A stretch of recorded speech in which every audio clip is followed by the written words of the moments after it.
Nsemmilkom eżis telespettaturi ta' One, bonġu nilqakom għal dan il-programm speċjali. Programm li fih ser inkunu qed niddiskutu propju il-ftuħ statali tal-14 il-Parlament illum propju dan li jkun qed isir propju minn dalgħodu mit-8:09 ta' filgħodu il-qudiem. Programm li llum fih se nkun qed inwasslulkom id-dettalji kollha brabta maċ-ċerimonja li se tkun qed tibda l-ħabta ta' 9 ta' dalgħodu b'qudiesa ċelebrata mill-Archbishop Charles Scicluna għal membri parlamentari u propju dwar dan ħankunu anka ma' ħajkonna l-kollega Antoinette Falzon u notar Charles Manjon li ħajkun qed iġibulkom anke dettalji waqt propju din il-quddiesa aktar tard imbagħad se nkunu qed niggwidawkom dwar iċ-ċerimonja li se tilħaq l-qofol tagħha propju fil-Parlament Malti, fil-binja tal-Parlament fejn hemmhekk se jittieħed ovvjament il-ġurament tad-deputati kollha anke propju tal-Speaker tal-Kamra Angelo Farrugia u propju anke l-Prim Ministru fost oħrajn inqara anke diskors mill-President ta' Malta Dr. George Vella, imma sabiex nagħmlu dan ovvjament magħna fl-istudju ħajkonna diversi mistiedna u propju miegħi dalgħodu fl-istudju nilqa' magħna l-eks Kummissarju Ewropew Perit Carmelu Vella, għandna wkoll l-eks Membru Parlamentari Ewropew Laburista Claudette Abela Baldacchino u magħna wkoll dalgħodu l-Avukat Brioni Bartu l-ewwel nett nirringrazzakom talli ġejtu magħna għal dan il-programm u għajtu l-istedina tagħna. Ejjew nibdew b'dak li huwa bażiku ħalli anke nibnu dan il-programm ħalli anke telespettaturi tagħna mhux biss nigwidawhom tul din iċ-ċerimonja li bħal medna llum l-14 il-ftuħ statali tal-Parlament. Mhux biss nigwidawhom tul din iċ-ċerimonja, ma anke nispjegawlhom l-importanza tal-Parlament u nwasslu informazzjoni li hija utli sabiex nifhmu l-funzjoni tal-Parlament f'pajjiżna. Perit, nibda minnek. Il-Parlament, x'inhu huwa l-Parlament, il-funzjoni tiegħu, l-affarijiet elementari li jikkaratterizzaw il-Parlament? Il-Parlament l-ewwel nett huwa maħluq skont il-Kostituzzjoni. Il-Parlament aħna ngħidu l-ogħla istituzzjoni illi għandna. Imma fil-fatt il-Kostituzzjoni tiġi fuqu. U l-Kostituzzjoni tħalli lok għal President u l-Parlament. Il-Parlament huwa magħmul minn membri eletti demokratikament mill-poplu Malti kollu. Ix-xogħol tiegħu bħala gvern illi jilleġisla, il-Parlament prinċipalment huwa il-leġislatur. U jagħmel terminu ġili kienet 4 snin, illum qiegħda terminu ta' 5 snin, kull 5 snin tinbidel il-leġislatura. Illum għandna il-ftuħ tal-14 il-leġislatura, il-leġislaturi jibdew jingħaddu mill-indipendenza li law ma jfissirx li qabel ma kienx hemm Parlament ukoll, anzi qabel illum għandna għandna kamera waħda tal-Parlament, jiġifieri jiltaqa' Parlament biss. Fil-żminijiet qed ngħidu 1921 pereżempju f'Malta kellna il-bikamera, kien hemm l-Assembleja Leġislattiva imbagħad kien hemm is-Senat. L-14 il-leġislatura li għandha kif nista' ngħid il-karatteristiċi tagħha, waħda hija l-leġislatura li fiha l-iktar numru ta' membri parlamentari li qegħdin 79 44 fuq naħa u 35 fuq. Se tkun l-ewwel leġislatura sħiħa li se jiftaħ il-Prim Ministru Robert Abela anke fil-Parlament il-ġdid għalkemm użat imma din leġislatura se tkun fil-Parlament il-ġdid. Jiena naħseb illi ix-xogħol tal-Parlament illum kulħadd draħ illi mhux jilleġisla biss imma isu qed jimmaniġja il-pajjiż, jimmaneġma x'iddaħħal il-pajjiż, id-dħul tal-pajjiż, il-ħruġ tal-pajjiż, il-proġetti tal-pajjiż, jagħti u jieħu ħsieb soċjalment jinnaf il-mordar, ġifieri dak li jkun għal kull ħaġa li nistgħu mmissu idejna magħha, kulħadd iħares lejn il-Parlament, kulħadd iħares lejn il-Ministri fil-Parlament. Jekk min issejjer żball naħseb anki bħala numru ta' Ministri u Segretarji Parlamentari hemm numru kbir ukoll din id-darba. U da se jkun l-iktar karatteristika li ħadd tispikka naħseb il-mekkaniżmu Ħan diskutu aktar fil-programm. Il-gender mechanism illi kien hemm, illi permess ta' dak il-gender mechanism ittellaw fil-Parlament 12 il-mara 6 minn kull parti. Claudette, ħan imxi għal fuqek. Il-Parlament meta niftakru fil-Parlament immorru dejjem l-ewwel ħaġa li tiġi naf moħħu l-speaker. Il-funzjonijiet tal-speaker, meta naraw l-speaker, illum ħajkonna l-Angelo Farrugia bħala l-unika speaker li ħajservi għat-tielet leġislatura tiegħu l-iktar speaker jekk jidher li sew li serva fl-istorja ta' pajjiżna bħala speaker. Sissa kellna 30 speaker, l-speaker il-funzjonijiet tiegħu x'inhuma? Kemm importanti pereżempju il-kwistjoni tal-imparzjalità jiġi minn fejn jiġi l-speaker? L-imparzjalità, l-ħaġa bonġu l-telespettaturi u lilkom ukoll il-Perit għamel 9 minn dawn Perit konna din li diskutu qabel, ġifier l-esperjenza li għandu fil-Parlament Malti hija biex ngħidu hekk tispikka wkoll fuq kollox u wieħed irid jara wkoll qabel ma mmur għall-ixu tal-speaker li semmejt inti naraw ukoll il-numru kbir ta' deputati li kienu eletti fil-Parlament. Fil-fatt jekk inħarsu lejn l-ewwel elezzjoni ġenerali li fiha n-nisa kienu rappreżentati fil-Parlament fil-47 u dak iż-żmien kien hemm Agata Barbara, din id-sena nagħlqu anniversarju mid-dritt tal-vot tal-mara, 75 sena. U naraw il-karatteristika tagħha wkoll ġifieri il-mekkaniżmu li semma il-Perit iktar qabel u l-leġislatura li għandha din il-karatteristika ta' dan il-mekkaniżmu tidħol f'kuntest ukoll, f'kuntest tan-nisa u rġiel li kien hemm tul is-snin madwar 1000 kien hemm membri parlamentari li kienu eletti matul dawn l-aħħar 75 sena. Il-funzjoni tal-speaker, l-ewwel ħaġa rridu naħseb insellmu minn hawnhekk l-Nutar Miriam Spiteri de Bono, illi kienet l-unika speaker fil-Kamra ta' Rappreżentanti. Kienet leġislatura qasira Bej 96 aħna xnija, ġifieri xnija u xnija sew. Jien dak iż-żmien kont inni naħdem fil-newsroom il-One minn 92-93, ġifieri aħna mhux bissexna il-kampanja elettorali ta' 96 immexna dik il-leġislatura qasira u turbolenti biex ngħidu hekk illi kien hemm imma dakinhar ġifieri b'mod partikolari għaliex kien hemm min-Nutar Miriam Spiteri de Bono li konna nafuha fir-ranks tal-partit biex ngħidu hekk imma iktar minn kollox il-mod rett tagħha illi bih kienet imxiet matul dik il-leġislatura qasira mhux qed ngħid jiġifieri kull speaker kellu il-karatteristiċi tiegħu u l-mod kif mexxa u l-imparzjalità tiegħu u meta jkun hemm irid jieħu deċiżjonijiet biex ngħidu hekk u l-Erskine Mayor irid imur jiċċekkja u jagħmel Il-fatt anke ninformaw lit-telespettaturi tagħna li għandna intervista ma' Miriam Spiteri de Bono li ħankunu qed nuru klips tagħha tul dan il-programm u propju semmi li ovvjament ġejja mill-Partit Laburista ma li laħqet speaker saħansitra l-membership tagħha mill-Partit Laburista kienet irrevokat sabiex ovvjament turi din il-kwistjoni tal-imparzjalità. Ekku, dak iż-żmien kienet il-President tan-nisa tal-parti. Kienet għaliex l-ewwel kien hemm Agata Barbara, mbagħad kien hemm Miriam Spiteri de Bono, kien hemm Mary Louise Colero Preka, mbagħad warahom kien hemm jien.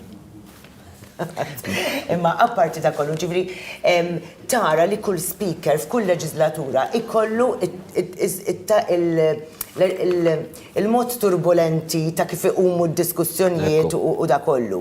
U jkollu wkoll mbagħad id-diskussjonijiet l-oħra illi forsi ma jkunu iktar paċifiċi. Iktar minn kollox forsi nsemmi wkoll ma dak li kienet jgħid il-Perit aktar qabel, il-Parlament mhux l-Assembleja biss, imma għandek il-ħafna kumitati. U dawk naħseb huma l-aktar strument tool importanti għaliex inti hemmhekk qed tisma' soċjetà ċivili, qed tisma' lill-Awditur Ġenerali, qed tisma' lil daw biex ngħidu hekk il-funzjonarji li jmexxu l-esperti. Ġifieri u da kollu minn hemmhekk imbagħad tissawwar il-politika x'imbagħad ikollok il-public consultations u mbagħad għandek in-nies b'mod ġenerali illi qegħdin jikkontribwixxu u mbagħad jinħoloq abbozz li jitla mbagħad fil-Parlament biex jiġi diskuss ukoll. Ġifieri u forsi nagħmlu wkoll distinzjoni bejn dak li jiġri fil-Parlament Nazzjonali u dak li jiġri fil-Parlament Ewropew. Ġifieri il-funzjoni hija totalment differenti. Jien li esperjenzajt il-Parlament Ewropew tara li tħaddim il-mod ta' kif jissawru l-liġijiet huwa differenti mill-mod ta' kif jistawru fil-pajjiż. Proprio qabel indur fuq Brioni, hawnhekk qed naraw il-filmati mill-kamera person hawnhekk ta' Wan Alex Borg li propju jinsab qudiem il-Katedral ta' San Ġwan fil-Belt Valletta fejn hemmhekk propju qed nassistu bdejna nassistu għal wasla ta' diversi membri parlamentari li se jkunu qed jieħdu l-ġurament aktar tard illum minn hawn ftit ieħor informat ukoll li għandna l-kollega Stefan Bajada li ħarkun qed jingħaqad magħna permezz ta' kollegament live. Brion, indur fuqek, semmejna l-Anġlu Farrugia mal-tielet leġislatura, l-karatteristiċi tiegħu bħala speaker. Minn dak li rajna fil-passat, x'derlek fuq bħala speaker x'taħseb li ħajkun kif ħajkun huwa t-tielet leġislatura li jmiss issa? Jiena naħseb li matul dawn is-snin li Anġlu Farrugia kien ilu speaker, spikka b'mod partikolari ir-rettezza u d-disciplina tiegħu u kemm kien metikolus għaliex anka fid-deċiżjonijiet tiegħu li kien jieħu kien jidħol fid-dettall. Mela allura meta qed jagħti ruling dak li jkun jista' jifhem aktar ukoll kif wasal għal dik id-deċiżjoni u minkejja il-kritika li kien hemm il-fatti jitkellmu weħidhom il-fatti juru li anka pereżempju 25% ta' rulings li tal-speaker kienu propja favur l-oppożizzjoni u kontra l-gvern. Ġifieri minkejja dak li qed jippruvaw mit-tajn li qed jippruvaw jitfgħu l-Partit Nazzjonalista fuq Anġlu Farrugia, il-fatti juru li Anġlu Farrugia matul dawn is-snin aġixxa b'mod korrett, b'mod metikolus u dixxiplinat fejn kien hemm bżonn. Kien hemm rulings li mhux dejjem qabel magħhom saħansitra anke mal-gvern, ġifieri. Għalhekk, ġifieri fejn kellu jieħu deċiżjoni ħadha ma qadx jgħid għaliex u forsi għandu background politiku li xaqleb iktar lejn il-Partit Laburista ġixxa kif għandu jaġixxa bħala speaker, aġixxa b'mod dritt u korrett u ħad deċiżjonijiet li kien hemm jieħdu. U anke dan il-fattur ukoll ġie rikonoxxut anke mill-bodies li jkollhom tal-speakers fejn jiltaqgħu bħala pajjiżi tal-Commonwealth flimkien fejn anke ġie elett aktar minn darba f'ċerta pożizzjonijiet li juri wkoll li x-xogħol tiegħu qiegħed anke jiġi rikonoxxut mill-speakers oħra ta' madwar il-pajjiżi tal-Commonwealth.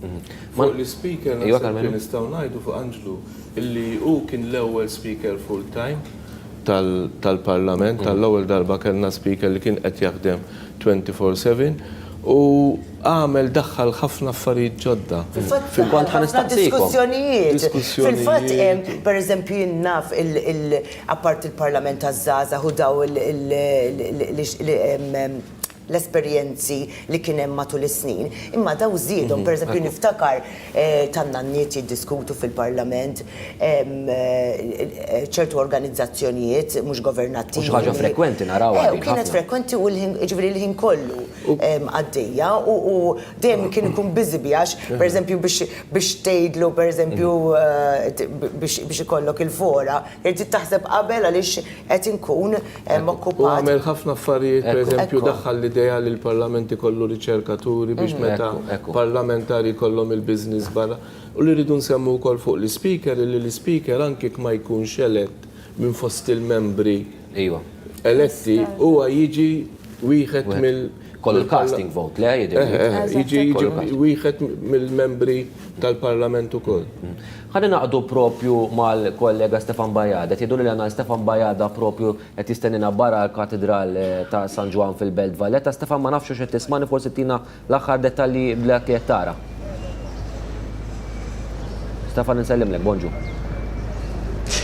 Ekku l-odwa tajba u nsellimlek Samuel u nsellem li segwaċi kollha ta' Wan propju f'dan għal-jum tant importanti għad-demokrazija ta' pajjiżna kif anke spjegajtu intom propju se nassistu għal ftuħ statali l-ftuħ uffiċjali tal-14 il-Parlament ta' pajjiżna l-14 il-leġislatura minn mindu pajjiżna kiseb l-indipendenza.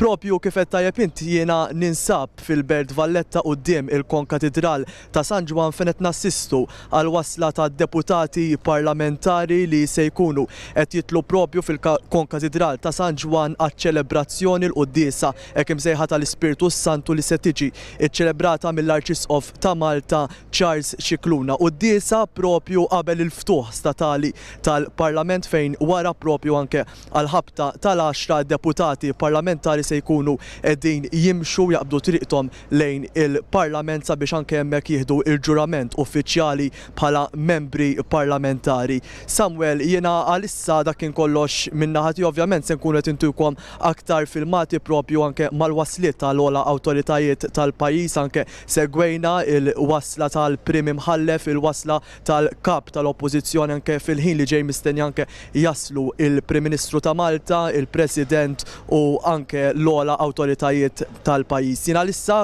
dak kien kollox minnaħati live mill-Belt Valletta. Stefan Bajjada nselmilkom. Grazzi hemmhekk il-kollega Stefan Bajjada, propju nfakru li fid-disa ta' dalodu, propju minn hawn ftit tal-ħin ieħor tkun qed tibda l-quddiesa ċelebrata mill-Arċisqof Charles J. Scicluna, l-membri parlamentari, u nerġa' ndur magħkom fl-istudju. Perit, meta nitkellmu dwar il-Parlament, forsi l-influenza li ħa l-Parlament Malti minn dak Ingliż, forsi kemm huwa simili u kemm naċċennaw forsi għal dak li jiġri fil-Parlament Ingliż, partikolarment fil-passat meta ma kienx hemm deċiżjonijiet f'Malta. Fil-fatt il-Parlament tagħna kważi jsegwi il-mudell mhux totalment identiku, ma jsegwi il-mudell tal-Parlament ta' Westminster. Ovvjament il-Parlament tagħna jirregola li l-nifsu, hemm il-proċeduri li jiffissa il-Parlament tagħna, imma ġieli pereżempju jinqalgħu kwistjonijiet illi ikonna nirreferu dak li ngħidulu l-Erskine May. Standing orders. Standing orders. Il-Parlament Malti għandu u iffissa l-standing orders tiegħu, kif jimxi, kif jipproċedi, eċetera. Imma ġieli jkun hemm affarijiet illi ma jkunux biżvista tħallew barra jew tinqala xi. Allura xorta għadna nagħmlu riferenza. Propju nwafq ftit perit waqt kemm wasal l-Speaker Angelo Farrugia hemmhekk quddiem il-Katedral ta' San Ġwan sabiex ovvjament ikun qed jassisti anke huwa għall-quddiesa li ser tkun qed tibda minn hawn u ftit tal-ħin ieħor. Hemmhekk qed naraw dieħel anke ġewwa l-Konkatedral ta' San Ġwan, tumjew anke l-assistent. U s-senjura tiegħu ovvjament, hemmhekk għandna wkoll il-Ministru għall-Affarijiet Barranin Ian Borg. Ovvjament qed nassistu hawnhekk għal wasla ta' diversi membri parlamentari li ħajkunu anke qed jieħdu sehem u jattendu għal din il-quddiesa. Wasal anke kif qalna l-kollega Stefan Bajjada, l-kap tal-Oppożizzjoni Bernard Grech, kien hemm anke l-Prim Imħallef Market Kuti li huwa wkoll wasal hemmhekk, ġifieri qed nassistu ħafna għal persuni għall anke uffiċjali tal-pajjiż li qed jaslu għal din il-quddiesa issa kif ħadd tkun qed tibda minn hawn u ftit tal-minuti oħra. Perit waqqaftek. Li konna qegħdin ngħidu iva li l-mudell tal-Parlament tagħna kif jimxi huwa very close għal dak ta' Westminster. Il-proċeduri tal-Parlament tagħna jagħmilhom il-Parlament stess, l-standing orders, però ġieli ikun hemm affarijiet illi mhumiex ittekiljati bl-standing orders tagħna u xorta għadna nirreferu ġifieri għall-Erskine May.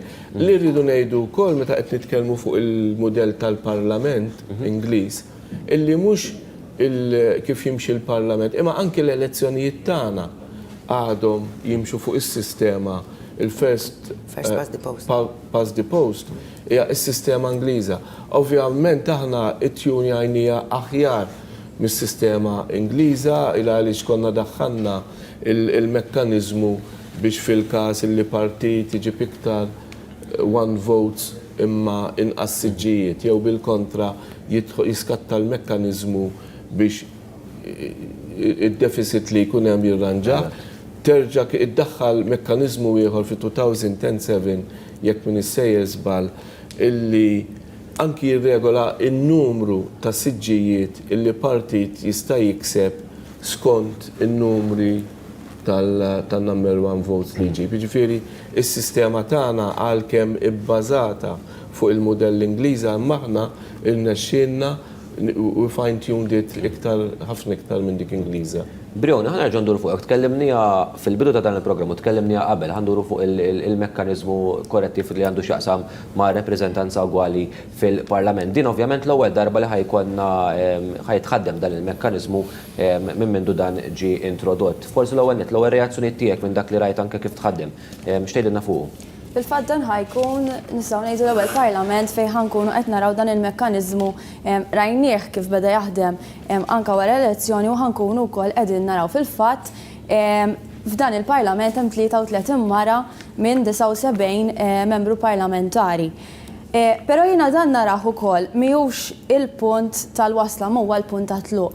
U għal-puntatlu għaliex dan il-mekkanizmu serva propju biex tagħti xokk fis-sistema u jkollok rappreżentanza akbar tan-nisa. Fil-fatt kont qed naqra f'artiklu partikolari fejn jgħidlek li mill-indipendenza law kull ma kellek nisa kan membri parlamentari kienu 26 li matul dawn is-snin kollha huwa numru vera baxx. Allura dan il-mekkaniżmu kien hemm bżonnu biex jagħti dak ix-xokk lis-sistema u jkollok aktar rappreżentanti.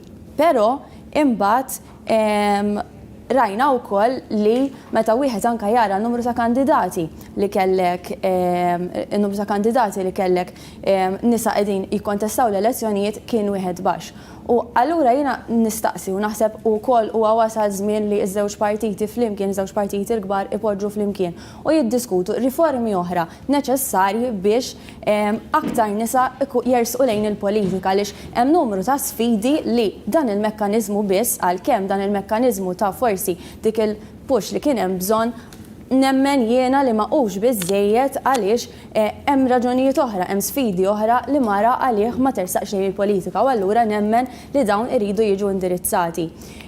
U dan huwa naħseb iż-żmien li anka minn kif rajna kif tħaddem, pereżempju kellek nisa li kienu diġà qegħdin fil-Parlament ma telgħux però mbagħad telgħu bil-mekkaniżmu. Hemm numru wkoll forsi ta' loopholes ejja nsejħulhom hekk li hemm bżonn ukoll jiġu indirizzati biex fl-aħħar mill-aħħar dan il-mekkaniżmu iħalli wkoll il-frott tiegħu u aktar nisa jkunu fil-politika mhux bil-mekkaniżmu ma tiġi sistema li tindera u n-nies jibdew jivvotaw, jibdew jeleġġu n-nisa għaliex fihom jaraw il-kapaċità li verament għandhom. Claudette, tindur fuqek, forsi semmit l-sfidi Biruni, x'inhu ma l-sfidi fl-opinjoni tiegħek li jżommu l-mara milli tidħol għal ħajja politika kif rajna fl-aħħar snin fil-istorja tal-politika ta' Malta bażikament fejn numru ta' rappreżentanti nisa kien vera baxx.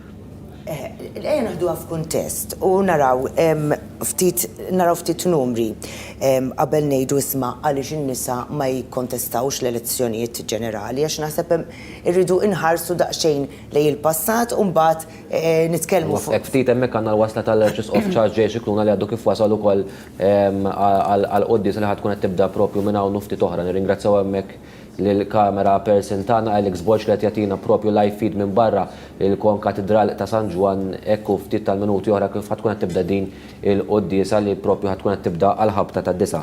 Mela, mis-47. Jekk tippermetti li daqsxejn għalxina l-ewwel qed 33 nisa 22 membru parlamentari, 33 kandidati.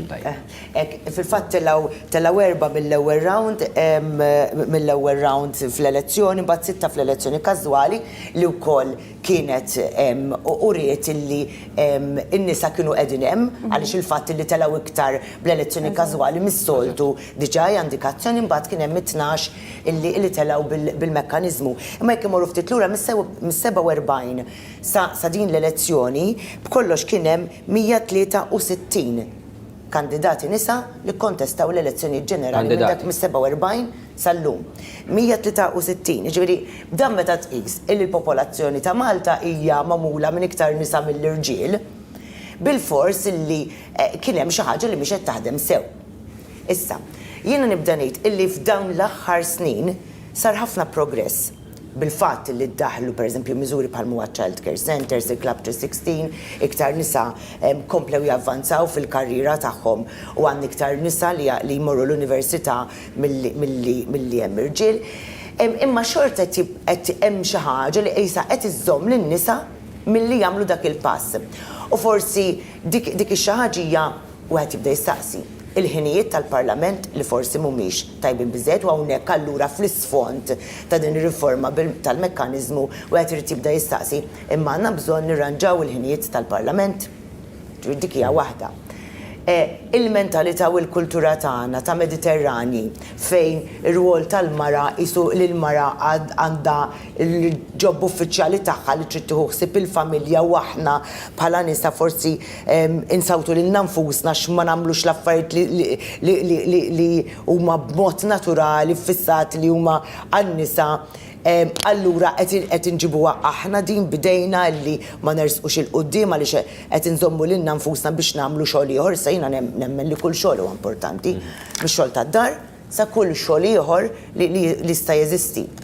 Ġri, trid tħares kollox f'kuntest, però ma nistgħux ninsew illi nisa fil-parlament kellna u kellna l-Agata Barbara li kienet l-ewwel waħda imbagħad fl-isfond politiku naraw illi l-ewwel mara li kellu l-Partit Nazzjonalista fil-parlament kien fl-1980.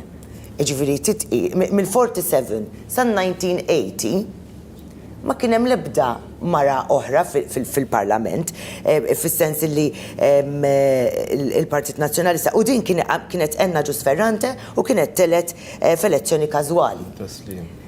Ġifieri, ara kemm dam biex sar il-progress biex iż-żewġ partiti fuq iż-żewġ naħat ikollhom, issa dan mhux qed insemmi nies oħra, imma qed insemmi dal-kuntest politiku.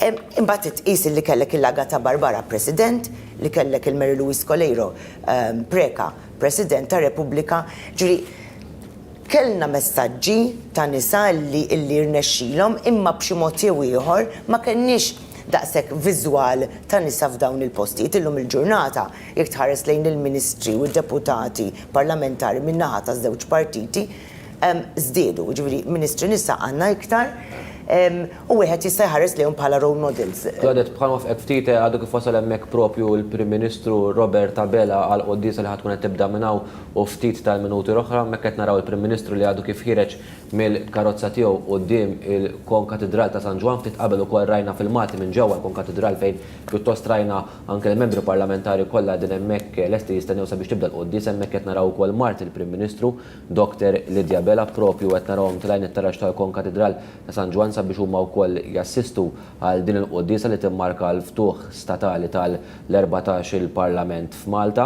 Hemmhekk qed naraw il-Dr. Lidja Bela u l-Prim Ministru.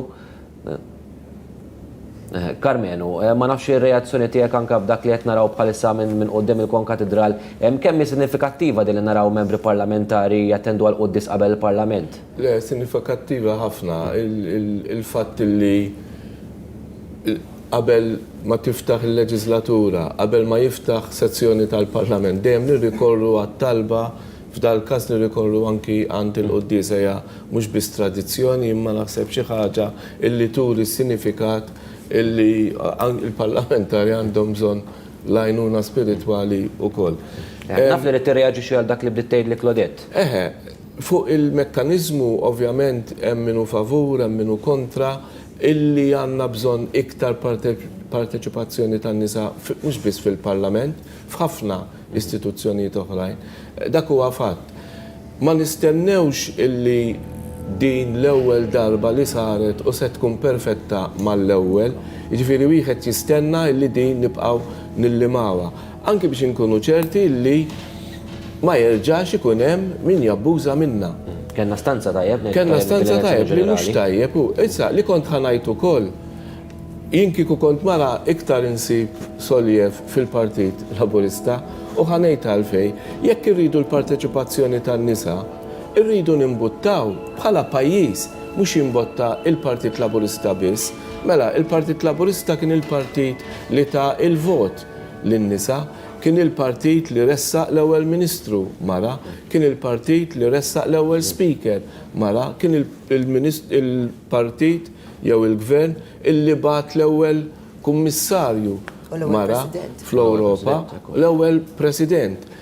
Jekk itħares issa lejn iż-żewġ partiti, lejn l-amministrazzjoni taż-żewġ partiti, tara li fil-Partit Laburista hemm partiċipazzjoni attiva ħafna tan-nisa.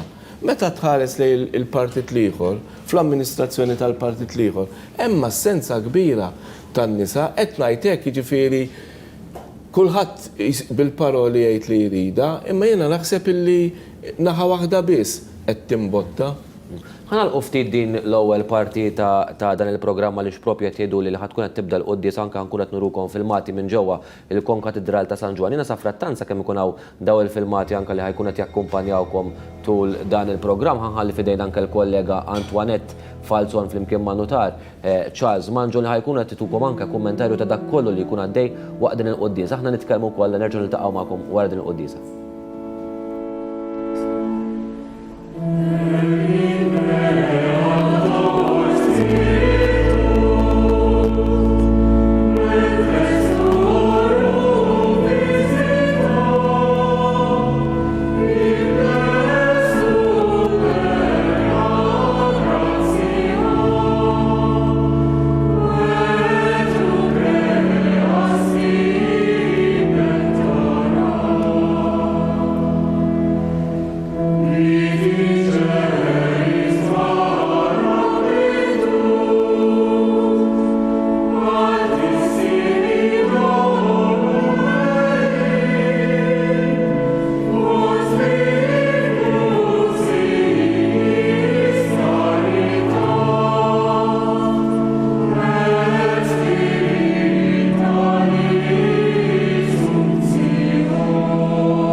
Fl-isem tal-Missieru tal-Iben u tal-Ispirtu Santu, amen. Il-paċi ma'kom. A warm greeting to the members of the diplomatic corps. Thank you for being present on this special occasion. U merħba kbira lill-membri kollha tal-Parlament. Intom mu tibdew ix-xogħol il-Qudiesa tal-Ispirtu Santu fl-okkażjoni tal-ftuħ tal-14 il-Parlamentu fl-imkien miegħi in-Notar Charles Mangion u l-Perit Carmen Uvella. Sakemm qegħdin nisimgħu lill-Monsignor Cisqof li huwa akkumpanjat din iċ-ċelebrazzjoni mill-Isqof Awżiljarju Joseph Gallia Kurmi u l-membri tal-Kapitlu tal-Katedral. Intom it-tnejn li intom kontu inti notar 7 darbiet attendejt għal din il-Qudiesa tal-Ispirtu Santu u inti Perit 9 darbiet.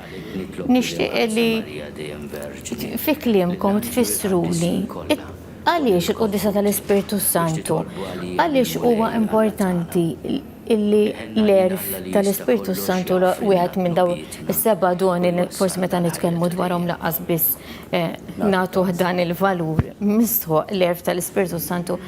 Għaliex l-importanza illi l-membri parlamentari jkollhom l-erf tal-Ispirtu Santu? L-ewwel nsellem dak kollha qegħdin jarawna u lilek Antoinette. Naħseb illi s-sinifikat li l-ftuħ ta' kull leġislatura ta' kull parlament tibda bil-quddiesa, fl-opinjoni għandha żewġ sinifikat. L-ewwel ħaġa inkomplu mhux biss hija tradizzjoni, imma nkomplu nikkonstataw il-tradizzjoni Kristjana u Ewropea. U ngħid Kristjana xi ħaġa li hija totalment Ewropea.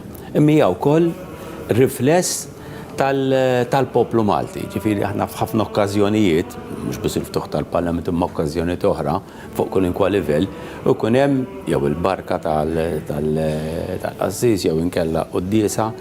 U l-idea li ngħidula tal-Ispirtu Santu eżatt huwa bħalma qed tgħid inti biex inebbaħna bħala membri parlamentari, inebbaħ il-membri parlamentari u l-mexxejja tal-Eżekuttiv, għax il-Parlament għandek l-Eżekuttiv, għandek żewġ istituzzjonijiet kostituzzjonali, għandek l-Eżekuttiv u għandek il-Parlament, żewġ istituzzjonijiet distinti, imma ovvjament jaħdmu fl-imkien.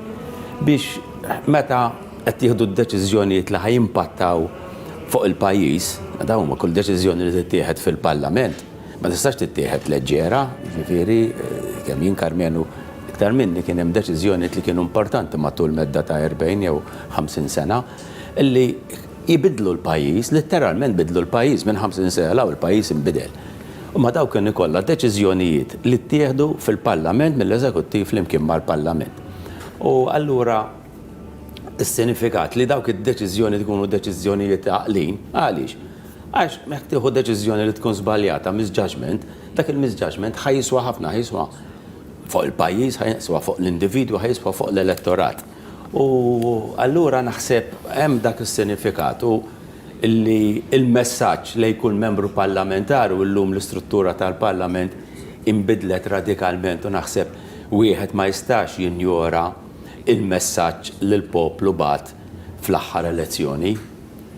Kellek żewġ messaġġi, parti li qisu naqas l-interess il-partiċipazzjoni tal-elettorat li huwa messaġġ wieħed li wieħed jikkonsidrah wajja aħna Malta l-politika hija xi ħaġa li kienet għadha u naħseb tibqa' importanti.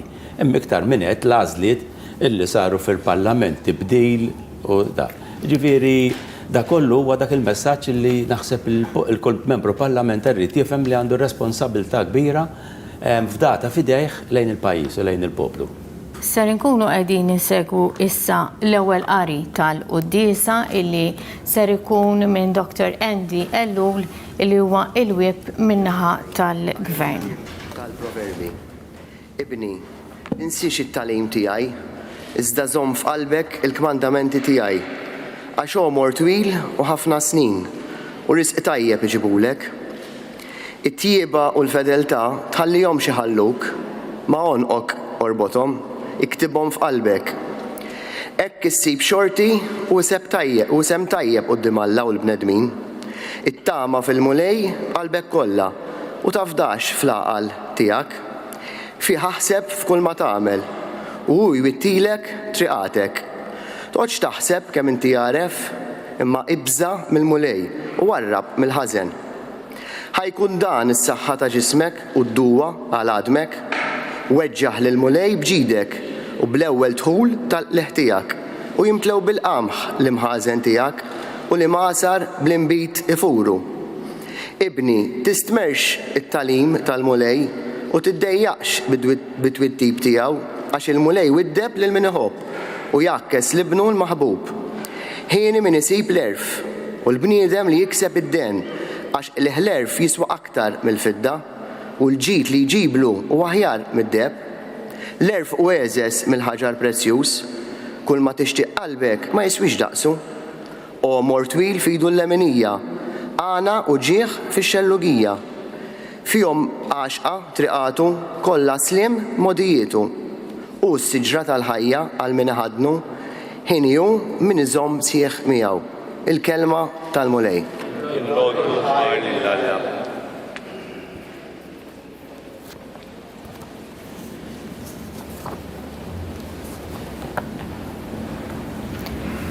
Is-salm responsorjali waqt din il-konċelebrazzjoni tal-quddiesa ser isir minn Dr. Naomi Kakija, li hija wkoll deputat min-naħa tal-Gvern, deputat ġdida, l-assistent whip min-naħa tal-Gvern. U ġeddet il-wiċċ tal-art. Ibad l-ispirtu tiegħek u ġeddet il-wiċċ tal-art. Ħarisni, o Alla, għax fik jien nisken. Jienet l-mulej insidi, m'għandix ġid ieħor ħliefek. It-twajbin huma l-kbar f'din l-art. Fihom il-għaxqa kollha tiegħi. Ibad l-ispirtu tiegħek u ġeddet il-wiċċ tal-art. L-hemm tagħhom ikattru dawk li jaħtru Alla oħra. Lil dawn ma nsawwabx id-demm b'sagrifiċċju, anqas isimhom ma nsemmi b'xuftejja. Ibad l-ispirtu tiegħek u ġeddet il-wiċċ tal-art. Mulej, int is-sem tal-wirt u r-risq tiegħi. Int iżżomm f'idejk xortija. Il-kejl tani art li taxxaq, messni sem tas-sew għal-qalbi.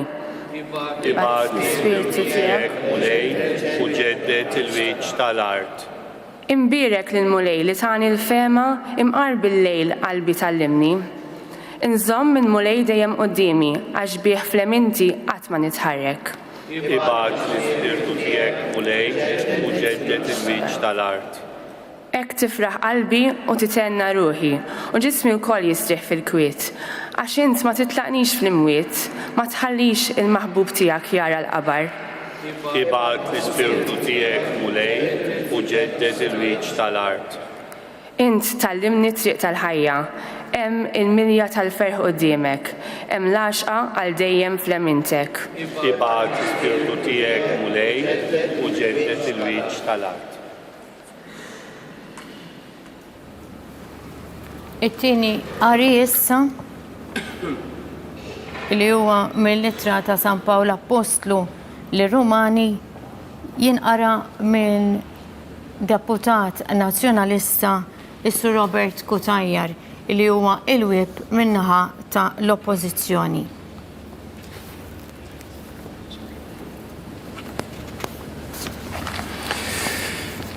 It-tieni qari. Qari mill-Littra ta' San Pawl Apostlu lir-Rumani. Ħuti, qisu li l-imħabba tagħkom ma tkunx wieġeb ieħor, taħmlux il-ħażen, żommu mat-tajjeb. Ħobbu lil xulxin bħal aħwa u fittxu li tistmaw lil xulxin. Tħallux il-ħrara tagħkom tibred, tħeġġu fl-ispirtu, aqdu lil-mulej. Ifirħu bit-tama u sabru flem u jitolbu bla waqfin. Aqsmu ġidkom mal-qaddisin li jinsabu fil-bżonn. Ilqaw f'darkom lil barranin. Birku lil dawk li perseguitawkom. Birku u la tistħu qatt l-ħadd. Ifirħu ma' min jifraħ. Ibku ma' min jibki.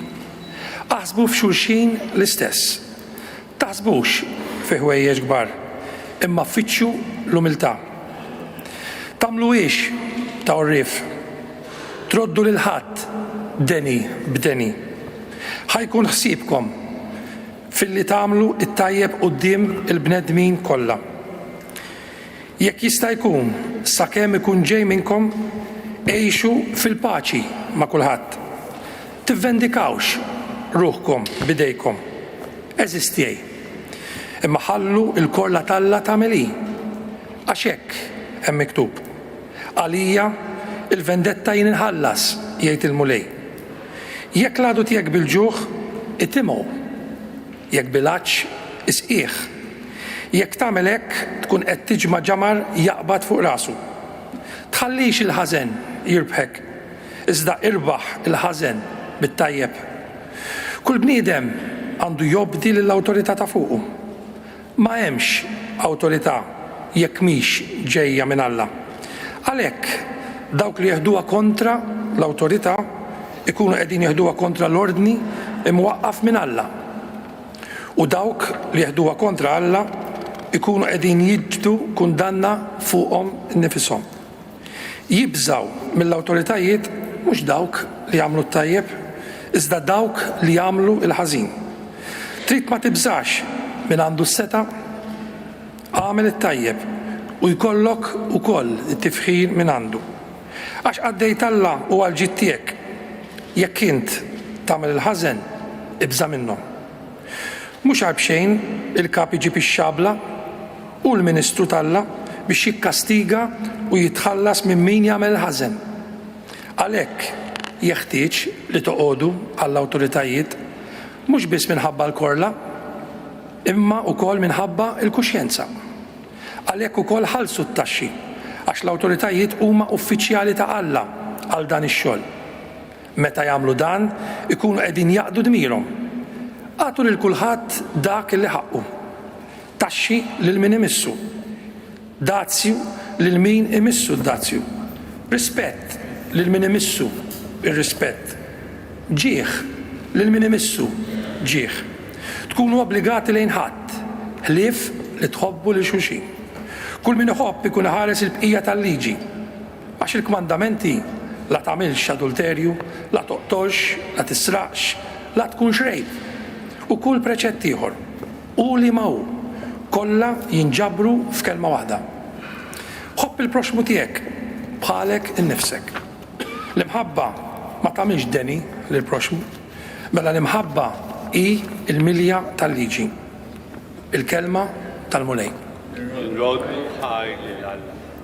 Min dak il-qari ta' San Pawla Apostlu li Romani ser naddu issa biex nisimgħu l-akklamazzjoni għall-Evanġelu. Sepp li ngħidu l-qari kollu illi qegħdin insegwu illum huwa identiku għal dak illi kien 5 snin ilu. Monsignor Arċisqof Charles Scicluna iddeċieda illi l-qari illi kien sar waqt il-qudiesa konċelebrata ta' 5 snin ilu jinżamm huwa wkoll il-qari illi qegħdin nisimgħu illum. Minn hawn ftit ieħor inkunu qegħdin insegwu wkoll l-Evanġelu skont San Luqa. Ejja, Spiritu Santu, imla l-qlub tal-fidili tiegħek u kebbes fihom in-nar ta' mħabtek.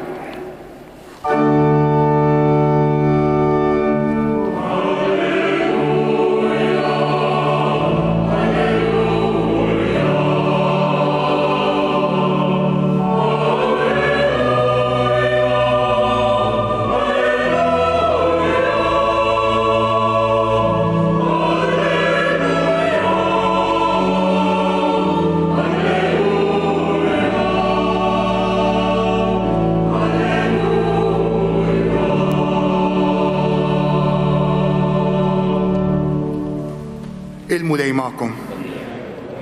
Qari mill-Evanġelju skont San Luqa. F'dak iż-żmien Ġesu qal lid-dixxipli tiegħu: Kien hemm raġelani li kellu amministratur u lil dan xlewh lil sidu li kien qiegħed iberbaqlu ġidu. Għalhekk is-sid sejjaħlu u qallu: Dan x'inhu li qed nisma' fuqek? Agħtini kont tal-amministrazzjoni tiegħek għax ma tistax tibqa' iżjed amministratur tiegħi. L-amministratur bejn u bejn ruħu qal: Issa x'sejjer nagħmel, la darba sidi se jneħħini mill-amministrazzjoni. Immur nażaq ma niflaħx, nittallab, nistħi. Nafx nagħmel ħalli meta nitwarrab minn fuq din l-amministrazzjoni insib li ħaddieħor li jilqani għandu. U wieħed bata għal dawk li kellhom jagħtu lil sidu. Kemm għandek tagħti lil sidi? Staqsa lill-ewwel wieħed. Midbar mil żejt wieġbu dak. Oħroġ il-karti tiegħek qallu l-amministratur. Oqgħod bil-qiegħda malajr u ikteb 50. Lil ieħor saqsih u int kemm għandek tagħti? Mitx xkwara qamħ wieġbu. Qallu oħroġ il-karti tiegħek u ikteb 80. U s-sid faħru lil dak l-amministratur ħażin tal-li ħadem brasu. Għaxu li din id-dinja jimxu bilaqa l-iktar minnu li tiddawl ma' minnu tal-qata tagħhom. U jiena ngħidilkom, għamlu għalikom infuskom ħbieb taqlih il-ħżunija, ħalli meta jonqoskom jilqawkom fl-erejjex ta' dejjem. Minnu fidil f'ħaġa tas-sew żgħira u fidil ukoll fil-ħafna. Minnu diżonest f'ħaġa tas-sew żgħira u diżonest ukoll fil-ħafna. Jekk mela ma wrejtux ruħkom fidili fil-qlieħ il-ħażin, min se jafdalkom il-ġid veru? U jekk ma wrejtux ruħkom fidili f'dak li ju ta' ħaddieħor, min se jagħtikom dak li ju tagħkom? Ebda għaddej ma jista' jaqdi żewġ sidien.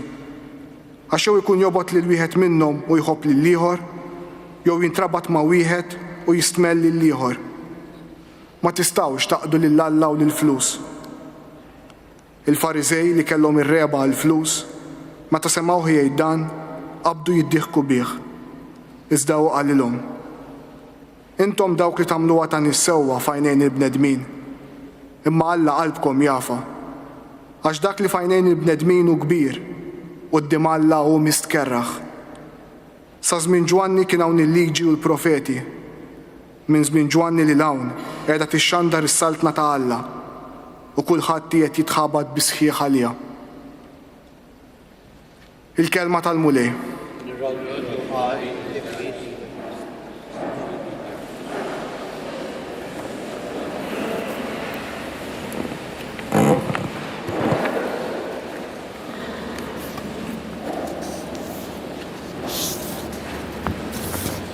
Ħuti, qisu li l-imħabba tagħkom ma tkunx wiġġ ieħor. Taħmlux il-ħażen, żommu mat-tajjeb. Ħobbu li xulxin bħal aħwa. Fittxu li tistmaw li xulxin. Tħallux il-ħrara tagħkom tibret, tħeġġu fl-ispirtu, aqdu lil-mulej. Ifirħu bit-tama, stabru fil-hemm, itolbu bla waqfien. Aqsmu ġidkom mal-qaddisin li jinsabu fil-bżonn, ilqgħu f'darkom lil barranin. Birku lil dawk li jippersegwitawkom, birku u la tistħu lil ħadd. Ifirħu ma' min jifraħ, ibku ma' min jibki. Aħsbu f'xulxin l-istess. Taħsbux fi ħwejjeġ kbar, imma fittxu l-umli. Tamlu ix ta' urrief. Troddu lil ħadd deni b'deni. Ħajkun ħsiebkom fil-li tamlu t-tajjeb qudiem il-bnedmin kollha. Jekk jista' jkun, sakemm ikun ġej minnkom, għejxu fil-paċi ma' kulħadd. Jalla dan il-kliem tal-Apostlu missierna San Pawli smajna fit-tieni qari llum. Ikun għal kull wieħed waħda minnkom ta' awgurju intom u tibdew dan is-servizz importanti lin-nazzjon, lil pajjiżna, lir-Repubblika. Intom eżis membri parlamentari illum tieħdu l-ġurament solenni biex tkunu parti mill-ogħla istituzzjoni tal-pajjiż li tirrappreżenta l-poplu tagħna u li għandha d-dover tagħtina liġijiet li jkunu espressjoni tar-raġuni, tal-ordni u tal-ġid komuni. Nawguralkom ħafna fil-ħidma tagħkom u jalla l-ħidma tagħkom tkun espressjoni ta' dik l-imħabba politika li xandar b'mod profetiku l-dusija tiegħu il-Papa Franġisku fl-ittra enċiklika tiegħu Fratelli Tutti. Fil-fatt nixtieq nieħu spunt mill-esperjenza straordinarja li kellna fi żjara tiegħu fostna ftit tal-ġimgħatilu. Unfakkar il-kliem meqjus li tagħna proprju quddiem l-awtoritajiet tal-pajjiż meta fis-sala tal-Gran Kunsill fil-Palazz tal-Gran Mastru il-Papa indirizza lis-soċjetà ċivili u fakkar fil-patrimonju straordinarju ta' pajjiżna. U talab biex aħna nkunu tassew laboratorju ta' ġustizzja soċjali, ta' paċi soċjali. Eżempju ta' kif ikollna konvivenza soċjali tajba. Il-Papa dikinhar ta' 2 ta' April qal bħala garanzija ta' konvivenza soċjali tajba. Mhux biżżejjed li jissaħħaħ is-sens tal-appartenenza, jeħtieġ jissaħħaħ is-sies tal-għajxin komuni li jieqaf fuq id-dritt u l-legalità. L-onestà, il-ġustizzja, is-sens ta' dmir u trasparenza huma pilastri essenzjali ta' soċjetà ċivilment avanzata. L-impenn biex jintemmu l-illegalità u l-korruzzjoni għandu jkun qawwi bħal rieħ li meta jonfoħ mit-tramuntana inaddaf il-kosta tal-pajjiż.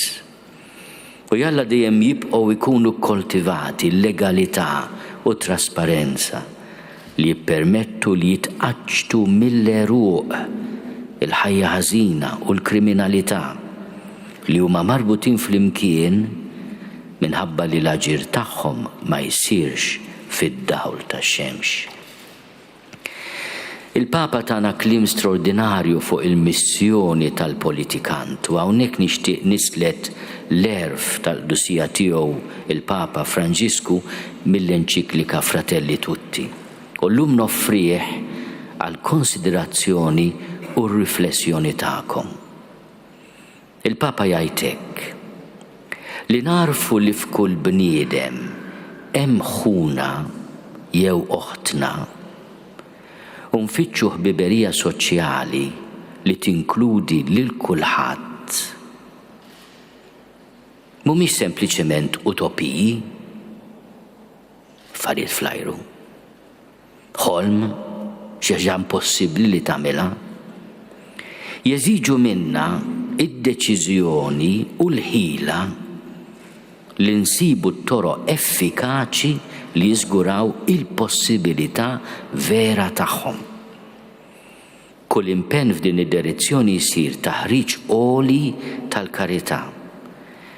Għax wieħed waħdu jista' jgħin persuna fil-bżonn, imma meta jingħaqad ma' oħrajn biex jagħti ħajja lil proċessi soċjali ta' fraternità u ta' ġustizzja għal kulħadd. Dan jidħol fil-qasam tal-aktar imħabba wiesa, tal-imħabba politika. Ifisser li nimxu lejn ordni soċjali u politiku li ruħ tiegħu hija l-karità soċjali. Għal darb'oħra jgħid il-Papa nagħmel stedina biex nivvalutaw mill-ġdid il-politika li hija vokazzjoni l-aktar għolja, i waħda mix-xejriet l-aktar prezzjużi ta' mħabba għax tfittex il-ġid komuni. Għal ħafna il-politika llum saret kelma kera u ma nistgħux nagħlqu għajnejna l-fatt li wara dan spiss hemm l-iżbalji, l-korruzzjoni, l-ineffiċjenza ta' xi politiċi. Ma dan inżidu l-istrateġiji li jimmiraw biex idajfuha l-politika biex floka jqiegħdu l-ekonomija jew biex jaħkmuha b'xi ideoloġija. Minkejja dan kollu tista' d-dinja tiffunzjona mingħajr politika, jistaqsi l-Papa. Tista' ssib triq effikaċi lejn il-fraternità universali u l-paċi soċjali mingħajr politika tajba? Ir-risposta tal-Papa ovvjament hija le. Għandna bżonn il-politika u għandna bżonn partiti politiċi magħmula minn nies determinati li jwettqu u jagħmlu xi ħaġa. Għandna bżonn ta' politika li taħseb viżjoni wiesa' u li ġib il-qoddim viżjoni integrali ġdida li tinkludi fid-dialogu interdixxiplinari id-diversi aspetti ta' momenti ta' kriżi. Il-Papa Franġisku qed jitkellem dwar politika b'saħħitha li kapaċi ġib riforma fl-istituzzjonijiet, tikkoordinhom, tagħnihom bi prattika tajba u li tippermetti li jnelbu il-pressjonijiet u d-dewmien vizzjuż. Dan ma nistgħux nitolbuh mill-ekonomija. Lanqas nistgħu naċċettaw li din tieħu f'idejha il-poter reali tal-Istat. Fi ftit kliem min qed jikmanda, il-flus jew il-ġid komuni. Il-Papa jgħid quddiem tant xejriet ta' politika żbaljata li jaraw biss l-interess immedjat. Infakru li l-kobor tal-politika jidher meta f'mument diffiċli wieħed jaġixxi skont prinċipji għoljin u jaħseb fil-ġid komuni fit-tul. Il-poter politiku jbati sew biex jilqa' dan id-dmir fi proġett ta' nazzjon u iżjed fi proġett komuni għall-umanità tal-lum u ta' għada. Naħsbu f'dawk li qed jiġu warajna mhux għax dan ħajservina għal fini elettorali, imma xu dak li teżiġi il-ġustizzja awtentika. Il-Papa jiddistingwi bejn imħabba mqanqla mill-urġenza bħal meta tara xi ħadd li ħassu ħażin fit-triq u inti titqanqal u tgħinu biex għax it-tjubija qiegħda f'kull bniedem u ma naqtgħux qalbna mit-tjubija tal-bnedmin. Imma hemm ukoll imħabba tjubija ordinata. Xejt il-Papa. Ara kemm sabiħa din il-kelma tal-erf tal-Papa. I-karità li toqgħod qrib ta' persuna li qed bati. Immu karità wkoll ta' kollu li tagħmel anke mingħajr ma jkollok kuntatt dirett ma' dik il-persuna biex tibdel il-kondizzjonijiet soċjali li qed jitkawżaw it-tbatija tagħha. Aħna għandna nies twajbin, Sammaritani tajbin li jaraw l-urġenza u l-emerġenza u jirrispondu mill-ewwel. Imma l-politiku jaħseb fit-tul u jħares lejn l-erq ta' dik it-tbatija u jindirizza. Il-Papa isemmi żewġ eżempji ħelwin, jiena jimpressjonawni daw l-eżempji sempliċi tal-Papa. Jekk xi ħadd jgħin anzjan jaqsam xmara, insomma ma tantx għandna xmajjar aħna ngħidu wid profond. Jekk xi ħadd jgħin anzjan jaqsam xmara u din karità mill-aqwa. Il-politiku jibnilu pont. U anke din karità. Jekk xi ħadd jgħin lil ieħor billi jagħtih xi jiekol, jagħmel tajjeb. Il-politiku joħloq għalih post tax-xogħol. U hekk ikun iħarreġ għamla aktar għolja ta' karità li tagħmel l-azzjoni politika tiegħu waħda tassew nobbli. Il-karità politika, jgħid il-Papa Franġisku, tidher ukoll f'qalb miftuħa għal kulħadd. Ippermettu li nirrepetiha di jekk jogħġobkom. Qalb miftuħa għal kulħadd. Din il-kelma tal-Papa nara kelma li tamlinna kuraġġ biex nissuperaw il-mentalità tribali. Aħna u intom, huma u aħna. Sa mhux se nagħmluha f'ġurnata din. Nispera nilħqu nagħmluha ħanajdu f'seklu. Imma aħna bżonn naħdmu issa f'ħajjitna minn issa għal din il-ħaġa. Jiena magħkom. Il-politika fl-aħħar nett m'għandix tibża mit-tenerezza, mill-ħlewwa. Il-Papa Franġisku jgħidilna anke fil-politika hemm wisa biex inħobbu bil-ħlewwa. Ħafna drabi l-klim ta' bejnietna ikun jibes. Aħrax. Imma l-Papa jistaqsi, imma x'inhi l-ħlewwa?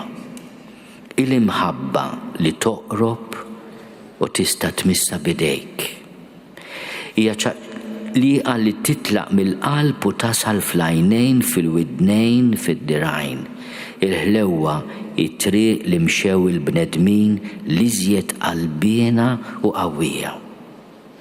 Qalb l-attività politika kollha li żgħar l-aktar dgħajfa, l-aktar foqra għandhom imissulna qalbna. Għandhom dritt li jirbħulna ruħna u qalbna. Iva huma ħutna u għandna nħobbuhom u nittrattawhom bħala tali. Il-politika tajba ma l-imħabba taqat it-tama. Jiena nawguralkom li min ħares lejkom jismakom jikber fit-tama għal-pajjiż u għad-dinja. Meta nħarsu lejha b'dan il-mod, il-politika hija iżjed nobbli mid-dera, mill-marketing, mill-bosta xejriet ta' spin medjatiku, mhix faċċata, mhix kozmezi. Dan kollu ma jiżrax ħliffirda mibeda u xettiċiżmu deżolanti li mhux kapaċi ifittex proġett komuni. Meta naħsbu fil-futur, kultant il-mistoqsijiet tagħna għandhom ikunu għalli ma skop, lejn fejn qed nimmira tassew. Għax wara xi snin meta nirriflettu fuq il-passat tagħna jgħid il-Papa Franġisku, il-mistoqsija mhux se tkun kemm nies xabċpuli, kemm ivvotawli, kemm kellhom idea tajba tiegħi. Il-mistoqsijiet forsi jweġġu wkoll se jkunu kemm imħabba poġġejt fix-xogħol tiegħi. Fi xent li l-poplu jimxi l-qoddim.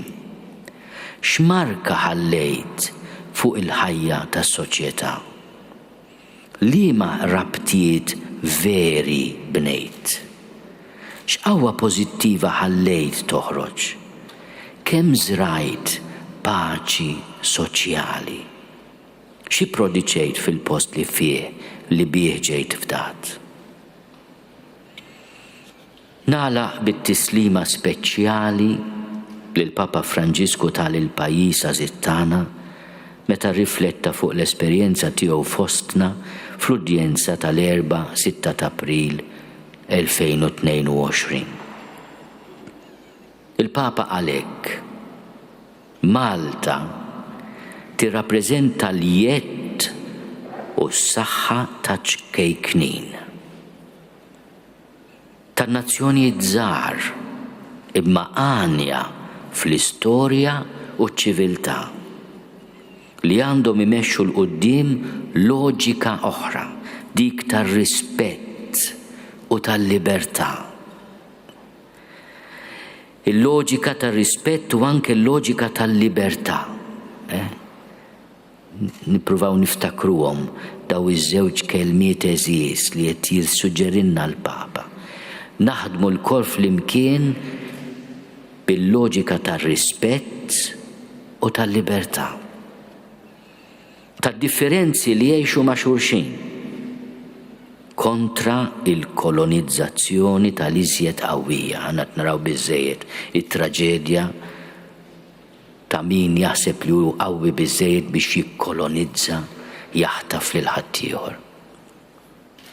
Fil-bidu ta' din il-leġislatura nawgura u nitlob li bl-impenn u d-dedikazzjoni tagħkom Malta tkompli tikber f'ambjent fejn tassew nagħtu xhieda ta' rispett u ta' libertà u tal-kapaċità li minkejja differenzi aħna ngħixu ma' xulxin u l-progress tagħna ikun tassew il-promozzjoni tal-ġid komuni.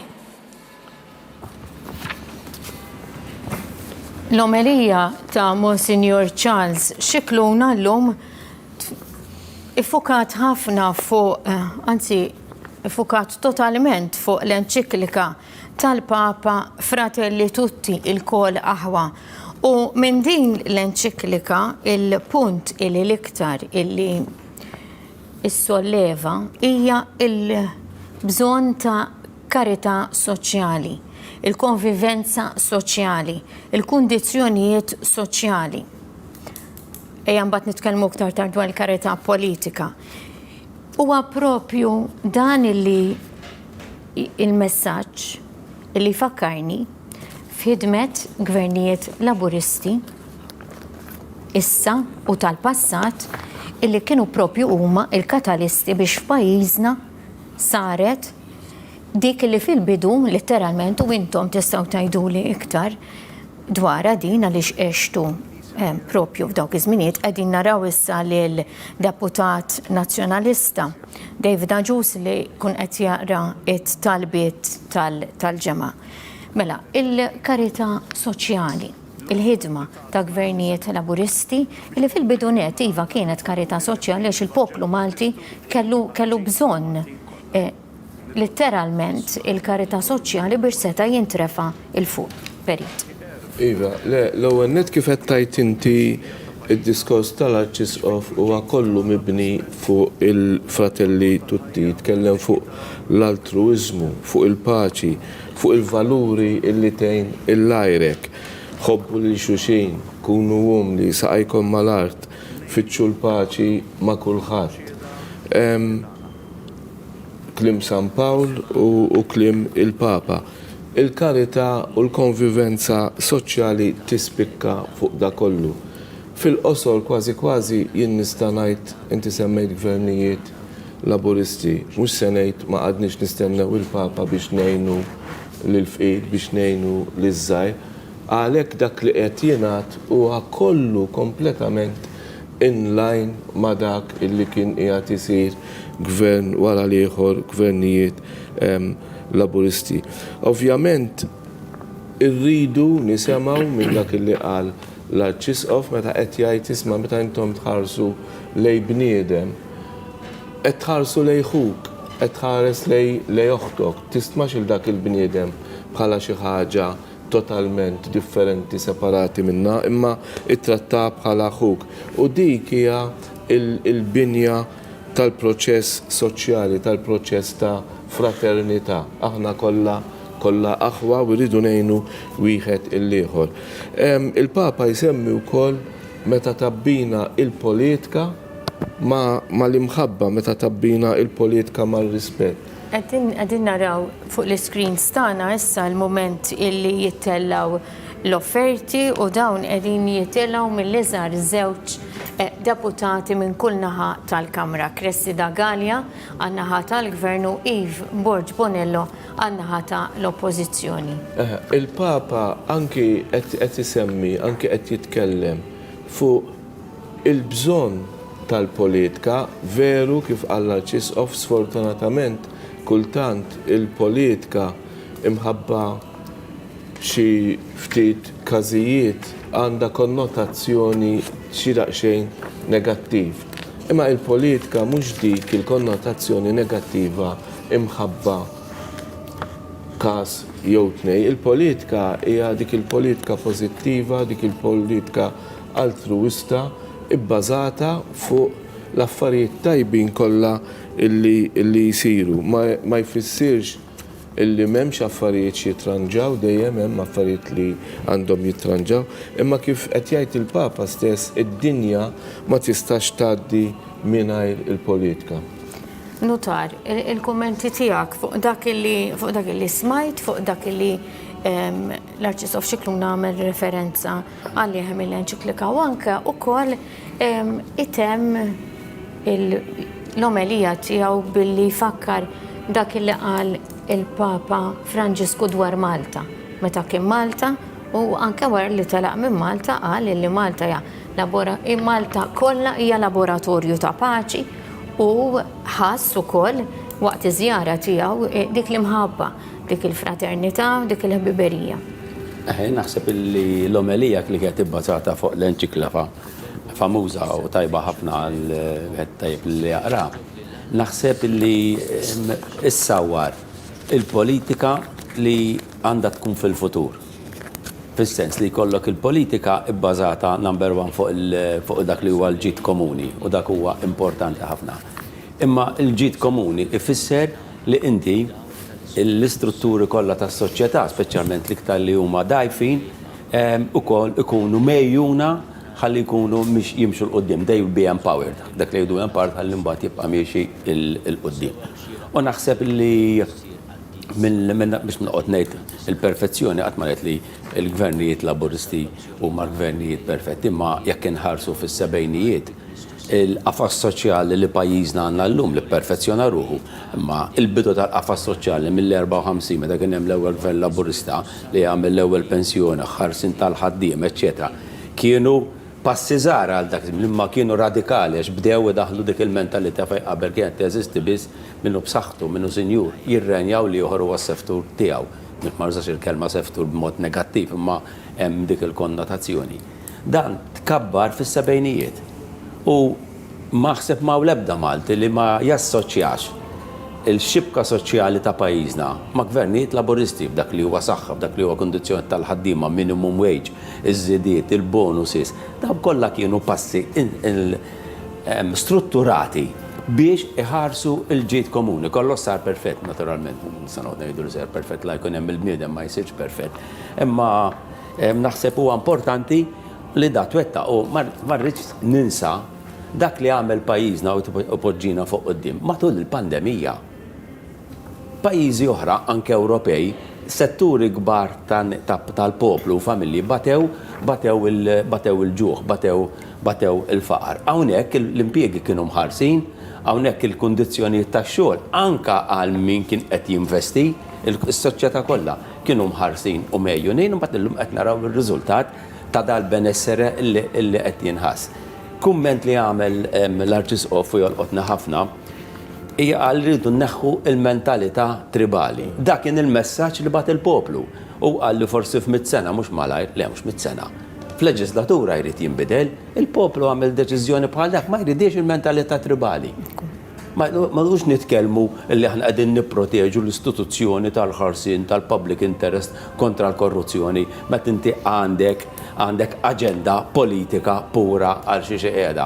Għax dik titlef il-kredibilità n-nies jarawk, in-nies jifhmuk minn kien tipprova tpinġi faċċata bħalma qal anke l-Arċisqof, mhux il-faċċata, ir-realtà wara dik il-faċċata. U naħseb din hija tagħlima għal kulħadd mhux għal politiku biss. Fl-aħħar mill-aħħar jekk wieħed jiġbor kollox, ir-responsabilità li qed tabbi fuq il-politiku. Isma', inti għandek responsabilità f'data lilek, you have to be a role model. Isiru misjudgment iva, ammett il-misjudgment u korriġih. Ma tagħmlux għal tal-apposta, tagħmlux aħna forsi bniedem huwa għaman fil-ġudizzju tiegħu. U naħseb dik il-distinzjoni illi hija importanti ħafna għax bħalma qalu il-politika li inti tfassal futur ta' pajjiż, futur ta' ġenerazzjonijiet, futur ta' tfal, futur ta' natnera għandna n-nepotijiet u nħarsu sa' jkun il-futur tagħhom, dik hija responsabilità kbira u allura iva minn parlament mibdul, minn parlament fejn għandna rwol importanti ħafna iktar ta' nisa u nifirħilhom għax huma anke tarhom jipparteċipaw tarhom li qed joħduha bis-serjetà. Għandek role model. Is-soċjetà tħares lehom jiena konvint li xi kultant l-iżball jew il-misjudgment jidher iktar mill-ġid kollu li tkun qed tagħmel għax il-medja tiffoka fuq il-negattiv unfortunately allura timpressjona lin-nies imma ejja nħarsu lej minn 100% id-90% li huwa tajjeb. U l-10% li huwa ħażin nikkorreġuh u neliminawh. U naħseb illi x'intasar kollox fl-opinjoni tiegħek ikun nagħmel reżumé dan huwa il-messaġġ. L-intbagħat isma' il-perfezzjoni ma teżistix fost in-nies. L-iżball jipprova evitom fejn tinduna li għamilthom ikkorreġihom ma fl-aħħar mill-aħħar inti r-rwol tiegħek il-ġid pubbliku, il-ġid tal-pajjiż illi toħloq post tax-xogħol, id-dinjità tax-xogħol u l-opportunità għal ġenerazzjoni preżenti u l-ġenerazzjoni futura. Ġifieri kieku politikament nixbol il-messaġġi tal-omeli huwa dawn. U m'hemmx tribalizmu, m'hemmx il-negattivizmu, x'il-pajjiż ma jimxiex il-qudiem.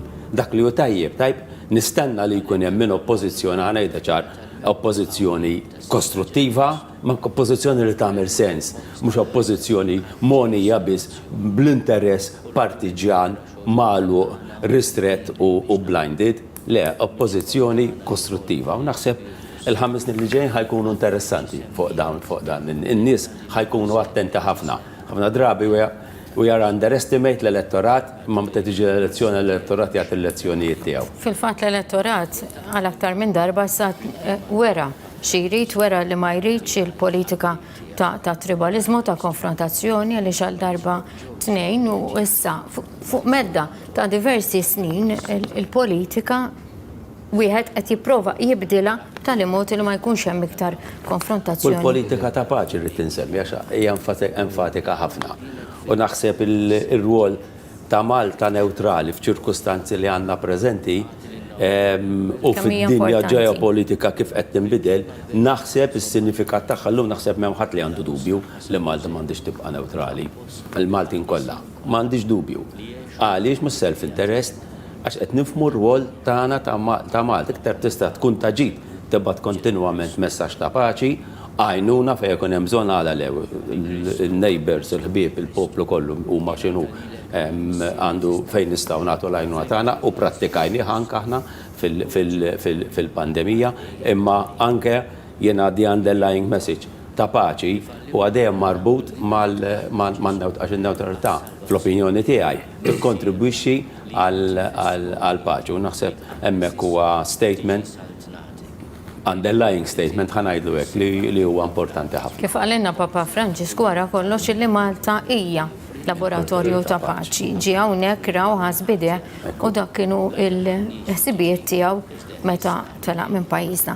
Fil-fatt, Antoinette, jekk anke minn hawnhekk inselmu lill-Papa illi huwa onest, open, miftuħ, dak li għandu jgħidu fejn ħass il-bżonn illi ċanfar gvernijiet għat maddeja. Anke ċanfar l-istituzzjoni tiegħu. Eżatt, fej kellu. Tmexxija tal-Vatikan l-bżonn li jdur anki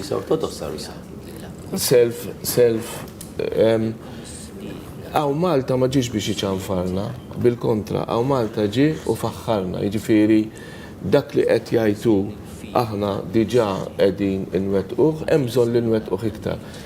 Il-Monsignor Arċisqof tkellem fuq il-parti tal-politika, tat-tribalizmu, il-konnotazzjoni ovvjament ħażina. Fid-dinja m'hawn xejn perfett. L-politika, l-Parlament, l-ġustizzja, l-Knisja, imma jekk irridu nkunu veritiera, ma rridux nillejbiljaw daw l-istituzzjonijiet bil-każijiet negattivi fejn hemm il-bżonn li jitjiebu l-affarijiet wieħed għandu jibqa' jaħdem biex itejjibhom. Imma rridu nillejbiljawhom bit-tajjeb tagħhom ukoll. Li qal naħseb tajjeb ħafna l-Arċisqof ukoll meta tkellem fuq ejja nsejħula soft politics, il-politika b'imħabba, il-politika b'ġustizzja, il-politika b'rispett u l-politika bil-libertà. Għandna mmorru għal dak it-tip ta' politika, ma rridux immorru għal tip ta' politika kiesħa, kattiva, bla qalb, li inti dejjem qed tattakka u dejjem qed tara kollox negattiv tiegħi kollox tajjeb tan-naħa l-oħra kollox. Fil-fatt, twettiq ta' politika laburista f'dawn l-aħħar snin kienet waħda li tixed dawn kollu li tara l-bżonnijiet tal-poplu u tara fiex tista' tgħinhom għaliex li titkellem hija faċli imma li tatwa u li tagħti biex verament tgħin hemmhekk fejn tidħol il-karità soċjali. Dak li warm politics, soft politics mibnijin fuq l-imħabba, l-altruizmu, l-għajnuna, l-fqir, l-żgħir, kif qal Charles, affarijiet li qabel konna noħolmu bihom, affarijiet li ħaddieħor jgħir għal pajjiżna għall affarijiet illi daħħalna aħna. L-għajnuna illi semma Charles aktar qabel, l-għajnuna fil-pandemija kienet waħda minn dawk iż-żminijiet ma rridux ninsew illi għaddejna minn żmien. Antoinette, illi il-gvernijiet laburisti dejjem ħarsu biex isaħħu l-ekonomija. ħanamel frażi kienet famuża fis-sebgħinijiet meta kien ngħidlu aħleb ġut lill-Ministru tal-Finanzi, imma kienet frażi l wieħed f'ħafna mħuħ tan-nies u niftaq. Imma għaliex? Għax inti kabbar l-ekonomija, oħloq il-ġid u mbagħad ir-rwol tiegħek kif dak il-ġid irid jitqassam. Ma naħseb matul daw l-aħħar mit-terti li law daw l-aħħar 9 snin. Naħseb il-Gvern Laburista dewet taqa' bl-iktar mod miftuħ, bl-iktar mod anka iffokat. Per eżempju, li daw l-aħħar 4 snin konna 25 sena nitkellmu fuq is-sostenibilità tal-pensjonijiet. U l-pensjonijiet qatt ma żdiedu qabel. Illum il-pensjonijiet żdiedu għal sena wara sena wara sena u s-saħħu wkoll anke l-istrutturi li kien hemm tal-pensjonijiet, per eżempju l-pensjoni tar-Romol ġiet mogħlija. Allura dik inti għandek illi il-pensjonant illi ovvjament is-soċjetà tagħna it's an aging population ħajkonna numru kbir, qed jiġi mejjum biex jgħix tajjeb. Imma fl-istess waqt li għamilna dan, żidna l-postijiet tax-xogħol b'100,000. Mela inti għandek żewġ tal-bilanċ, mbagħad dik tirrifletti ruħha għax il-politika hija r-realtà, il-politika mhux il-kliem, il-politika jisma' dak li qed tagħmel inti f'dak il-livell politiku, ekonomiku, soċjali, kif qed jissarraf, kif qed jinħassm il-poplu. U naħseb il-pattern huwa stabbilit u m'għandix dubju anke għall-manifest elettorali aħna committed li dak irid jitwettaq, huwa manifest bbażat fuq dan il-prinċipju. Il-kumment li nistgħu nagħmlu ejja ninsew ngħidu il-politika maħmuġa l-politika mhux veru. Min jidħol għall-politika jiena u sieħbi Karmenu ilu iktar minn nofs is-70 u jiena mill-late 70s illi tħallna fil-politika. Imma tħallna fil-politika għax ħadna s-sodisfazzjon li nkunu qrib in-nies, li nkunu qegħdin nitkellem għalija m'għandux dubju anke Karmenu għax nitkellmu ħafna bejnietna. Għax irridu nkunu qrib in-nies, nkunu nafu x'inhuma l-aspirazzjonijiet tan-nies. U l-aspirazzjonijiet tan-nies huma bażikament li jrid ikollu l-opportunità li jimxu l-qudiem, il-ħolqien ta' opportunità għal kulħadd. Jiena għandi l-pjaċir ngħid li f'daw il-100 sena meta twaqqaf il-partit għal irid joħloq opportunitajiet indaqsu ġid għal kulħadd, mhux tal-ftit biss, kif kienet il-konsuetuti dak iż-żmien. U matul daw il-100 sena Gvern Laburist wieħed wara l-ieħor bil-metodu tiegħu, bit-tajjeb u bil-ħażin tiegħu, ma fl-aħħar mill-aħħar iktar it-tajjeb, din wettaqa'. U il-ħajja li għandna llum 275,000 persuna taħdem, 100,000 impjieg f'10 snin, 10,000 kull sena. Taf x'ifisser il-kontribut għad-dħul tal-gvern fit-taxxa, fil-konsum, eċċetera. U x'tista' tagħmel b'dak il-ġid? U rajnieh? Allura l-miżuri illi joħolqu introjtu għall-gvern huma miżuri li għandhom ikunu attwati, imġedda u nagħmlu affarijiet ġodda li joħolqu introjtu mingħajr ma tagħmel pis tat-taxxa fuq il-nies għax milli tagħmel iktar taxxa ħadd naqqaslu l-benessere tiegħu. Dal-bilanċ naħseb wettaqni u rridu nħarsuh għax huwa l-bilanċ li ġab ħafna ġid fil-pajjiż, ġid li nħass anke fil-livelli kollha, hemm iktar xi jsir, ċertament hemm iktar xi jsir, ma nistgħu nitkellmu fuq is-servizz tas-saħħa u ma nidux li huwa wieħed mill-aqwa fid-dinja barranin. U Karmenu jaħseb jgħidlek l-istess. Jgħidlek isma' meta jiġu hawnhekk, ġew mill-Iżvezja jgħixu hawnhekk bħala residenti, jitlu fis-servizz tas-saħħa u jifaħruh. Ġifieri ġew minn pajjiż li għandu servizz tas-saħħa tajb. U naħseb dak huwa semmejt servizz wieħed tajb, ġifieri hemm ħafna servizzi oħra fis-social welfare, fl-iskejjer, bl-għajnuna ta' tfal, il-ħarsin ta' tfal. u l-indirizz lej is-soċjetà u l-familja kif qed tinbidel, dawn huma kollha miżuri li jiffitjaw eżatt fl-enċiklika tal-Papa fl-opinjoni tiegħi mill-aspett moralistiku, imma iva l-gvernijiet laburisti wettquha qed iwettaqgħu dak għandu jkun il-pattern li għandna nimxu bih il-qudiem. Nuħu din l-opportunità biex nirringrazzjak tal-ħin li qattajt magħna li naf li sarlek il-ħin issa għal-impenn ieħor. Grazzi notar. Grazzi ħafna. Grazzi tal-li kont magħna u nkomplu issa niddiskutu ftit mal-Perit Vella. Grazzi notar Manġon tal-li kont magħna. Laqtitni sentenza partikolari. Perit, għandna bżonn il-politika u għandna bżonn partiti politiċi magħmula minn nies determinati li jwettqu u jagħmlu xi ħaġa. Kemmi importanti d-determinazzjoni tal-politiċi għaliex ejja ngħiduha kif inhi f'5 snin politiku jiltaqa' ma' kull ma jista' jimmaġina u anke affarijiet li ma joħolhomhomx. Kemmi importanti d-determinazzjoni fil-politiku biex iwettaq? Id-determinazzjoni u l-commitment. Inti jekk inti se tidħol fil-politika taf illi dieħel għal sagrifiċċji kbar. Nafx jien ngħid, sagrifiċċji li l-familja tiegħek trid tagħmilhom u taqsamhom miegħek, jiġifieri m'intix sejjer għal xi xalata. Però se tmur hemmhekk bil-commitment għax inti trid tgħin l-żgħir, trid tgħin il-dak li għandu bżonn, trid tidentifika problemi, dawk il-problemi tindirizzhom u ssolvihom. Irrid norbot ma' dak li qal l-isqof illi il-politiku irrid jagħmel il-ġid, il-politiku irrid jgħin il-lajru, mhux għal voti, mhux biex jieħu xi ħaġa in return. Illum hawnhekk kien hawn Charles hawn jien illi llum aħna m'għadniex fil-politika.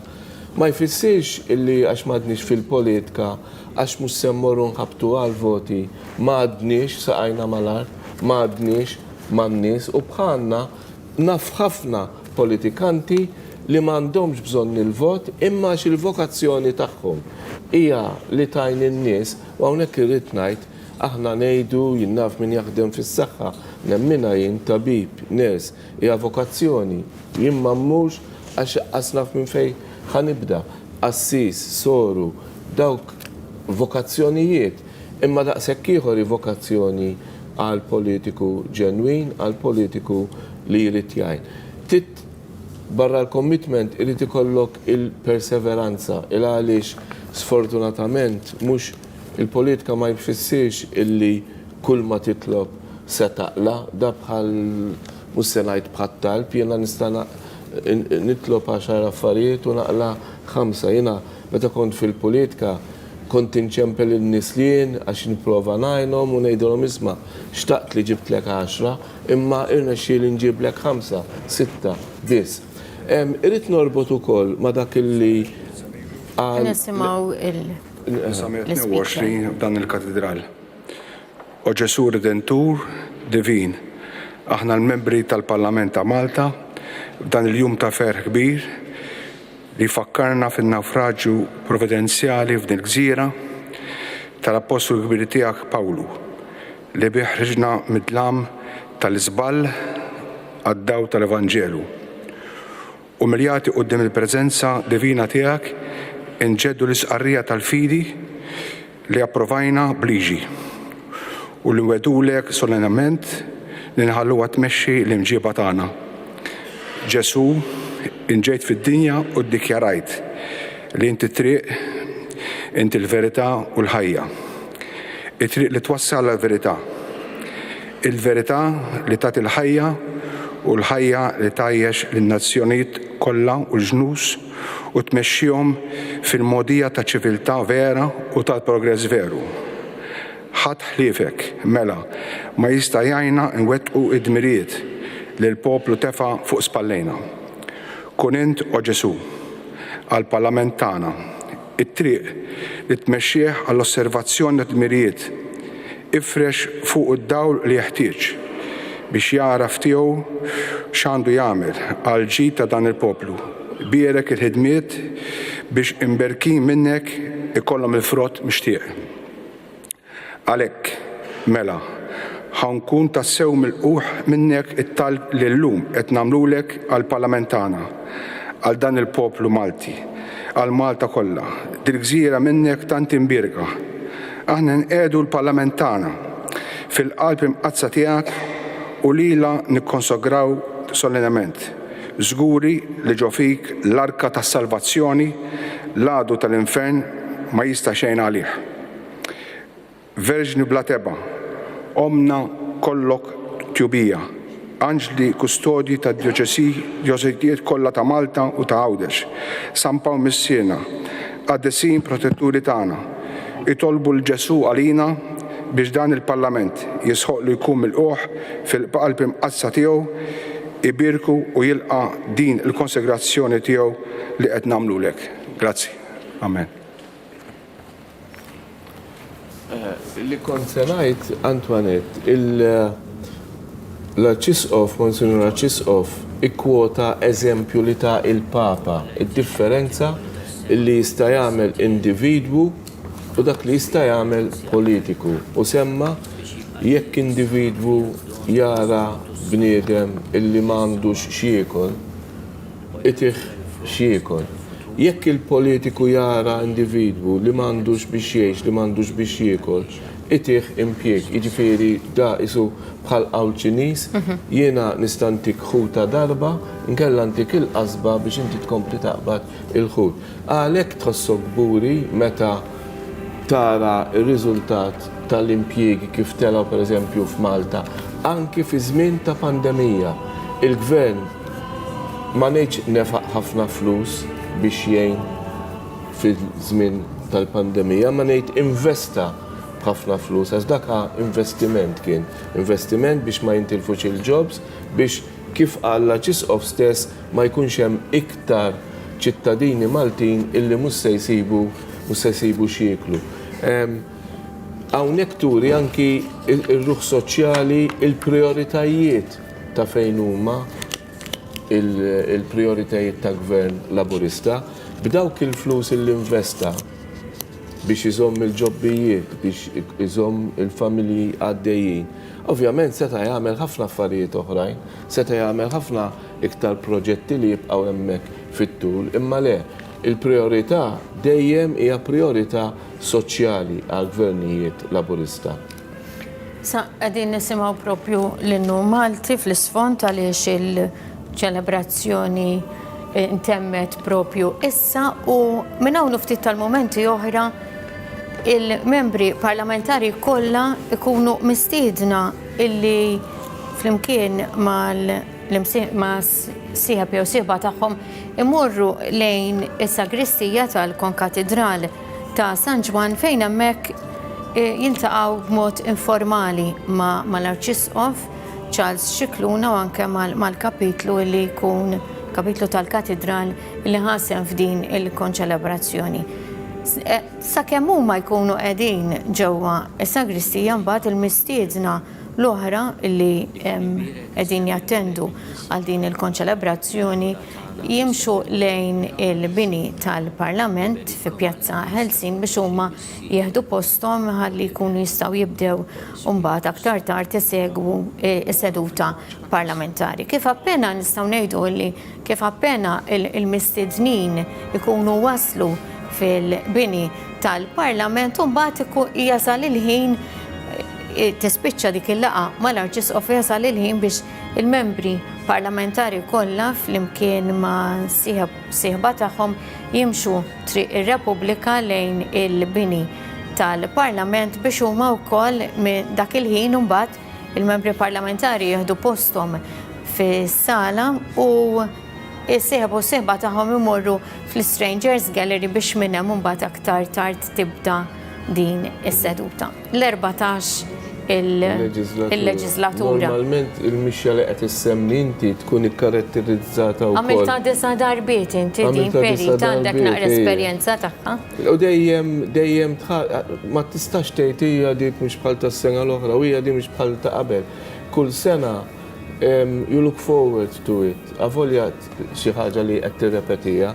imma il-mixja normalment ikun hemm anki nies fit-toro illi Ġifieri kontu tkunu looking forward għalija kif qed tgħid inti? ħafna. Għaliex għalina jista' tkun sempliċement mixja aħna li qegħdin insegwu dak li għaddej. Għax dan huwa r-riżultat finali għal dak kollu li tkun għamilt, tas-sagrifiċċju u l-ħidma li għamilt. Żmien il-kampanja elettorali.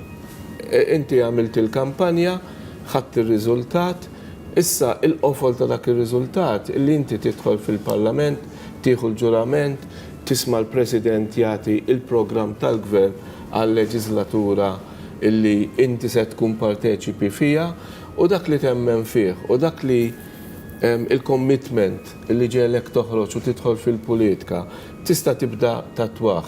Tatwaħ għax aħna fil-politika naħsbu illi l-politika hija dik il-konnessjoni ma dak li qed jivvuta għalek biss.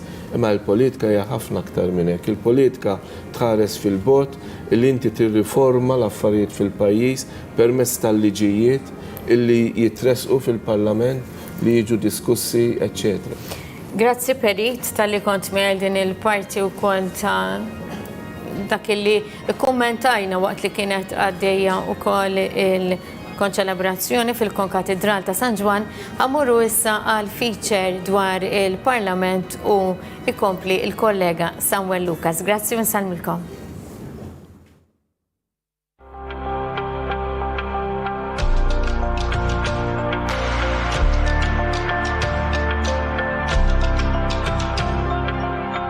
Il-Parlament ta' Malta, l-ogħla istituzzjoni tal-pajjiż.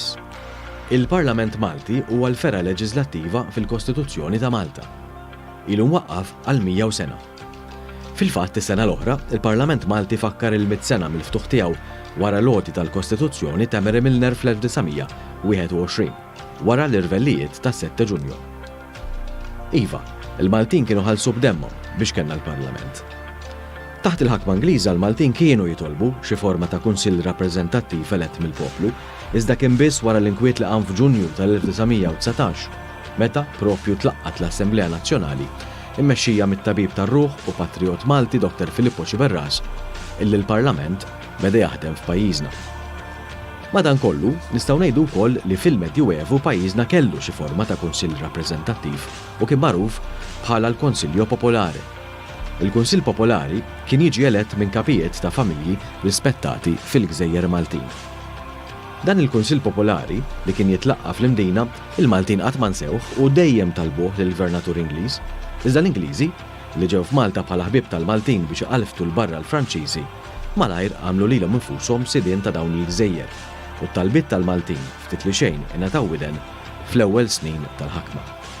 Biss għall-ewwel elezzjonijiet kellhom jgħaddu qrib l-4 deċenji minn mindu Malta saret parti mill-Imperu Britanniku, iżda dawn setgħu jsiru għal forma ta' Kunsill tal-Gvern. Imbagħad l-elezzjonijiet tal-Parlament Malti saru għall-ewwel darba fl-1921. Għal 12 sena, il-Parlament Malti kellu żewġ tikmamar, l-Assemblea Leġislattiva u s-Senat. Hekk kellu l-ħakim Ingliż f'daru u hekk għadu sal-lum il-House of Commons u l-House of Lords. Iżda f'Malta wara l-inkwiet li qam fi żmien il-Gvern ta' Strickland, is-Senat tneħħa. Għal 94 sena, il-Parlament ta' Malta kien jiltaqa' fil-Palazz Maġisterjali il-Belt, fejn illum hemm ukoll l-uffiċċju tal-President ta' Malta. Il-Parlament kien beda jiltaqa' fil-bidu fejn hemm is-sala tal-arazzi fil-palazz, u mbagħad mexa fl-istess binja għal fejn hemm l-armerija tal-kavallieri.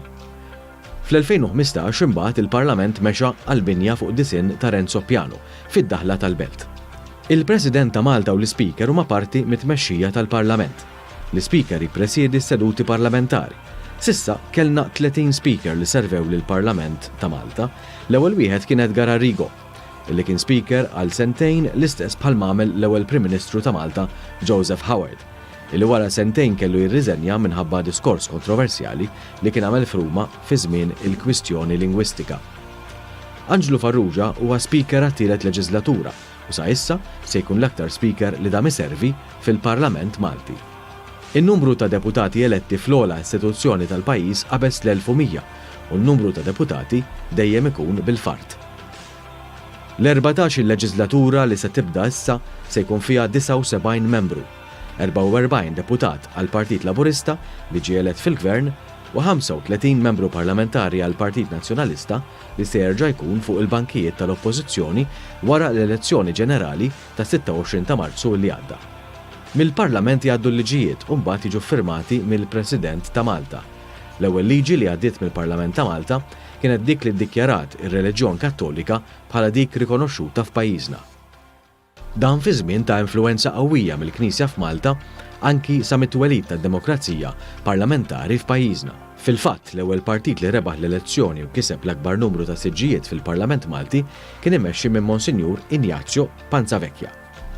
Dan Panzavecchia mbagħad kien iddeċida li ma joqgħodx Prim Ministru u għalhekk kien intażel Joseph Howard hekk kif il-Partit tal-Unjoni Politika Maltese ta' Panzavecchia kien l-akbar partit f'Malta dak iż-żmien. Illum, ftit aktar minn 100 sena wara, dawk meqjusa bħala rappreżentanti tal-poplu jieħdu l-ġurament ta' membri parlamentari u tibda l-ħidma leġislattiva għal 5 snin illi ġejjin. Fost l-ewwel żviluppi li mistennija naraw fl-ewwel mitjum il-bidu tal-14 il-leġislatura mistennija emendi fil-liġi tal-IVF li bihom aktar persuni jkunu jistgħu jsiru ġenituri u jħadnu tarbija.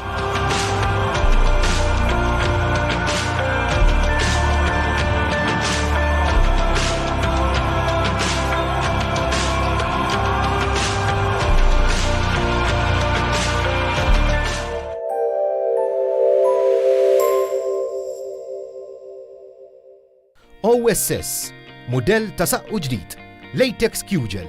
Saqqu magħmul 100% b'latex naturali, b'topper ġdid rivoluzzjonarju imħallat bil-ġel tar-ram fuq kull naħa tas-saqqu. Fost il-benefiċċji li joffri r-ram insibu li jgħin biex jipproteġi minn viruses, huwa anti-infjammatorju u bekk jgħin iċ-ċirkolazzjoni tad-demm.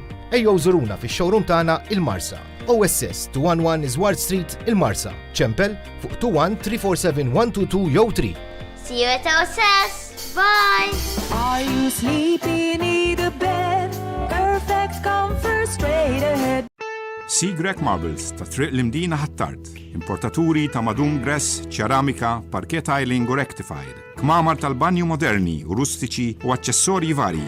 Miftuħin mid-9 sassija u mill-4 sas-7 nofs. Is-sibt miftuħin fil-ħodu biss. Kull min isemmi dan ir-riklam jingħata 15% skont. Seagrek Marbles, ċemplu issa fuq 21-42-05-38.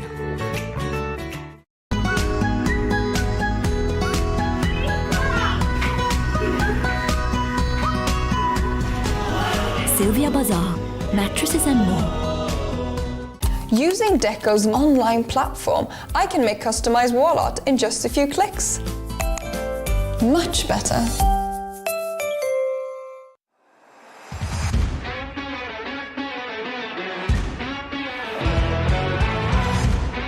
Three Retail Supplies Limited for all your commercial needs. Visit us at our new showroom in Mdina Road, Zabuċ.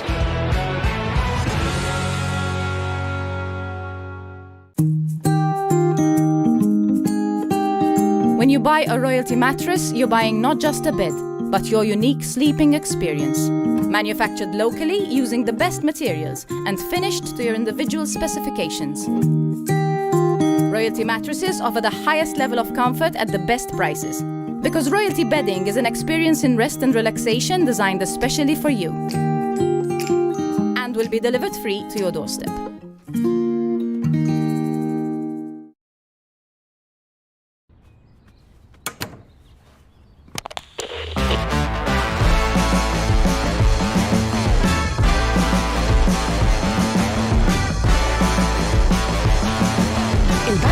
PLC hija regolata mill-MFSA u liċenzjata biex toffri l-kummerċ bankarju f'termini tal-att dwar il-kummerċ bankarju.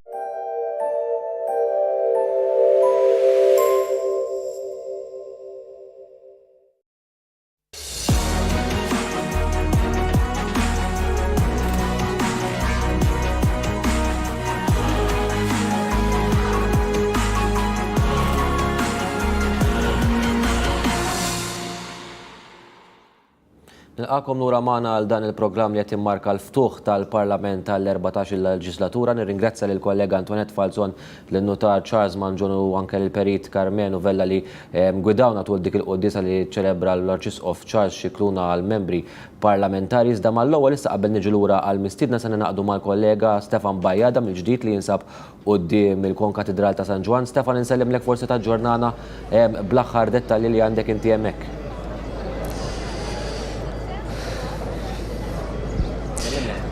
Ekku insellimlek Samuel u insellem l-segwaċi kollha ta' Wan kif qed tajjeb int propju għada kif intemmet il-quddiesa li tat bidu għaċ-ċelebrazzjonijiet li se jaraw il-ftuħ statali tal-14 il-Parlament ta' pajjiżna. L-Arċisqof ta' Malta Charles Scicluna fil-quddiesa anke li ċelebra għal-ħabta tad-disa propju fl-omelija tiegħu li wassal lid-deputati parlamentari għamel aċċenn għall-enċiklika tal-Papa Franċisku anke dik jekk imsejħa fratelli tutti il-kol aħwa. Issa propju ma' tmiem il-quddiesa id-deputati parlamentari 79 deputat parlamentari miż-żewġ naħat tal-Kamra kemm tal-Gvern anke ta' l-oppożizzjoni propju se jkunu qed joħorġu mill-Konkatedral ta' San Ġwan u jaqbdu triqthom fit-triq prinċipali tal-Belt Valletta triq ir-Repubblika sabiex hemmhekk ikunu qegħdin jaslu il-Parlament ta' Malta u jassistu ma' wkoll anke jieħdu l-ġurament bħala membri parlamentari tal-14 il-Parlament ta' pajjiżna ta' Malta.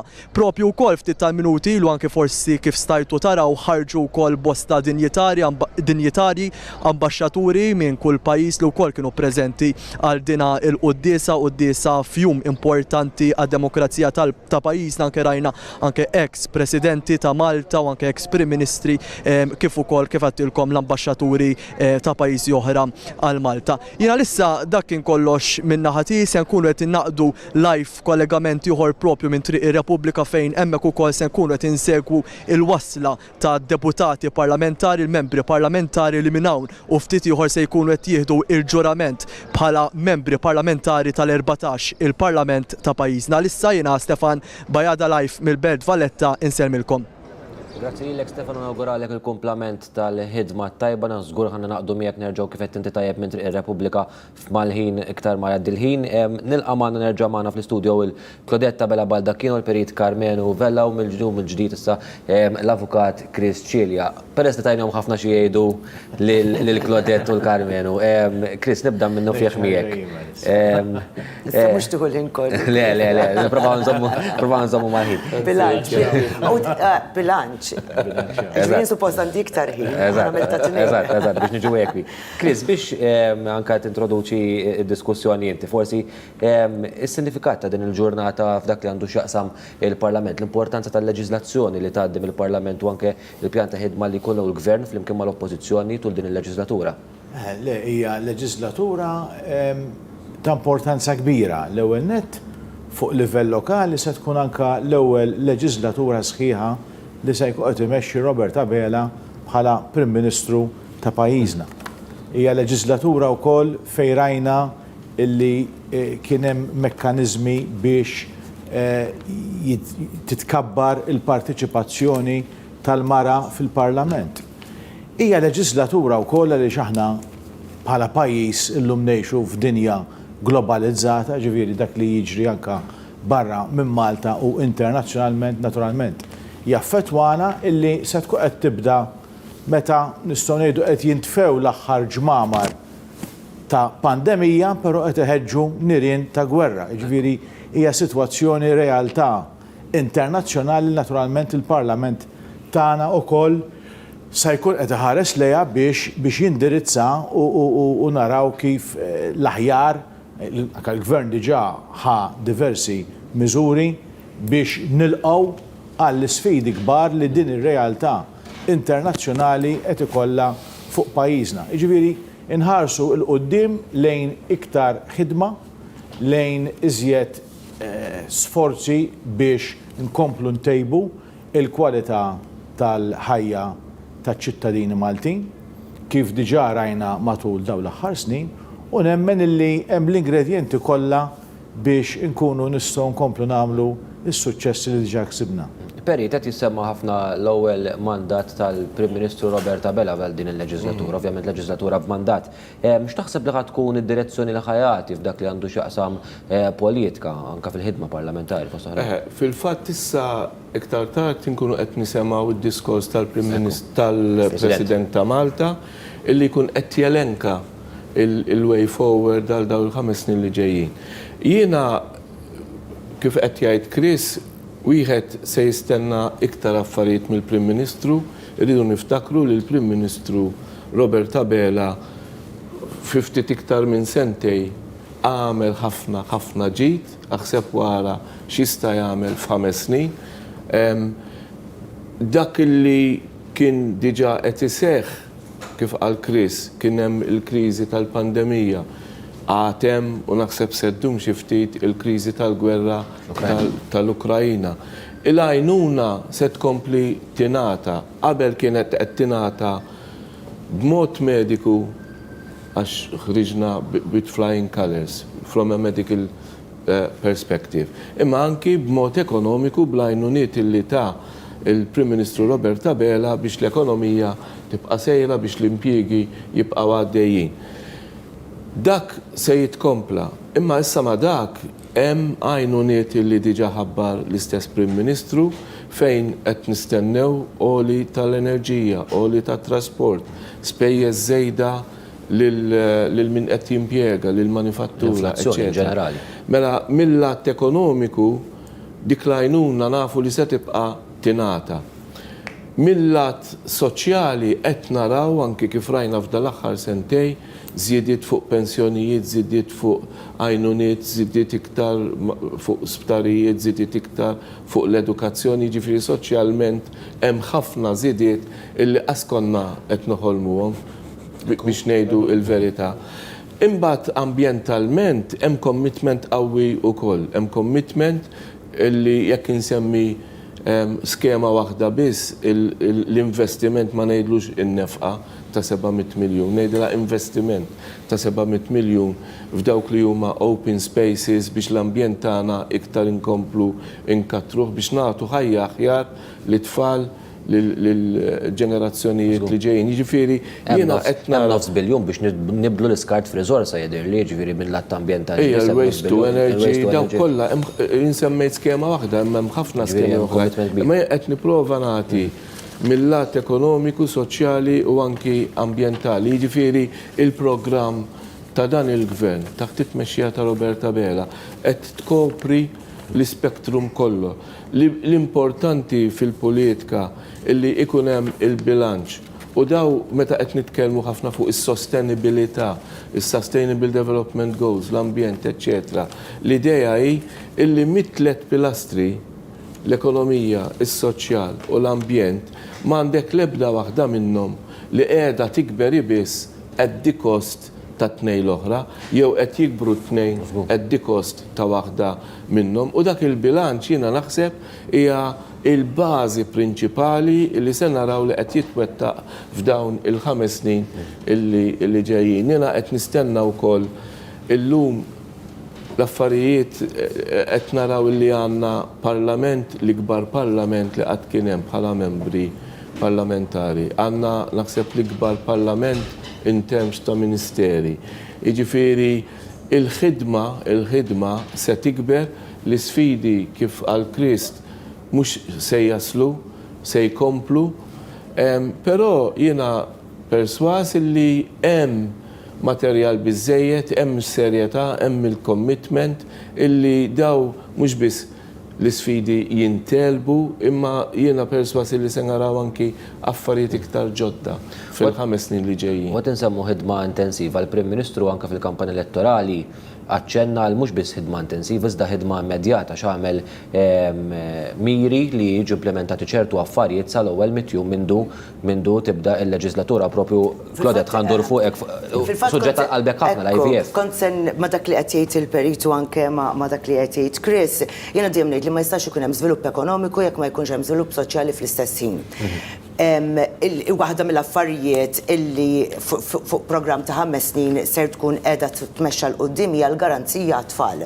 Ġifieri dik għandek proġett ta' 145 miljun euro fil-5 snin li ġejjin fuq items differenti għat-tfal li huma llum qegħdin jgħixu llum, irridu jikbru imma, ġifieri din l-garanzija għat-tfal biss ħatkun qed tiġi investita 145 miljun u naqbel ma' dak li qed jgħid il-Perit, ġifieri inti dan huwa investiment għax inti what's the cost? X'inhu l-cost? X'inhu l-prezz li tista' tħallas jekk inti ma tagħmel xejn għal dik il-persuna li għandha bżonn illum. Ġi jekk jien ma nagħmel xejn, jekk jien għandi persuna vulnerabbli li llum ma nagħmel xejn għaliha, din jekk ħatikber, meta tikber ħatmur li fuq is-servizzi soċjali, ħataqali fix-xibka, ħataqali mix-xibka rid nar kif ħansostni, allura l-investiment irid isir illum. U fuq dak li qed tgħid inti u naħseb li wieħed mis-suġġett il dejjem kelli għal qalbi kemm kien inni kemm domt fil-politika tal-Kunsilli Lokali u anke fil-Parlament Ewropew u anke meta ħdimt fl-istazzjonijiet wan, ġifieri kienet dik marbuta ma' soċjali fl-aħħar mill-aħħar huwa il-pedament biex ngħinu lil dawk l-aktar li huma fil-bżonn. Mhux biss huma lill-anzjani tagħna li tajna id-dinjità tagħhom billi żdiedu l-pensjonijiet u l-gvern għandu mandat biex ikompli jgħin lil dawk l-aktar vulnerabbli u anzjani fis-soċjetà tagħna, imma wkoll jgħin lil kull individu. U wieħed mill-commitments illi tkellem dwaru il-Prim Ministru huwa illi jibdel, jemenda u jtejjeb is-servizzi tal-IVF. Issa jekk hemm suġġett li huwa l-qalbi li ngħadha fuq public record nitkellem fuq huwa dan is-suġġett. It-tfal tiegħi llum se jgħalqu 6 snin. Dis-sena jgħalqu 6 snin f'Ottubru li ġej. Claude, niwafqek li ta' hemmhekk ħareġ il-Prim Ministru Roberta Bellessaħ ovvjament kulħadd ħeqbad triqtu lejn il-Parlament sabiex hemmhekk issa jibda ċ-ċerimonja fil-Parlament fejn fost oħrajn jittieħed il-ġurament kemm tal-Prim Ministru tal-Speaker iżda anke tal-membri parlamentari. Qed naraw hemmhekk jitkellem man-nies flimkien ma' martu Dr. Lidja Bela. Kompli, Claudette. Nistgħu nagħmlu kumment ukoll fuq il-wejjeġ li libsa il-mara tal-Prim Ministru Dr. Lidja Bela bla dubju illi imma tejjeb ukoll imma nies jitkellmu ħafna fuq dawn l-affarijiet, saru jitkellmu ħafna. Ma tidher sabiħa verit. Ekku. Ġifieri apparti minn hekk anke l-sut li libes il-Prim Ministru, forsi intom bħala rġiel minix waħda li nifhem ħafna fil-fashion, imma anka il-mod ta' kif libes il-Prim Ministru jagħtik statement. Ġifieri u forsi wkoll fl-aħbarijiet tgħidulna daqsxejn x'kienu libsin iktar in-nisa mhux biss li huma ministri, imma wkoll in-nisa tal-ministri. U qed naraw Prim Ministru martu li dejjem man-nies, hekk hux fi żmien kampanja elettorali, hekk hux fi żmien wara li għaddiet il-kampanja elettorali. Il-mixja mill-Katedral ta' San Ġwan għal-Palazz, għal-Parlament, hija karatterizzata minn nies li jkun qegħdin hemmhekk li forsi tgħid kelma magħhom, taraw it-temp ippermettaw ukoll fortunatament. U sinifikattiva wkoll ta' Prim Ministru fl-aħħar gvern umum li saqaħ mal-art li jisma' dak kollu li għandhom xejdu n-nies, le? Ekku, ġifieri u l-politika issir meta jkollok il-kuntatt man-nies. Għax jiena niftakar il-mod ta' kif jingħata Children's Allowance inbidel u sar jingħata qabel ma tibda pereżempju l-iskola frott ta' xi ħadd illi qal isma' għaliex ma tagħtu Children's Allowance ma jingħatax qabel ma tibda l-iskola rader milli wara. U tagħmel sens, ġi dawn huma affarijiet żgħar li jolqtu lil dak li jkun personalment. Kif qed tgħid inti, il-politika taħdem both ways, top down u bottom up. Ħafna drabi id-deċiżjonijiet li jkunu ġejjin mill-bottom up approach l-iktar li jkollhom suċċess u popolarità man-nies. Ġifieri u jien kont qed insemmi tfal tiegħi għalqu 6 snin. Da on record nitkellem dwar il-vjaġġ li għaddejna minnu jiena u r-raġel tiegħi u ħafna oħrajn li ma jitkellmux u mhumiex on record u anke meta kont President ta' Nisa Laburisti konna għamilna anke sensiela ta' proposti biex jinbidlu il-liġijiet tal-IVF f'pajjiżna. Illum il-ġurnata għandna commitment illi fl-ewwel mitjum se tkun qed tinbidel din il-liġi tal-IVF li tagħti ċ-ċans u l-opportunità lil persuni u koppji biex ikollhom it-tfal. Ġifieri iktar minn kollox, il-commitment huwa wkoll marbut mal-mediċina li tiswa ħafna u ħafna flus. Ġifieri hemmhekk naraw il-qalb soċjali, ruħ soċjali, ġifieri mhux biss inti li titkellem fuq għax ħanagħmel xi ħaġa, imma li tatwa u li tgħin lill-familji biex verament ikollhom jien ma ngħidx li jixtiequ imma l-fatt li jkollhom id-dritt tal-familja. U ġifieri dan huwa commitment kbir illi se jagħti ċans aktar familji li jkollhom it-tfal. U nieħu spunt minn dak li qed tgħid fuq rigward din ir-riforma fl-emendi fil-liġi tal-IVF nafu li fl-aħħar jiem kienet anke fl-aħbarijiet minħabba sentenza fil-Qorti Ewropea Drittijiet tal-Bniedem minħabba l-faxix tal-età. U fil-fatt il-Prim Ministru l-bieraħ x'kombinazzjoni l-bieraħ qal li dawn ħajkunu emendati fir-riforma li ħad tkun qed tiġi implementata hopefully mal-ewwel mitjum. Ġifieri fl-aħħar mill-aħħar anke li l-gvern ma stennix din is-sentenza tal-Qorti Ewropea tal-Bniedem biex ikun jista' jagħmel din ir-riforma, ġifieri ħal inizjattiva huwa stess minn qabel x'taħseb Chris? Ekku, bla dubju, ġifieri naturalment aħna illi illum membri sħaħ tal-Unjoni Ewropea meta jkun hemm deċiżjonijiet bħal dawn wieħed irid joqgħod magħhom u jrid jagħtuhom. Però f'dan il-każ partikolari diġà kien hemm il-commitment illi ħajsir dak illi llum qed tgħid dik is-sentenza, ġifieri il-gvern u l-Prim Ministru antiċipa kien diġà għamel commitment ċar illi mhux biss huwa commitment b'saħħtu, imma qed jgħid li rridu nindirizzawha b'urġenza li fl-ewwel mitjum ta' din il-leġislatura qed tingħata prominenza sħiħa biex tiġi attwata. Naturalment dan huwa parti minn programm iktar wiesa u naħseb illi meta wieħed jirrifletti dan ikkontribwixxa bil-kbir anka għal mandat b'saħħtu wieħed wara l-ieħor illi ingħataw il-gvernijiet laburisti f'dawn l-aħħar 3 elezzjonijiet fejn anka riforma soċjali wiesa fejn indirizzajna il-kwistjoni ta' drittijiet tal-individwu. Jiġifieri li l-individwu ingħata dawk id-drittijiet li jkun jista' jgħix il-ħajja tiegħu f'qafas soċjali naturalment, imma jgħix il-ħajja tiegħu b'dinjità skont l-aspirazzjonijiet tiegħu u inħoloq ambjent fejn dawk l-aspirazzjonijiet wieħed jista' jilħaqhom. Kif qed tgħid Claudette l-aspirazzjoni tagħha u ta' żewġa kienet illi jkollhom it-tfal. Kien hemm bżonn din ir-riforma biex issir u twettqet din ir-riforma. Illum se jsir iktar xogħol biex dak il-ħidma li diġà beda dan il-gvern f'dak il-qasam tal-IVF se jiġi mtejjeb u se jissaħħu id-drittijiet ta' daw il-familji u ta' daw li qed jesperaw illi ikollhom familja b'dan il-mod. U il-kost tal-mediċini pereżempju jiswa bejn 5,000 euro ta' kull ċiklu tal-IVF, ġifieri u inti dan ma tagħmlux darba u mhux kulħadd tiġi tajba. Ġifieri mhux kulħadd jirnexxielu dan huwa inti għandek ix-xjenza, il-moħħ tat-tabib sewwa, imma inti mhux bil-fors li dak li qed tagħmel se jirnexxielek, ġifieri ċiklu wara ieħor, għaliex għandi mmur il-European Court of Human Rights jiena biex nirbaħ kawża biex li tagħtini d-dritt li nkun fl-età ta' 42 sena. Rispett kollu, ġifieri għalhekk qegħdin ngħidu isma' din ir-riforma kienet diġà qiegħda tiġi maħsuba moħmija qabel ma ngħatat din is-sentenza. U forsi xi ħaġa oħra marbuta mal-pandemija. Fil-pandemija rajna li pereżempju kien hemm tfal żgħażagħ li laqqas biss kellhom aċċess għal-laptop. Il-mandat tal-gvern huwa li jgħin anke f'dan il-qasam edukattiv lill-aktar studenti biex ikollhom dawn l-opportunitajiet. Ġalhekk qed ngħidu apparti l-IVF. Hemm commitments oħrajn kif qegħdin nitkellmu fil-qafas soċjali illi huma se jkunu qegħdin jgħinu lill-familji b'modi differenti.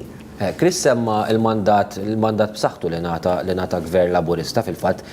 Nisimgħu ħafna spiss l-oppożizzjoni tikkritika f'dak li għandu x'jaqsam eżempju għajnuna finanzjera f'ċekkijiet fi żmien il-gwerra tal-Ukrajna u fi żmien il-pandemija kien hemm il-COVID rate supplementu hekk.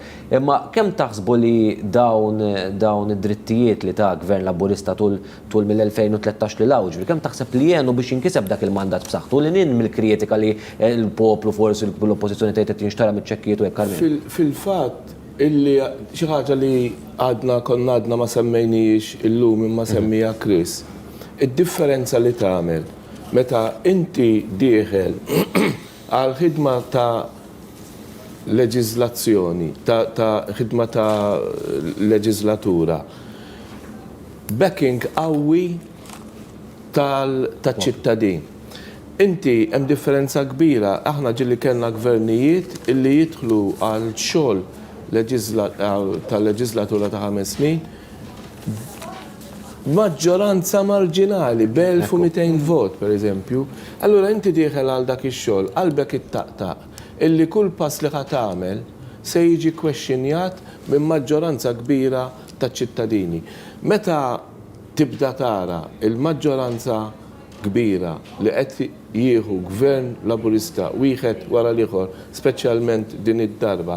Ovvjament il-Prim Ministru sħabu se jmidduhom għax-xogħol b'kunfidenza u b'kuraġġ illi jafu illi dak illi wedu li se jwettqu jiena m'għandi l-ebda dubju li dak li wiegħed il-Partit Laburista mhux se jwettqu gvern laburista, imma għandek il-kuraġġ li għandek is-sapport tal-maġġoranza kbira assoluta tal-ċittadin. Xi ħaġa illi naħseb se naraw f'din il-leġislatura hija l-fatt. Aħna semmejna s-soċjal, l-ekonomija. Karmen, ħawaf efri, għax hemmhekk fil-fatt qed naraw il-membri parlamentari deħlin fil-parlament. Ġifieri issa daqt nibdew nassistu għal ċerimonja ta' ġurament fil-parlament. Ġifieri ma kienx mixja pjuttost li ħadet ħafna ħin, ġifieri. Stennejna aħna li ħaddu madwar 3 kwarti, ġifieri minn xi spiċċa il-quddislaw. Ġifieri mill-ħin li qattaw ġewwa s-sagristija, l-ħin li mxew, ġifieri kienet pjuttost waħda maġla.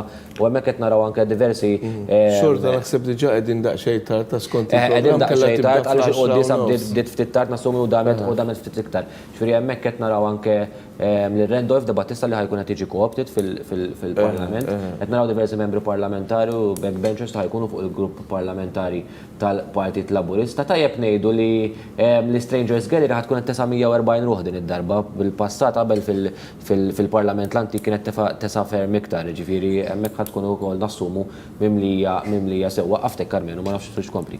Li kont qed ngħid waħda mill-affarijiet li se naraw għax semmejna l-ekonomija u l-ambjent u s-soċjal. Għal żmien twil kien hemm il-perception illi l-ekonomija u l-ambjent ma jmorrux ma' xulxin. Anzi huma diametrically opposite. U trid tagħżel jew l-ekonomija jew l-ambjent. Dik inbidlet għal kollox. U llum qed naraw illi l-ekonomija u l-ambjent ma tistax tifridhom. Das kemm is-soċjal perit ma tistax tifridhom. U li se naraw pereżempju qed nitkellmu l-Ewropa ħarġet bil-Green Deal fejn qed tagħti illum ma jistax ikollok ekonomija li mhix ħadra il għaliex għandha shelf life qasir, għandha expiry date qasira. U naħseb din. Kemm irid jintlaħaq bilanċ. Imma dik dejjem.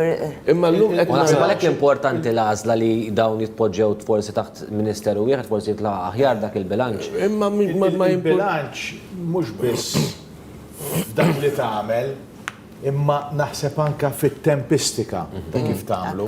Jiġifieri li inti taqleb mill-lum għal-għada minn tip ta' ekonomija, minn sistema ekonomika għal waħda kompletament differenti. Fija l-sfidi tagħha wkoll u tista' toħloq il-problemi tagħha wkoll. Di pereżempju rajnija fl-Istati Uniti tal-Amerika, ġifieri mindu tala il-gvern ġdid ta' Joe Biden marru għal green economy waqfu il-pajpijiet tal-gas li kienu. U ħolqot ċertu riperkussjonijiet ta' inflazzjoni, ta' ġifieri tibbilanċa anka it-timing tagħha ġifieri Proċess. xejn ma jsir f'ġurnata. Jiena kont nażel dejjem illi il-kelma bilanċ ma nsemmijiex meta qed nitkellmu fuq l-ekonomija u l-ambjent, għax il-kelma bilanċ hija tindika li hemm xi tnejn affarijiet. Imma llum daw tant ġew viċin xulxin u proġetti ambjentali ħajatu spinta kbira lill-ekonomija. Jekk aħna qed ngħidu hemm daw l-open spaces huwa proġett għalija ambjentali.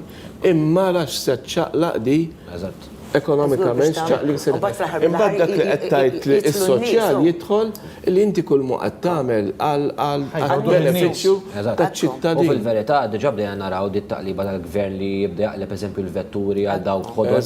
Fl-istess ħin jgħin in-nies jinċentivhom jixtru vetturi ħodor għax ovvjament int ma tistax taqleb kollox għad detriment tal-poplu ma jkunx jista' jlaħħaq ma' dik Mod u mod kif tagħmilha, tista' tagħmilha b'impożizzjoni. Jew gradwalment u tista' tagħmilha bl-inċentiv. Aħna jiena ma naqbilx mal-impożizzjoni, imma li gradwalment għalhekk it-tempistika. U f'da kollu l-għodda li tingħata lill-familji biex ikunu inti tagħti l-qasba biex tkun tista' mhux tagħti li kien inti. Pereżempju bħal-mija tapering of benefits, l-in-work benefits u dal-affarijiet kollha fil-qasam soċjali illi se jkomplu jkunu parti mill-programm tal-gvern biex inti jkollok aktar nies li joħorġu fid-dinja tax-xogħol kif qed tgħid inti perit il-fatt li l-ambjent, l-ekonomija mela n-nies ħajkunu qegħdin jaħdmu f'dawn il-proġetti mela ħadd iġġenera x-xogħol u ħadd iġġenera da kollu. U ċertu affarijiet anki li diġà saru forsi ma nħarsux lejhom. Ħanati eżempju wieħed. We don't take stock of that. Ħanatu eżempju wieħed. Mela qed nitkellmu fuq l-electrification tal-karozzi biex innaqsu il-pollution tal-arja.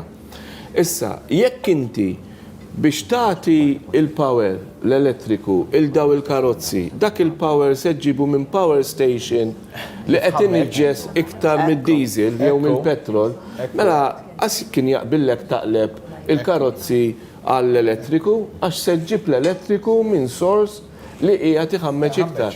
Jiġifieri kieku mhux għax libna il-power station mill-heavy fuel għal-gas kieku nsejja l-idea li inti tmur għall-electrification tal-karozzi. Jekk nista' nsemmi xi ħaġa oħra importanti ħafna illi diġà saret għax kultant ninsew x'diġà sar.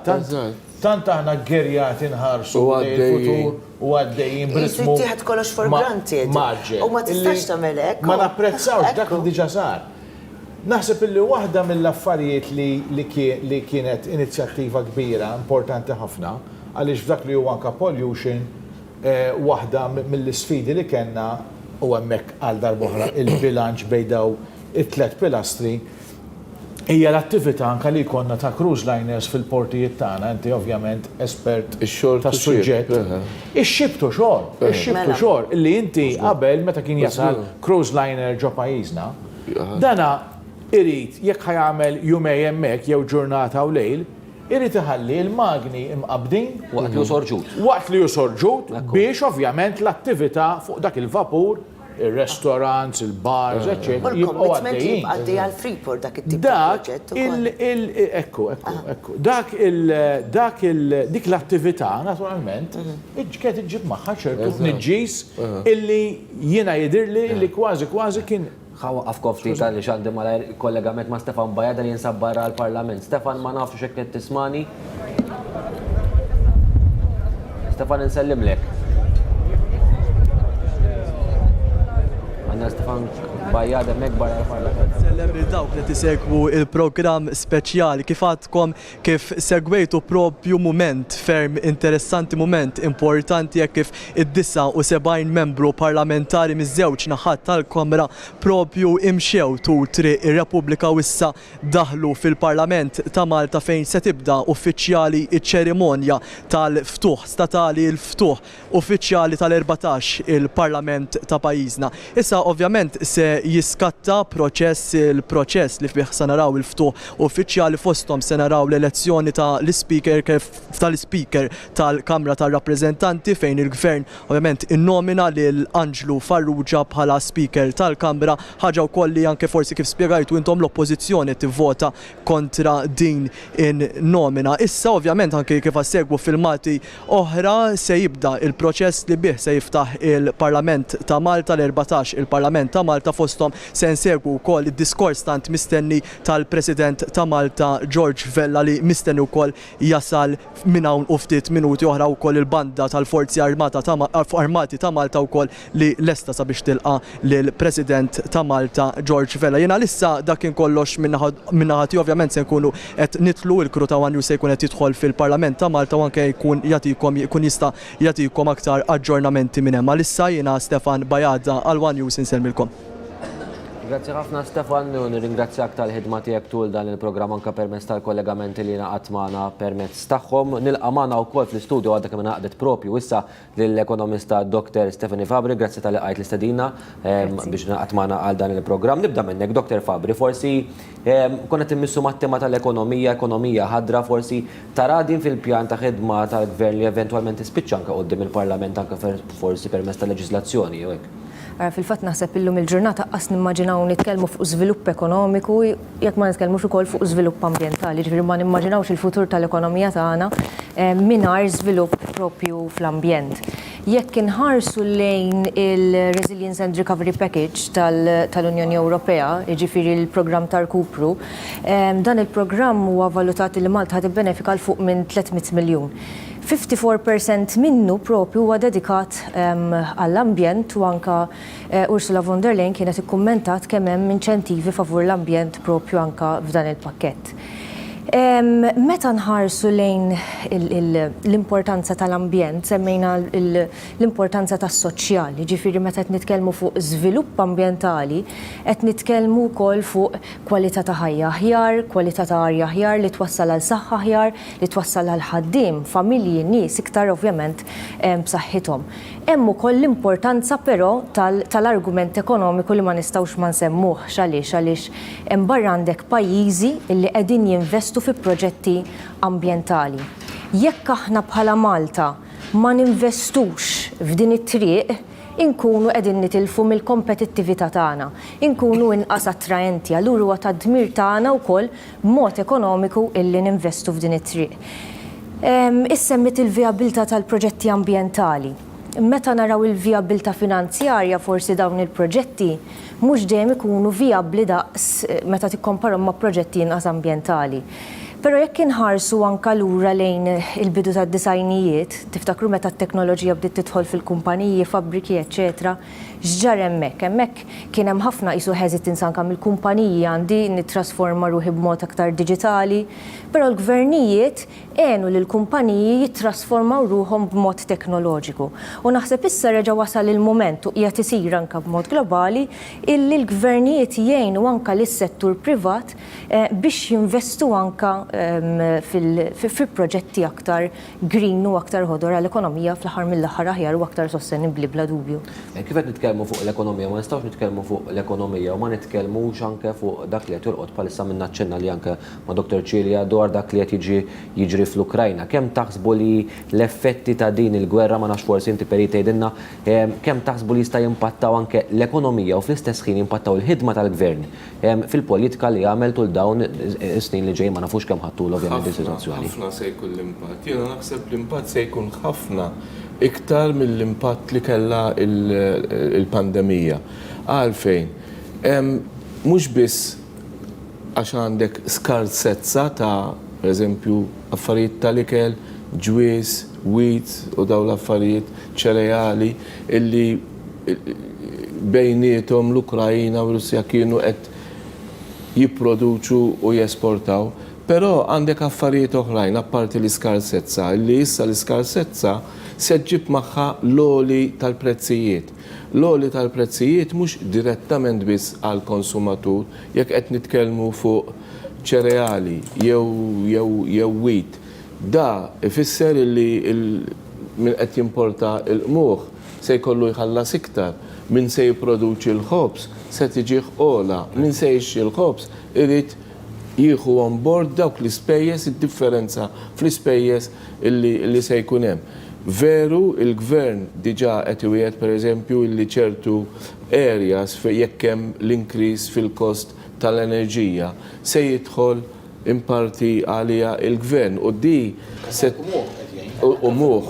din se tkun l-intervent tal-gvern se tkun għajnuna kbira iktar milli kien l-intervent tal-gvern 800 fil-wage supplement biex fi żmien il-Covid biex ma nitilfux l-impjiegi. Għandek l-oli ta' trasport illi minn fuq ċertu affarijiet kważi it-tripla. Jiena għandi jinnafna fil-min per eżempju jimporta ċertu affarijiet u da min jittrasportaħħomlu għallu isma il-prezz issa huwa kważi 3 darbit iktar.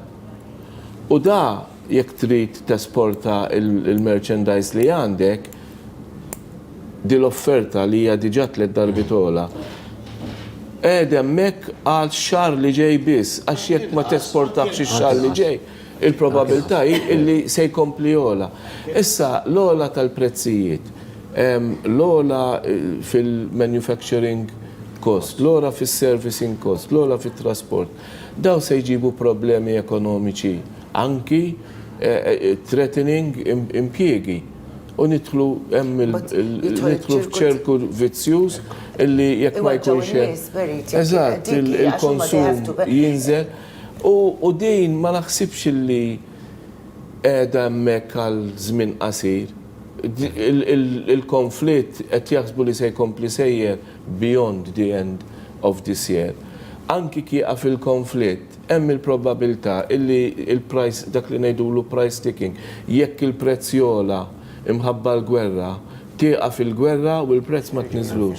Jew mhux qed nimmaġina jien li kif jieqa fil-konflitt b'mod jew ieħor se jitranġaw jitnaħħew is-sanzjonijiet mill-ewwel għaliex ċertu żidiet mhumiex ir-riżultat dirett tal-konflitt imma tas-sanzjonijiet. U s-sanzjonijiet faċli timponihom imma mbagħad biex neħħihom hija storja. Is-sanzjonijiet avolja inti s-sanzjonijiet immirati lejn ir-Russja, però effett fuqek se jkollhom ukoll m'hemm l-ebda sanzjoni li tgħid se tolqot lilhom imma lili ma tolqotni xejn.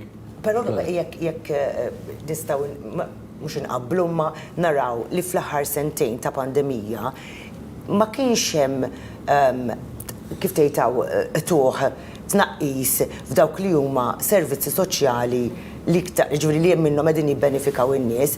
Ġifieri dak huwa biex ngħidlek jagħtina kuraġġ illi x-xogħol u l-ħidma li ħajkun qed jagħmel il-gvern se jkunu qegħdin jaraw illi ma jweġġawx in-nies minħabba li ħajkollhom daloli tal-prezzijiet daloli għax inti jekk tibda tnaqqas nagħmlu mod. Jiġi deċiż li jitnaqsu ċertu affarijiet li huma importanti, naf salarji jew hemmhekk ħajkunu qegħdin iweġġaw in-nies. Dawn ma rajnihomx isiru, anzi pjuttost rajna li l-gvern Malti jgħin lin-nies billi jagħti daw it-tip ta' inċentivi lill-kumpaniji biex iżommu l-impjiegi tagħhom. Aħna jekk inti tipprova tagħmel comparison bej kif ġiet affettwata Malta bil-pandemija ma kif ġew affettwati pajjiżi oħrajn. Laqqas hemm comparison. Aħna ngħidlek illi qas ħassejna l-pandemija bi kwart illi ħassewha pajjiżi oħrajn. In-nies baqgħu għaddejjin, l-impjiegi baqgħu tilajn. Imma rridu noqogħdu attenti ma jfissirx illi għax ma weġġawx in-nies mhux qed iweġġa' il-gvern. Jiġifieri il-gvern għandu sfidi kbar. Jekk inti setejn u tissussidja u tkompli tissapportja jinnaf il-prezzijiet eċċetera, il-gvern għandu an opportunity cost. L-opportunity cost jiġifieri dawk il-flus li qed jintużaw biex iċ-ċittadin ma jħossomx daw l-effetti ħżiena, kieku kien jista' jużhom fuq affarijiet oħra, jiġifieri l-opportunità. Li kuraġġ huwa ħammur żgur fuq suġġett li inti l-espert per eccellenza f'pajjiżna huwa illi issa illi l-pandemija ejja ngħidu spiċċat. U rajna issa anke ftuħ totali f'dak li huwa travel, eccetera, eccetera. Jiena nemmen illi pilastru enormi tal-ekonomija tagħna li ovvjament waqt il-pandemija sofra ħafna, issa sa jirpilja u bil-fatt li jirpilja dak is-settur ħajku qed jibboostja l-ekonomija mod ġenerali. X'jiena qed nantiċipa sa x'naħseb jien da imma illi sa jkollna sajf tajjeb ħafna fit-turiżmu l-ewwel nett il għaliex wara sentejn kulħadd malu universalment din ir-rieda li dak li jkun irid jitravelja jrid imur jagħmel dak li għal sentejn u diġà qed jidher, ġifieri anke jiena nitkellem ma' operaturi fis-settur, lokandi, eċċetera, diġà għandhom bookings qawwin ħafna l-għajnuna li ngħatat issa anke l-inizjattivi li ttieħdu biex ikun hemm apertura totali fl-airport, fil-mod kif titravilja, eċċetera. Ħatejn ukoll, jiġifieri nemmen li vera li l-gvern qed joħroġ ħafna flus, imma importanti li jkompli joħroġhom kif se jagħmel, għaliex importanti li l-motur tal-ekonomija ma jaqafx. Għax xin jieqaf, iktar diffiċli biex ħaġa tista' nkabru l-ekonomija. Għanduru waħda fuq il-Parlament, għax naħseb għandna l-iskrivan tal-Kamra jaqra il-proklama li tbija ġimla għal-14 il-Parlament. Ħana nistgħux nisimgħu naqgħu. Bi proklama u għandha tinżamm f'dak il-post jew postijiet illi l-President bi proklama jew il-Kamra tad-Deputati b'kull mod li jidrilha xieraq jistgħu minn żmien għal żmien jistabbilixxu. Issa lek l-Eċċellenza tiegħu George Vella, President ta' Malta, qiegħed b'din il-proklama jistabbilixxi is-7 ta' Mejju 2022. Fil-11:15 bħala l-ġurnata u l-ħin meta l-Kamra għandha tiltaqa' u għandha tibda s-sessjoni tal-Parlament. U s-sala tal-Kamra tad-Deputati il-Parlament ta' Malta, il-Belt Valletta bħala l-post li fih għandha tinżamm dik is-sessjoni. Proklama magħmula fil-Palazz ta' San Anton nhar is-27 ta' April 2022 b'awtorità mill-Prim Ministru. Ngħaddi issa biex naqra r-riżultat tal-elezzjoni ġenerali ta' 26 ta' Marzu 2022. Membri eletti mill-ewwel distrett elettorali: Kit Azzopardi Tanti, Darin Karabot, Mario De Marco, Deo De Battista, Aaron Farrugia. Membri eletti mit-tieni distrett elettorali: Robert Abela, Stephen Spiteri, l-iskrivan tal-Kamra għal riżultat tal-elezzjonijiet ġenerali u kif konna qed ngħidu nduru naqa' nerġgħu fuq is-suġġett tal-ekonomija. Dr. Fabri, rajni jisu bidla fit-trend ta' kif gvernijiet jaġixxu fi żminijiet ta' kriżi. Qabel forsi kienet it-trend qabel l-2000 fi żmien l-2008 biex nifhem kienet li kulħadd ma jonfoqx biex bħal speċi jikkonsolida dak li għandu. Madon kollu minn meta faqet il-pandemija rajna bidla totali nfaq niżjed biex bħal speċi nżommu dak li nissa ħalli meta niġu biex noħorġu mill-pandemija ikonna kollox appendra nikalendru niġru. Kemm affettwa din it-trend fl-opinjoni tiegħek? Jiena waħda minn dawk li nemmen li titgħallem fil-ħajja mill-isfidi u naħseb li anke l-Ewropa talmet fi żminijiet ta' sfidi meta rajna anke l-kriżi l-oħra tat-2008-9 kien hemm ħafna drive lejn l-awsterità u hemmhekk x'kien ġara. Hemmhekk in-nies kienu ħarġu jipprotestaw għax meta inti titlef ix-xogħol anke titlef id-dinjità tiegħek ma fadallek xejn iktar, jiġifieri kif se tmantni l-familja, kif se timxi l-quddiem. U naħseb minn hemmhekk tallimna ħafna. Ġrat il-kriżi tal-Covid, il-pandemija tal-Covid, u hemmhekk morna naħseb imbagħad kompletament il-kontra fejn il-push kienet ejja nippruvaw insalvaw kemm jista' jkun impjiegi għaliex anke tallimna mill-kriżi ta' 2008 u 2009. L-ekonomija batit u għadet bati għaliex in-natura tal-Covid kienet differenti. Laqtet ċertu setturi illi forsi issa mhux qed jiġu daqshekk milquta b'din il-kriżi. Fil-Covid batew ħafna pereżempju s-setturi tat-turiżmu primarjament. Issa li dak is-settur qed jirkupra fil-fatt anke mill-ixu tal-Bank Ċentrali rajna illi kien hemm żieda għadna ma lħaqniex il-livelli ta' sentejn ilu, però kien hemm żieda fit-turiżmu, però issa hemm setturi oħra li qed ibatu primarjament fejn għandek il-manifattur, eċċetera. Jekk il-kriżi, if the crisis prolongs, jista' jkun illi anke setturi bħat-turiżmu jibdew ibatu għaliex imbagħad purchasing power ta' nies fl-Ewropa eċċetera tibda tonqos, jibdew isifru inqas, tibda tara minn fejn ħadd tnaqqas u dawn huma l-prolonged effects. Jiġifieri l-ekonomija għaddejja bħalissa minn tensjoni u stress kbir u dan ma nistgħux ngħidu li mhuwiex stat ta' fatt. Kien hemm l-intervenzjonijiet tal-gvern u għad hemm l-intervenzjonijiet tal-gvern li ovvjament qed jgħinu, però ovvjament din qed toħloq problema oħra lill-gvern għaliex għandek żidiet fid-deficit, eċċetra, li mbagħad irridu nittargitjaw hemmhekk kif l-ekonomija tibda tirkupra.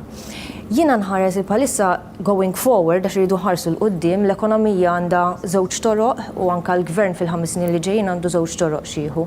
Waħda ta' tranzizzjoni, jiġifieri li noħorġu minn dil kriżi kemm jista' jkun malajr, però dak ma jiddependix minna, jiġifieri il-war u kif għaddej il-war ovvjament da ħajbqa' jolqotna. Però mbagħad għandna trasformazzjoni u dik ma rridux ninsewha, trasformazzjoni fid-dinja diġitali, trasformazzjoni fejn għandu anke x'jaqsam mal-qasam marittimu l-economic zone li għandna ħafna potenzjal hemmhekk. Jiġifieri kif l-ekonomija tagħna se tittrasforma. Allura importanti li qisu kieku tara minn fuq tgħid irid ikun hemm setta nies li qed jgħinu biex nagħmlu di tranzizzjoni u noħorġu minnha. U setta nies li jkunu qed jaħsbu f'din it-trasformazzjoni għaliex iridu jimxu in parallel. Ma nistgħux nażlu waħda u mhux oħra. U allura naħseb illi il-challenge kbira biex ngħidu hekk illi għandu il-gvern f'dawn il-5 snin li ġejjin hija illi kif se nimxu fuq dawn iż-żewġ binarji, kif se nipprogressaw fuq dawn Taħseb li l-pandemija effettwat l-għaġla li bija bħal speċi ġiet invoga di trasformazzjoni għal ekonomija iktar ħadra li għandu x'taqsam ma' ekonomija ħadra kif qed. Iva, ġifieri li ju tat sinjal ċar illi biex noħorġu il-recovery tagħna għandha tkun b'mod diġitali u b'mod illi nkunu qed ninvestu fil-green economy. Biex inti toħroġ minn kriżi jrid ikun hemm investiment. Mela irrid nażel fejn ħan investi. U li hu qed tajt biex ninvesti rrid ninvesti b'mod diġitali u dawn ħajħolqu xogħol, ħajħolqu xogħol li iżid il-produttività li dak huwa kunċett importanti ħafna li għandna nistressjaw fuq f'pajjiżna u ħajħolqu tipi ta' xogħol differenti. Carmen, qabel ngħaddi għandek għandna l-elezzjoni tal-Speaker li bħalissa għaddej issa. Nipproponi lil Dr. Angelo Farrugia bħala Speaker tal-Kamra tad-Deputati. Min jissekonda? Jissekonda l-Onorevoli Chris Fern. Rimarki?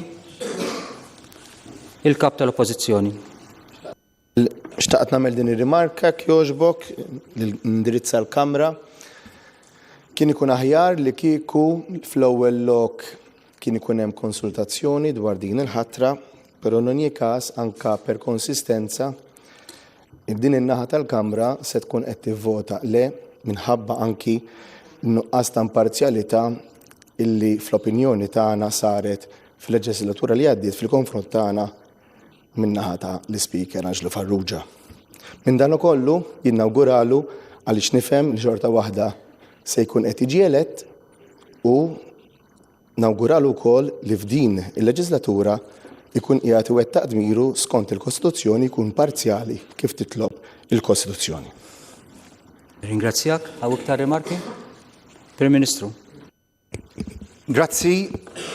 Inkredibbli, surreali kif l-ewwel intervent tal-kap tal-Oppożizzjoni f'din il-leġislatura jakkuża istituzzjoni b'nuqqas ta' imparzjalità. L-ewwel intervent. Però nislet it-tieni osservazzjoni mbagħad mhux talli jidher b'mod ċar illi ma nbidel xejn fuq in-naħa tal-Oppożizzjoni, talli għall-kap tal-Oppożizzjoni, għall-ħabib tiegħi il-kap tal-Oppożizzjoni, li tal-ħbiberija taf xi tfisser? Illi taddi tiegħu fuq kollox. Illi il-mandat b'saħħtu illi tal-poplu lil din in-naħa biex tmexxi jiġi imwarrab għal kollox.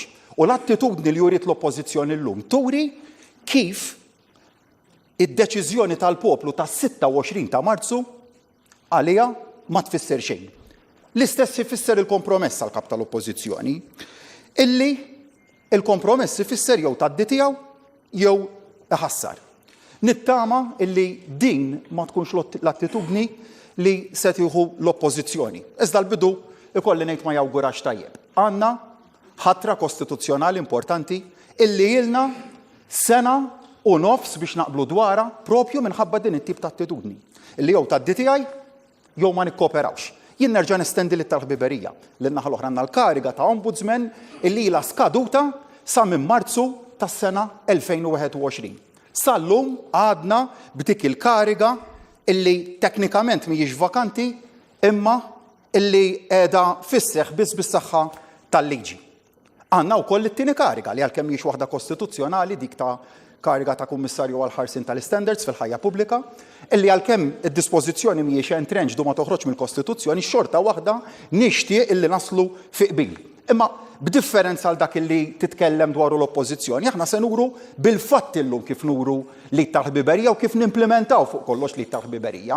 U allura meta llum se nkunu qegħdin nitkellmu, anzi, diġà rejna l-intenzjoni tagħna dwar il-kariga ta' Deputy Speaker, mill-ewwel aħna meta avviċinatna l-oppożizzjoni għadna aħna iva naqblu li l-kariga ta' Deputy Speaker tkun okkupata minn membru tal-oppożizzjoni. U morna pass iżjed minn hekk.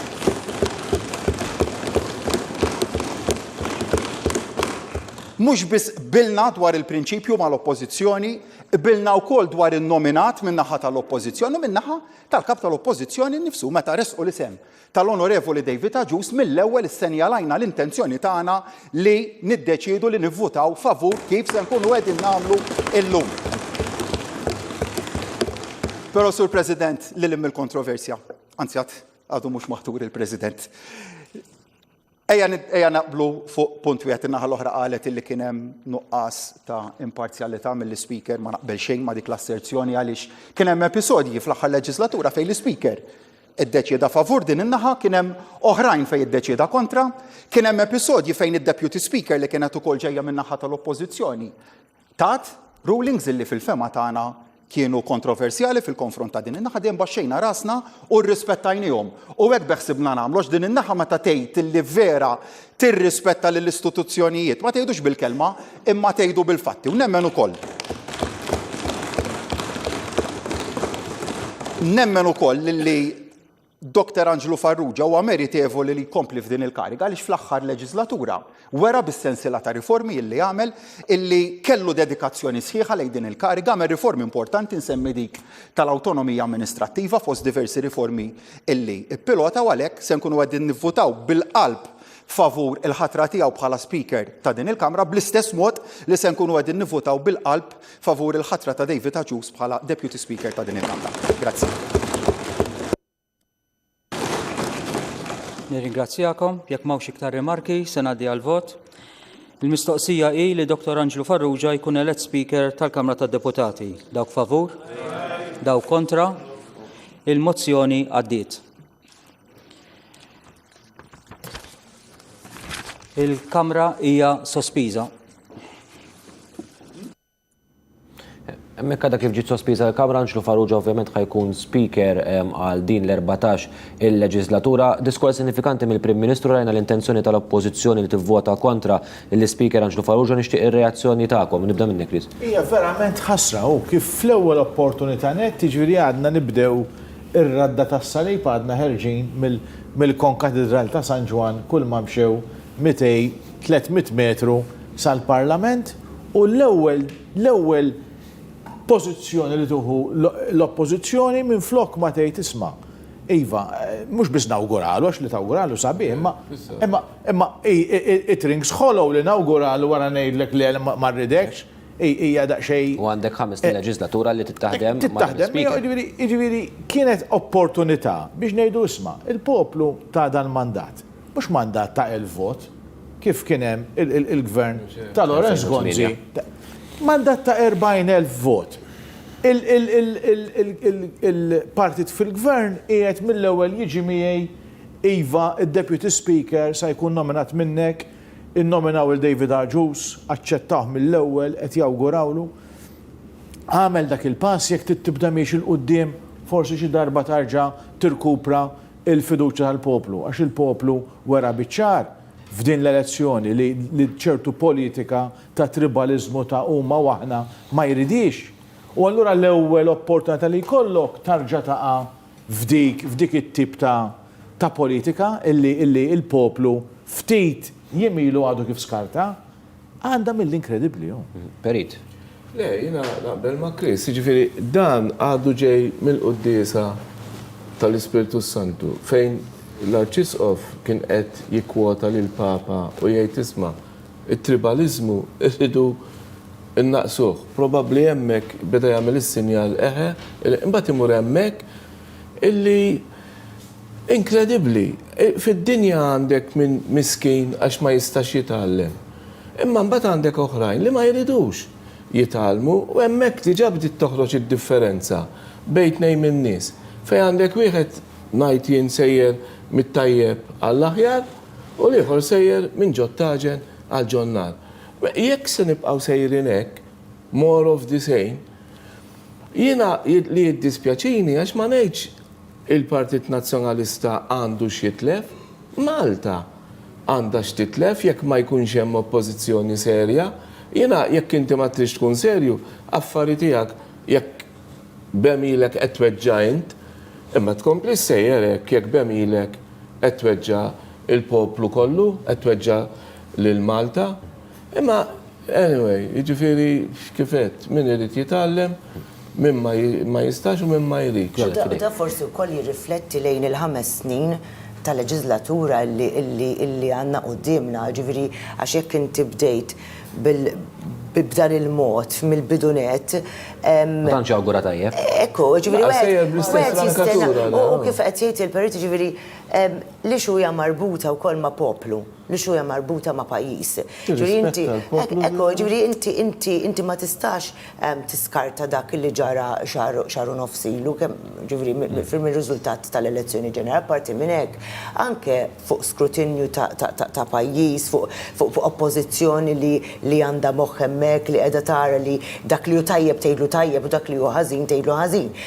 Ġifieri wieħed jistenna x'inhu ġej għal 5 snin li ġejjin il-programm tal-gvern li jrid jiġi attwat rispettivament. Dan huwa programm tal-gvern li jrid u issa nisimgħu id-diskors tal-President li se jkun qed jgħidilna il-triq il-qudiem ta' dan il-gvern il fejn ħadd tmur.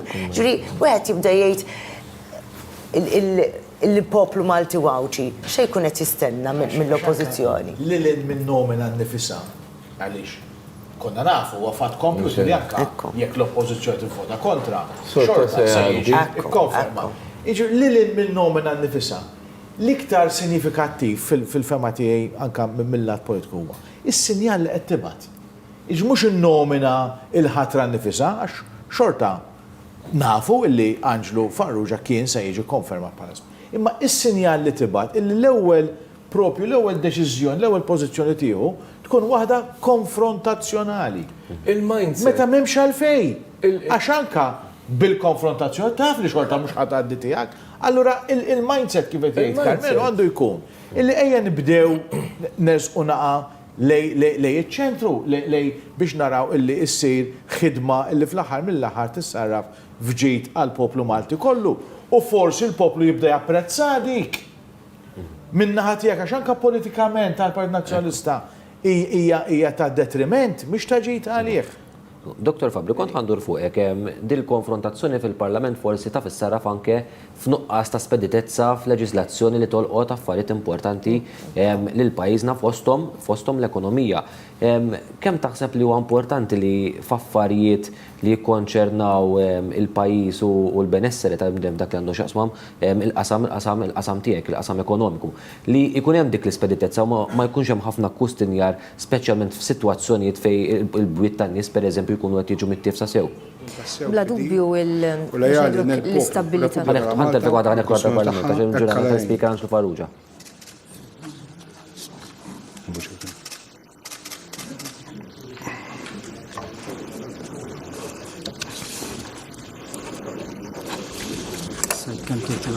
Grazie ħafna.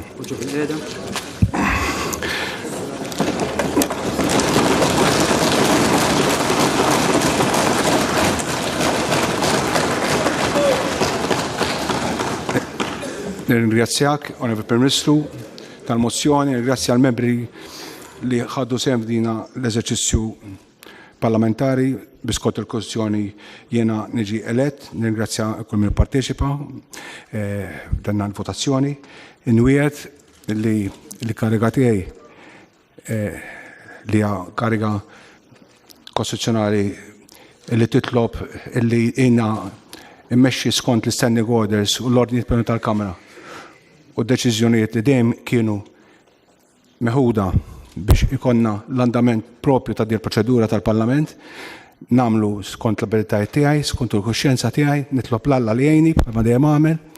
Nirringrazzja il-ġenituri tiegħi l-onniqsin tal-valuri li tawni, il-valuri tal-korrettezza, il-valuri tal-ġustizzja u valuri oħra li dejjem żejt u nirgrazzja l-Marti li qed nara faċċata li dejjem żejna dal-valuri. Nirringrazzjahom u nitlob il-kollaborazzjoni tagħkom kollha u fejn nista' nkun tajnuna ovvjament speċjalment il-membri parlamentari li għadhom kif ġew eletti jiena parir wieħed nagħti, mhux nagħti parir dawk li diġà ilhom hawn, dak jafu x'għamlu jagħmlu.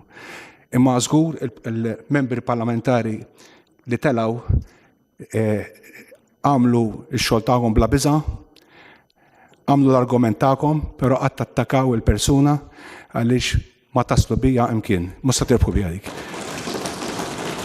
Importanti illi żommu dal-valuri. Nirringrazzjakom, inwiegħed illi ħankompli bix-xogħol anke riformi oħra li hemm bżonn nagħmlu, baqa' riformi xi jsir fil-Parlament biex dejjem dal-Parlament jola il fuq bħalma fil-fatt ola fost l-ola fost il-Parlamenti kollha nazzjonali ta' Ewropa illi Malta issa hija kategorizzata fost ta' quddiem dak li huwa wkoll trasparenza u effiċjenza. Nirringrazzjakom.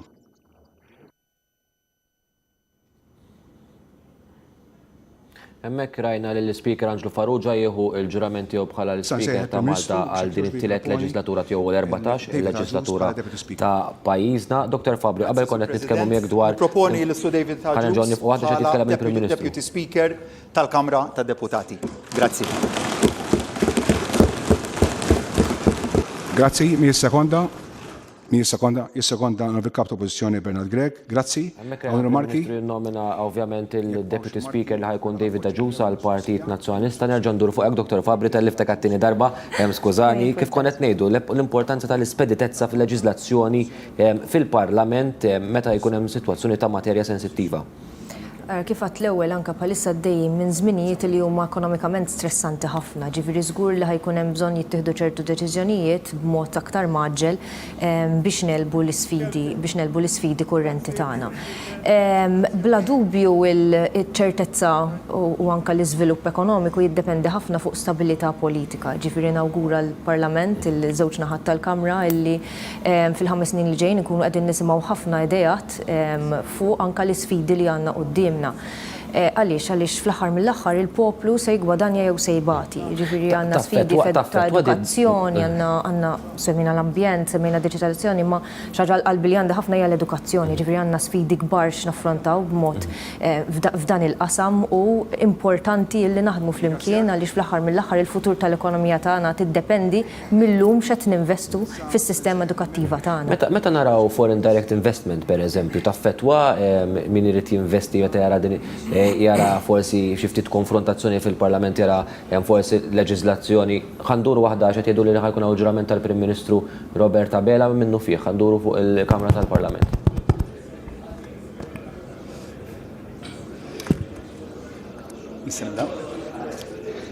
Jiena Robert Abela solennement naħlef li nkun tassew fidili u lejali lejn il-poplu u r-Repubblika ta' Malta u l-Kostituzzjoni tagħha. Hekk Alla jgħinni.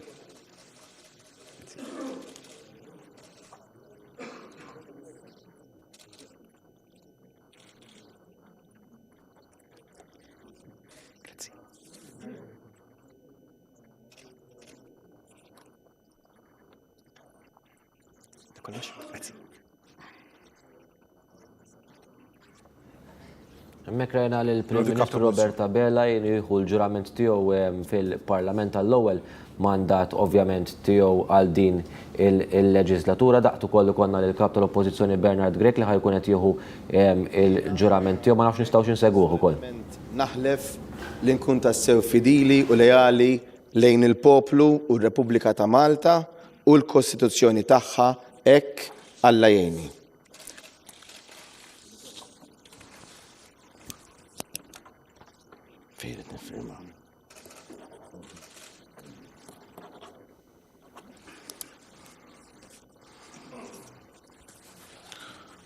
Grazie.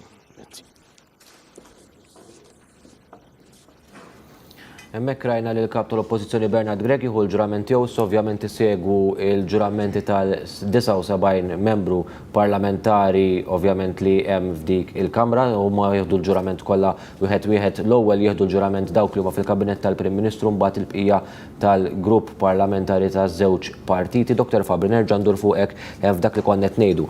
Meta jkun hawn kumpaniji li jridu jinvestu Malta, investituri li jinvestu f'Malta, jaraw iħarsu lejn il-leġiżlazzjoni u kif din tiġi attribwita, kif din tiġi implementata b'mod spedit dak li għandu xaqsam pereżempju s-setturi finanzjarji? Bla dubju meta kumpanija ħad tiġi biex tinvesti Malta ħad tkun qed tħares lejn diversi fatturi, l-ekonomija hija ekosistema, ġifieri m'hemmx xi ħaġa waħda biss illi ħad tkun qed tolqot dan l-ambitu.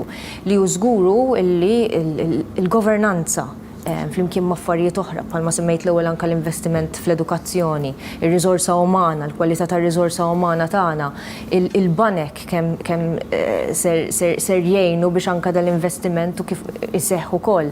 Min-naħa tal-gvern, il-pjanijiet tal-gvern x'inhuma, ġifieri dawn huma kollha affarijiet li żgur x'kumpaniji anke qed jiġu Malta, ġifieri kultant waħda ġib l-oħra jekk inti qed tattira ċerti kumpaniji ta' kwalità iva oħrajn ser jiġu.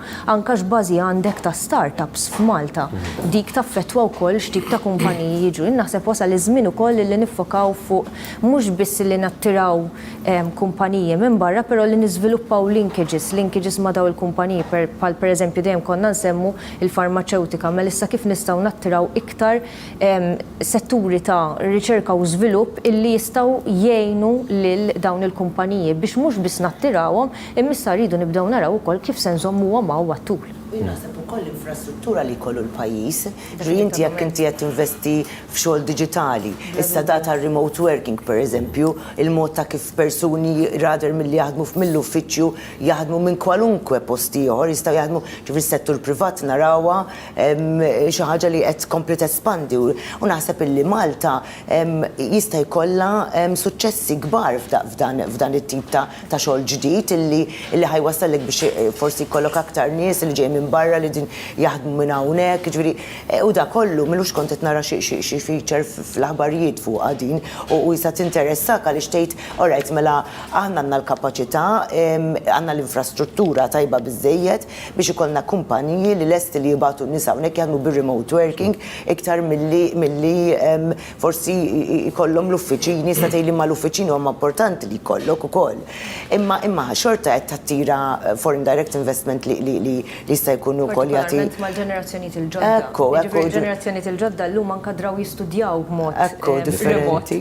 Allura anke ħajkunu iktar attirati lejn kumpaniji li ħajoffrulhom remote working. Fil-fatt studju rew illi mill-ġenerazzjonijiet il-ġodda jħarsu inqas lejn x'kumpanija x'benefiċċji qed ittini work benefits u iktar lejn ħattini remote working għaliex iridu jitraveljaw u jaħdmu minn barra minn Malta u jiżviluppaw esperjenzi ġodda. Il-Maltin stess, għaliex inti għandek il-pandemija li tat din l-opportunità lin-nies li għandhom ġorna din ngħidu mhux daw il-professjonisti li jaħdmu ma' service users ma' nies li għandhom bżonn ċertu professjonisti ma tistax inti għalkemm ħadmet ukoll fil-pandemija ma il-one-to-one hija importanti. Imma mbagħad għandek back offices li jistgħu b'xi mod ieħor u kif qed tgħid jiġifieri din qed tat l-opportunità li forsi anke iktar nies joħorġu fid-dinja tax-xogħol.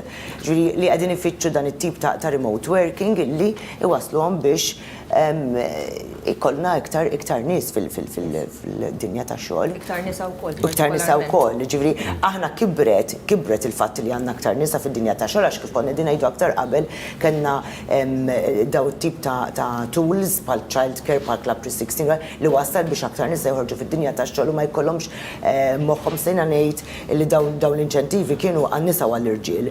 Għall-familja iktar minn kollox għaliex aħna dejjem nitfgħu dan il-pis fuq il-mara.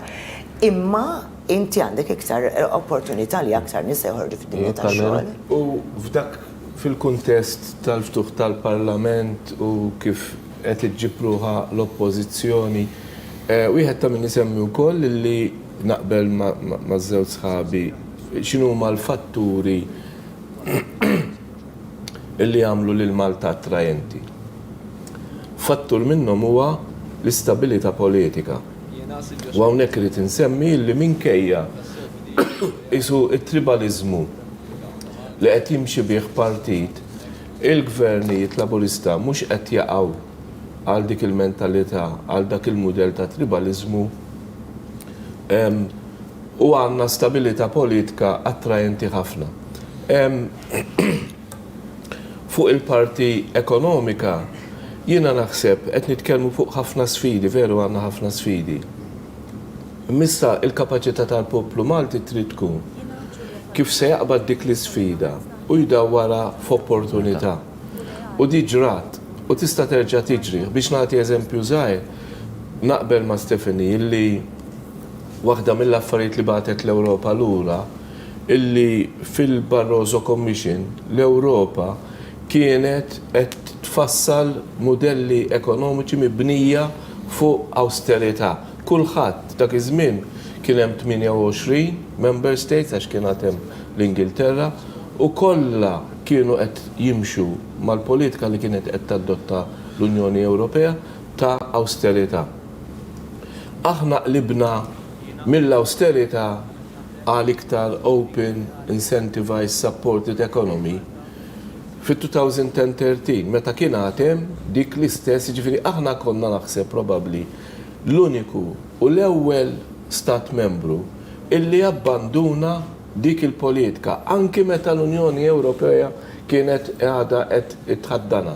U jiena naħseb bħalma għamilna u bħalma kellna l-kuraġġ li nibdlu dak iż-żmien, jekk aħna illum l-investitur jibda jara illi f'Malta għandek is-sapport totali tal-gvern biex inaqqas jikkuxinja l-impatt tal-costs u qed jabżorbja ħafna minnhom.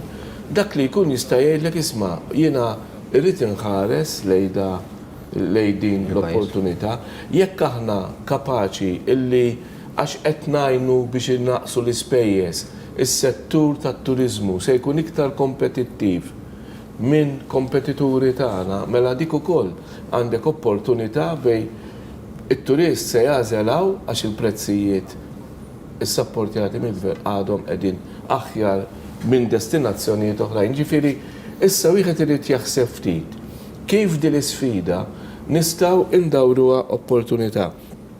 Tkellimna fuq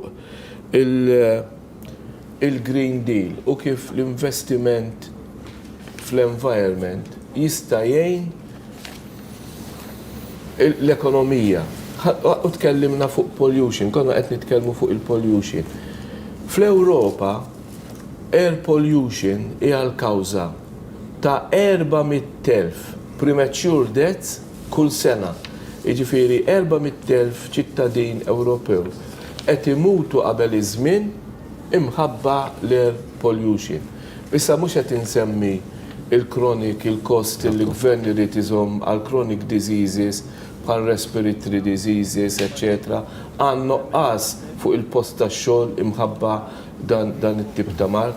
Imma affarijiet bħalma semmejna illi bdilna il-power station minn heavy fuel għal gas. Dik kienet miżura biex innaqsu l-air pollution. Investejna, imma xi kultant semmit il-qabli Claudette. Inti għandek xi kultant il-cost of non-action huwa ħafna ikbar minn the cost of action. Jekk inti se tinvesti biex tirrimedja, għandek investiment. Jekk inti mhux se tagħmel xejn, għandek kost ikbar għax mu qed tagħmel xejn. Issa affarijiet bħal shore to ship, affarijiet bħal port facilities pereżempju, illi illum bl-ekonomija ċirkulari kulħadd jistenna illi anki vapuri il-waste li għandhom mhux jarmuh fl-oċean f'nofs ta' baħar, daka iridu jdaħluh fil-port u jiddischarġjah fil-port. Il-problema kienet li ħafna mill-portijiet fl-Ewropa m'għandhomx l-infrastruttura biex jieħdu dak id-discharge. Jew jekk għandhom qed iġelu lil-ship owners iħallsu prezzoli biex jiġifieri dawn huma kollha affarijiet illi qed nagħmluhom biex intejbu l-ambjent. Imma qed joħolqu opportunitajiet ġodda ekonomiċi. Perit jekk ninżid miegħek idda semmejt ix-ship to shore, ġifieri la darba dan ukoll isir fil-Freeport, ara n-nista biex żebbuġa u wara n-nista li naħu x'differenza se tagħmel f'ħajjithom. That is the cost of not doing anything. Ġifieri, apparti li aħna the cost of not doing anything għal persuna, ġifieri jekk jiena għandi tifel jew tifla li m'għandhomx laptop. Ġant kien fuq xi ħaġa sempliċi.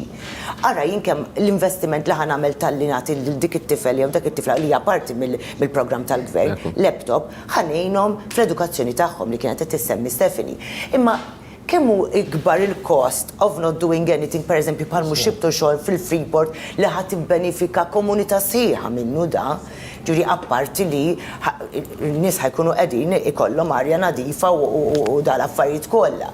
Ġiri, wieħed irid iħares lejn programm ta' gvern fuq tul ta' 5 snin b'mod holistiku iktar milli biċċiet kif konna din ngħidu iktar qabel perdi ġifieri rather milli nfsibu bilanċ naqdu dawn it-tliet pilastri flimkien biex aħna noħorġu tajjeb minnhom ħalli wara kollox igawdi l-poplu Malti u għawċi kollu għalhekk il-kuntest ta' inti ma tistax tibda b'mod negattiv imma trid tagħti x'jifhem illi wara kollox ħadkun qiegħed taħdem b'mod pożittiv biex kollok l-aħjar interess tal-poplu Malti u għawċi f'qalbek. Su kollox idur ma' s-serħan il-moħ biex ngħidu hekk, dik il-sentiment pożittiv. Qed nitkellmu fuq costs. Aħna minn issa rridu nibdew naħsbu fuq dak li nsejħulu environmental cost. Ħafna drabi ngħidu isma' jekk jiena semmexxi fabbrika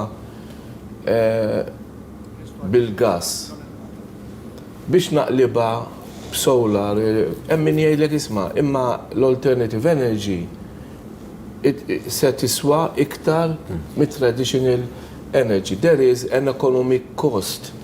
Imma meta imbagħad inti tdaħħal mal-economic cost, tiddaħħal l-environmental cost ukoll u s-social cost, mela allura mbagħad qed titkellem from a totally different perspective.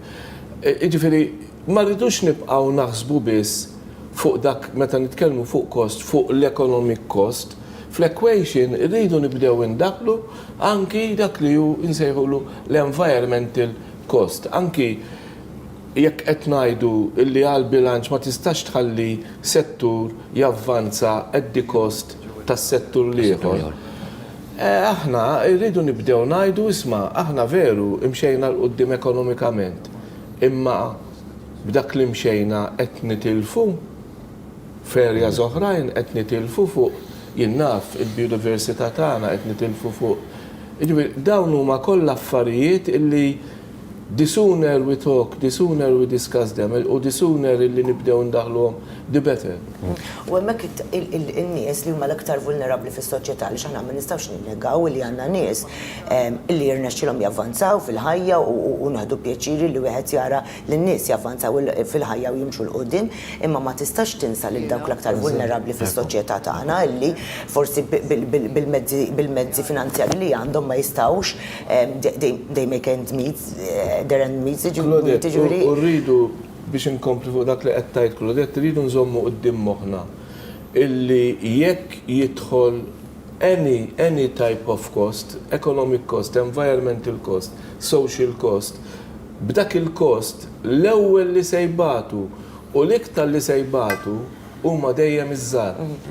Jiġifieri għax jiena jekk inkun sinjur tiġi tgħidli orajt ma nistax. Għandu ftit fuq Dr. Fabri. Dr. Fabri li kif nara li l-Ministru għall-Finanzi Klajt f'Karwana ftit tal-ħinilu kienet jieħu il-ġurament qed jissemma corporate tax regime se jinbidel sa 2025. Ovvjament dawk huma rapporti. Kemm importanti li dan isir baqal sabiex ovvjament f'kuntest tas-sitwazzjoni li għaddejjem bħalissa Malta tibqa' pajjiż attrajenti f'dik li hija rata taxxa korporattiva. Irrid isir baqal kbir anke għaliex ovvjament kif inti semmejt l foreign direct investment irridu nkomplu naraw illi qed nattiraw kumpaniji barranin irridu nkomplu naraw illi l-investitur anke dak li qiegħed diġà Malti u barrani li diġà qiegħed jinvesti hawnhekk iħossu konfidenti li jkompli investi rridu naraw illi ma noħolqux anke ċertezza fil-ħaddiem u bejn il-ħaddiema. Jiġifieri rridu naraw illi ma ngerxux pereżempju t-talent minn Malta jmorru jaħdmu ġo postijiet oħra minħabba raġunijiet ta' taxxa. Ġifieri jrid isir ovvjament b'mod li però fi sfera illi l-affarijiet b'mod globali jistgħu jinbidlu l-famużi nuża 5% il-global tax, x'se jiġri, mhux se jiġri. U għalhekk importanti li naraw kif se nkunu kompetittivi. Ma jistax ikun illi nibqgħu ngħidu aħna kompetittivi bit-taxxa biss għaliex mhuwiex il-każ għaliex għandna riżorsi oħrajn bħal riżorsa umana li aħna nistgħu nikkompetu bi għandna l-infrastruttura li jistgħu jiġu Malta n-nies kif semmit Claudette u jaħdmu remotely minn Malta. Ġifieri għandna elementi oħrajn illi forsi jirrikjedu daqsxejn iktar investiment biex anke nkunu nistgħu nbigħu Malta. Jiena naħseb illi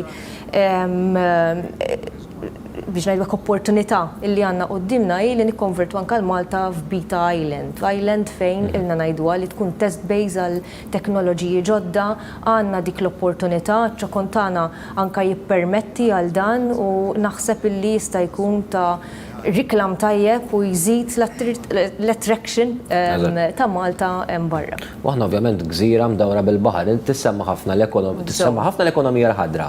U l-bluna xi kultant forsi tieħu nitfgħu on the back burner, madankollu hija niċċa importanti naħseb lek.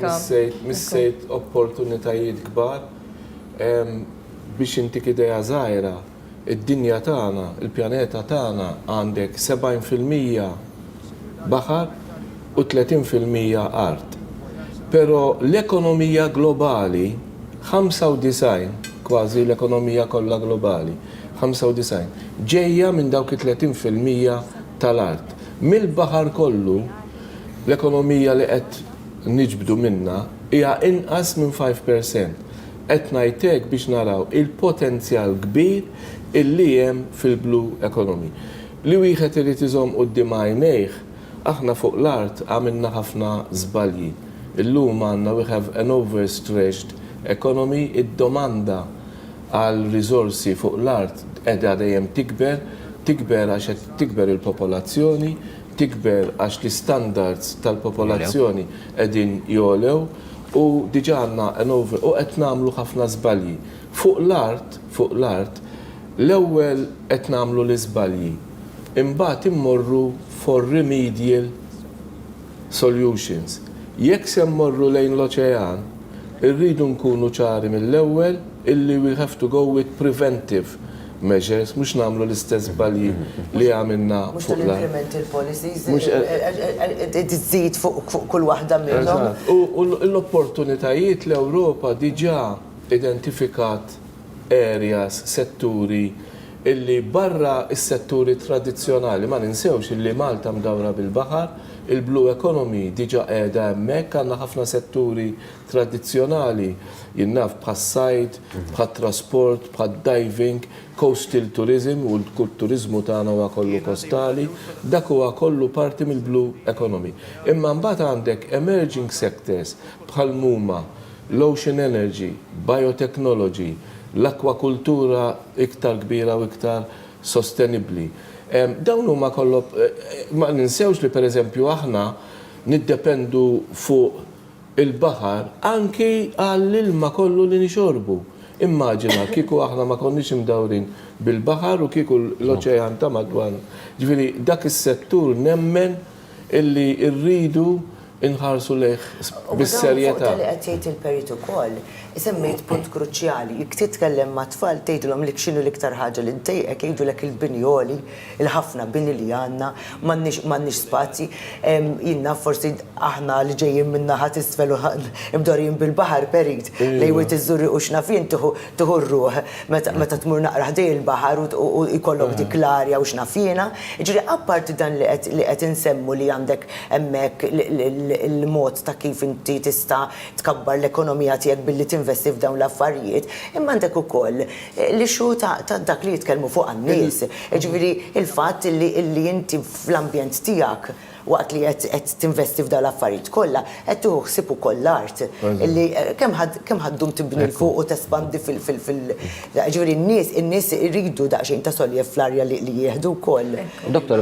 Fabri, tara vijabbli li Malta timxi lejn dik id-direzzjoni eventwalment forsi ma kienx hemm daqshekk push dal-aħħar ma dan kollu l-qudiem forsi fil-5 snin, fl-10 snin ġejjin. Tara li jkun hemm push fil-politika favur ekonomija blu? Mhux tal-li mhix vijabbli, tal-li dawn huma setturi illi ħajkreaw tip ta' xogħol xogħol ieħor addizzjonali ħajattiraw aktar talent illi fl-aħħar mill-aħħar hija xi ħaġa importanti għaliex nitkellmu ħafna fuq li nġibu mħaddiema barranin Malta hija xi ħaġa tajba, però issa rridu anke nibdew nitkellmu fuq kif nistgħu nattiraw it-talent u nżommu it-talent ta' Malta, ġifieri dawn huma setturi li bla dubju huma potenzjal kbir għall-ekonomija tagħna. U l-baħar ma rridux inħarsu lejh biss bħala opportunità ekonomika, illum għaddejjin ħafna fuq ocean literacy biex kulħadd ikun jaf il-benefiċċji li qed nieħdu mill-oċean. Biex nagħti eżempju wieħed, jekk illum tistaqsi lit-tifel żgħir tgħidlu minn fejn ġibu l-ossiġnu, jgħidlek eħe mis-siġar, mill-foresti, li hu veru. Imma mbagħad meta tgħidlu isma' mis-siġar mill-foresti inġibu 25% tal-ossiġnu li għandna bżonn, mentri mill-oċean inġibu 50%. Kull nifs li nieħdu minn kull żewġ nifsijiet, wieħed minnhom ġej mill-oċean. Nitkellmu fuq il-biodiversità, ħafna drabi fuq l-art. Meta l-oċean is hosting iktar minn nofs tal-biodiversità tal-pjaneta tagħna, nitkellmu fuq il-klima. Jekk hux se nħallu il-klima tola 2 degrees jew 1.5 degrees, u ma naħsbux illi 90% ta' dak l-incremental temperature increase fil-pjaneta trid tixorbu l-oċean.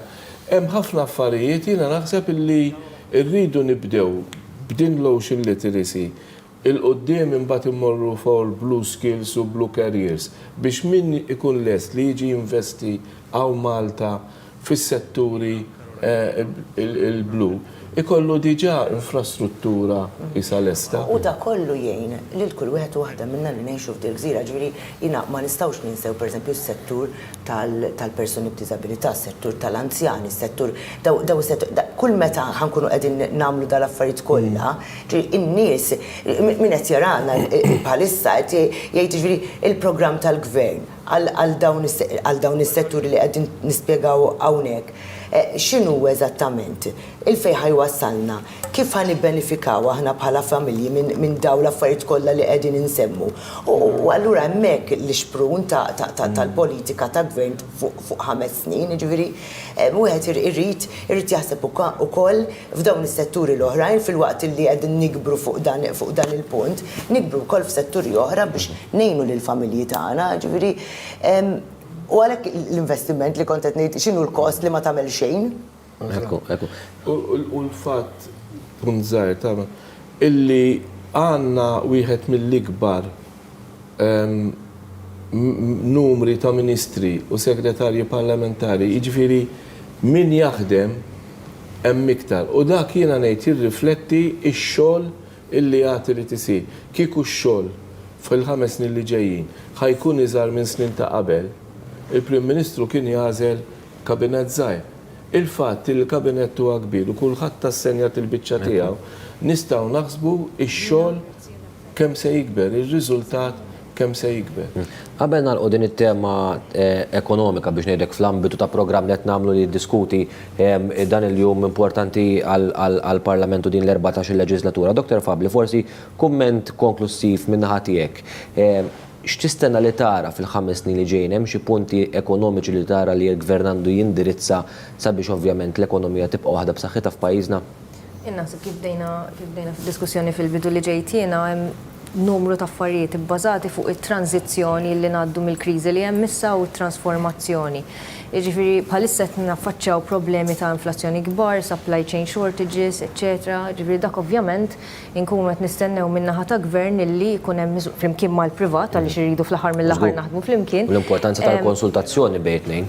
Ekku, u l-imsieħba soċjali li kulħadd jaħdem flimkien biex kemm jista' jkun intaffu il-piżijiet ta' dil-kriżi. Ma nistgħux nikkontrollawha dil-kriżi aħna pajjiż żgħir miftuħ niddependu mill-international trade, allura kemm jista' jkun irridu naraw kif l-aħjar, x'inhuma l-aħjar mezzi, x'inhuma l-aħjar tools ekonomiċi biex intaffu l-impatt ta' din il-kriżi. Min-naħa l-oħra mbagħad irridu nkomplu naħdmu bil-ħidma fejn tidħol il-qasam edukattiv, fejn tidħol il-qasam tal-green economy, il-digital economy, fejn tidħol il-qasam tax-xogħol kif nistgħu nimpruvjaw fejn tidħol il-produttività ta' ta' pajjiżna. U jiena naħseb illi fl-aħħar mill-aħħar jekk l-istituzzjonijiet, jekk fejn jidħlu l-imsieħba soċjali u fejn jidħol gvern oppożizzjoni naħdmu flimkien biex kemm jista' jkun niġġeneraw l-aħjar idejat għal pajjiżna mbagħad jintgħażlu l-aħjar idejat fl-aħħar mill-aħħar għandna potenzjal kbir kif semma l-ewwel il-Perit. Dawn iċ-challenges li għandna jiena nħobb insemmi pereżempju challenge tal-early school leavers. Aħna Malta għandna problema illi għandna rata pjuttost għolja ta' żgħażagħ illi qegħdin jitilqu kmieni mis-sistema edukattiva. Però din hija potenzjal kbir għal pajjiżna, ġifieri llum jekk il-produttività tagħna qiegħda l-limit, jekk aħna ngħinu kemm jista' jkun dawn iż-żgħażagħ biex ikomplu jeddukaw ruħhom ma nsemmix ġifieri mhux bil-fors jiggradwaw mill-università, però nsaħħu l-skills tagħhom. Ġifieri meta nsemmi edukazzjoni jiena nkun qed insemmi skills b'mod mifrux ħafna. Ara x'potenzjal għandna għall produttività tagħna anka minħabba l-fatt illi min iħaddem jgħidlek bħalissa mhux qed insib nies, jiġifieri dak huwa potenzjal ieħor, ġifieri dawn il-problemi huma kollha potenzjal qawwi għall-ekonomija tagħna u għall-futur tagħha. Nalqgħu hekk din biex ngħidu tema ekonomika li għandha x'taqsam fl-ambitu kif edna ta' din il-ġurnata niċċelebraw illum rigward il-Parlament. Ħanduru issa għal klip għad fil-bidu tal-programm aċċennajt li kellna intervista ma' l-speaker, ex-speaker Miriam Spiteri de Bono fejn ħadna klips minn din l-intervista li għamilna fejn spjegat affarijiet differenti dwar it-terminu tagħha bħala speaker bejn 6 u 8 u fil-fatt hawnhekk ħan nispjegaw anke l-isfidi li sabet bħala speaker u dawn is-sfidi x'inhuma u x'għandu jieħsieb l-speaker meta jkun ovvjament huwa fil-Kamra. X'inhija l-ikbar sfida li jista' jkollu speaker f'xogħlu?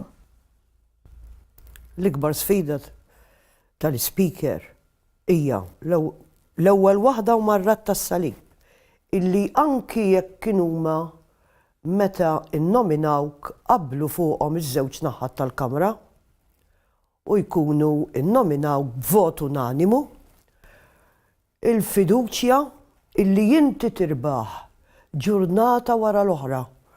U kif tirbaħ il-fiduċja? Billi inti tikkonvinċi li inti hemmhekk il-lealtà tiegħek hija lejn il-Kostituzzjoni, lejn il-Parlament, lejn il-membri u li jinqtajt totalment mill-irbit li kellek mal-partit politiku li ġejt minnu. Fil-fatt jiena mal-li sirt speaker għadu ħaj, anke l-kaxxir Tommy Dimek, jien is-sospendejt il-membership tiegħi fil-Partit Laburista. U kelli sena u nofs inqas minn sentejn movimentati immens imħabba s-sitwazzjoni, kelli nagħti rulings illi dak il-ħin ma ssib il-ħadd għalkemm jien għamilt ħaġa oħra wkoll. Dan l-ewwel ruling kont għadni ġdida illi talbet l-oppożizzjoni daħalli fil-Kamra. L-avukat ġenerali kien Tony Borġ Barte u jiena tlu tonx ġejt tagħmel għalli forsi għandek bżonn għajnuna tlaq l-barra tlu raw tiġinejx, tlu għaxint l-avukat tal-gvern. U minn dakin għallaw jiena kont avviċinajt il-profs Ian Refalo u tlabtu biex f'ċerta sitwazzjonijiet inkun nista' nikkonsulta miegħu.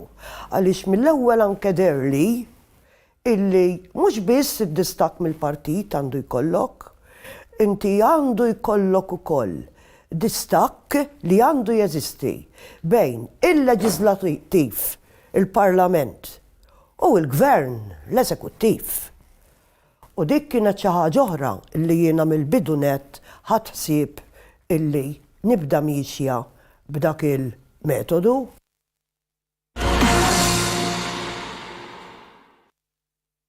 Hemmhekk rajna l-ex-speaker Miriam Spiteri de Bono titkellem dwar l-isfida tal-speaker li jżomm l-element ta' imparzjalità rigward Anġlu Farrugia naħseb m'għandniex dubju minnha din le. Laqgħa xejn jiena nista' ngħid u nsellmilha lil Miriam minn hawnhekk ukoll. Jiena f'disa leġislaturi għaddejt minn ħafna speakers, għax ġili kien hemm leġislatura fejn kellek iktar jinbidel u kellek iktar minn speaker wieħed, jiġifieri nista' ngħid kien hemm naħseb tużana speakers u kemm Mirjam kif ukoll l-Anġlu li nsellmilhom minn hawn. Naħseb li ma setawx jagħmlu biċċa xogħol aħjar milli jagħmlu. U mhux fair illi meta daw jagħmlu minn kollox biex jagħtu rulings unbiased, biex jagħtu kif qed tajti biex tifret il-leġislatur mill-esekuttiv.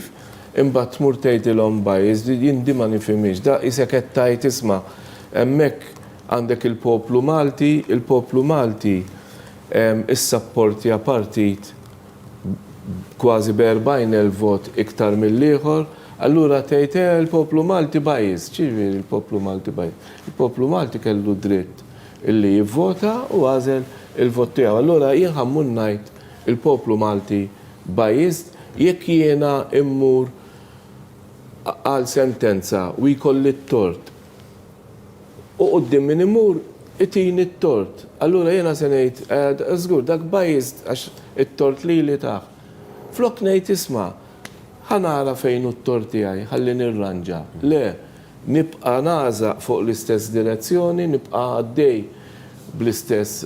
Imma ma nammettix li kelli l-iżbaljien. Le, hu ħażin għax lili tani sentenza ħażina. Allura hu biased, hu ħażin mhux jien.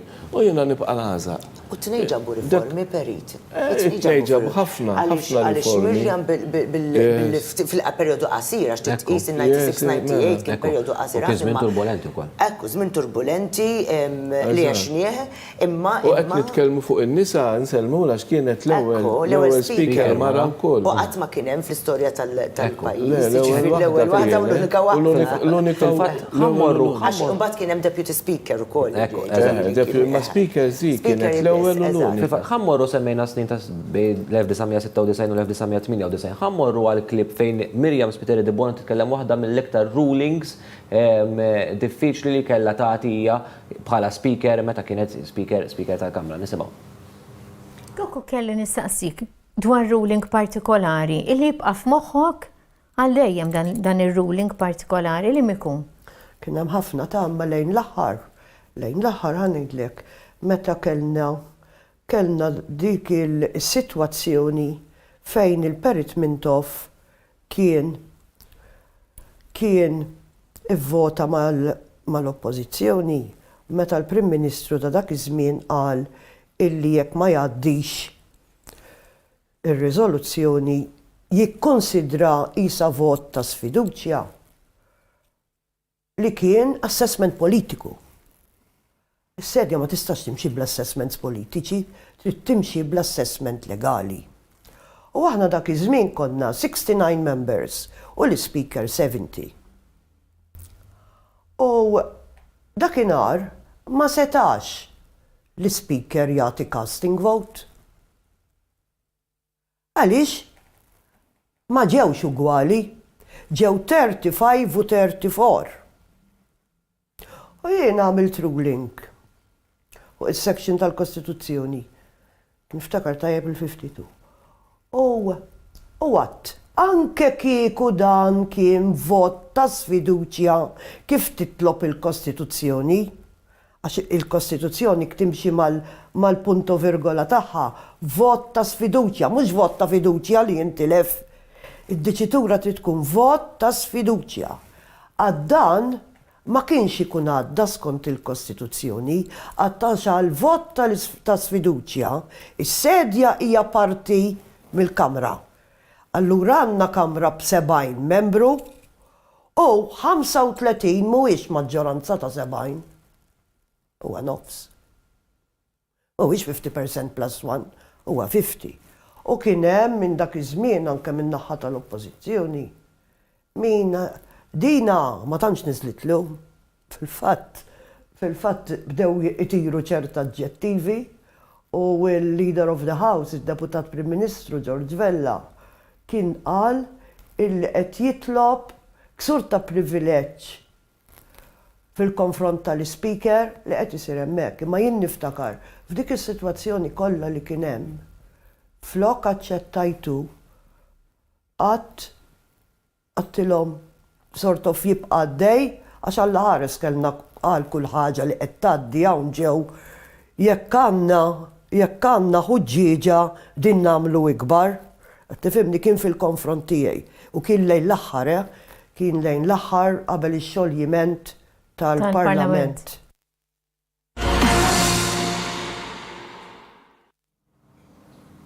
Ekku, Claude, temmek rajna jisu rettezza li bjat timxi u li ma deċiżjoni tiegħek timxi ma ħasal aħħar u ma tibżax. U li ma tibżax, u li dak li ju, u li dak il-ruling trid tittati ma tibżax tagħtih minkejja min ikun innominak, minkejja min ikun ivvutalek fil-Parlament, inti għandek ir-rettezza u inti dak li trid iżżomm f'moħħok ir-rettezza li inti ma tistax tgħid ma li ħanqod indur magħha perit. Dak li hu id-dritt. Ġifieri u minkejja illi kif qalet il-notar kien hemm min tkellem mod dispreġġjattiv lejn il-mod ta' kif ħadet dak ir-ruling partikolari u m'għandix dubju li kien hemm rulings oħra f'dak is-sentejn ta' turbulenzi illi wassala biex jien niftakar f'dak iż-żmien kien sigħat twal tistenna għar-rulings, jiġifieri konna għadni naħdem il-wan u konna noqogħdu nistennew il-rulings jingħataw biex jiġu rapportati. Illum il-klima politika anke fil-Parlament. U naħseb ukoll mertu għall-Speaker Angelo Farrugia li mmodernizza l-Parlament. Qabel ma tantx tissemma l-fatt li llum il-Parlament nistgħu narawh b'mod dirett u nistgħu nsegwu l-leġiżlazzjoni li tgħaddim il-Parlament iktar trasparenti naħseb tgħin le? ħafna, il-lum kull min irid jisma' l-Parlament, kull m'għandu x'jagħmel joqgħod id-dar qabel tittoqgħod tmur l-Strangers Gallery. Li kienet tisa ma kienx il-Maltin kollha, illum il-Maltin kollha għandhom aċċess mhux biss għas-seduti tal-Parlament, imma anki għal xi kumitati. Ġili kun hemm il-kumitati tista' tidħol fil-website tal-Parlament u tniżżel li trid. Waħda mill-affarijiet li għamel Angelo l-Speaker kienet illi għamel application illi kull parliamentary question u l-answer tagħha inniżżilha kulħadd kull min irid allura inti tkun taf kull membru tal-Parlament x'qed jistaqsi u kull ministru x'kull risposta qiegħed jagħti. Imma dak iż-żmien kienu żminijiet turbulenti x'tom dak iż-żmien kien hemm konflitt intern fil-Partit Laburista, kien hemm il-votazzjoni fil-Parlament fuq il-Marina. Niftakar illi il-ħin li kien imissom xi membri tal-oppożizzjoni kienu jagħtuh lil Perit Mintoff biex hu mhux jieħu l-żmien tiegħu biss, imma jgħidu issa ħanieħu żmien tat-tali, u issa ħanieħu żmien tat-tali. Imbagħad kien hemm il-Prim Ministru ta' dak iż-żmien illi qal illi il-vot fuq il-Marina se jorbtu għalhekk se jorbtu bħala vot ta' sfiduċja, a vote of non-confidence. U għalhekk naħseb li speaker ta' dak iż-żmien Miriam qiegħda tgħid isma' biex jersaq vot ta' sfiduċja irid ikun mressaq b'mod legali mhux taqbad u tgħid jiena dal-vot huwa fuq di imma jiena se nallaċċjah u se nieħdu bħala vot. Imbagħad qed tgħid anki kieku kien vot ta' sfiduċja la m'għaddiex bil-50% plus 1 għax kella l-casting voti. U aħna għedna qabel kif bdejna dal-programm semmejna illi l-speaker jekk ikun ġej minn barra dawk li mhumiex eletti kif jidħol speaker se jkun awtomatikament membru tal-Parlament.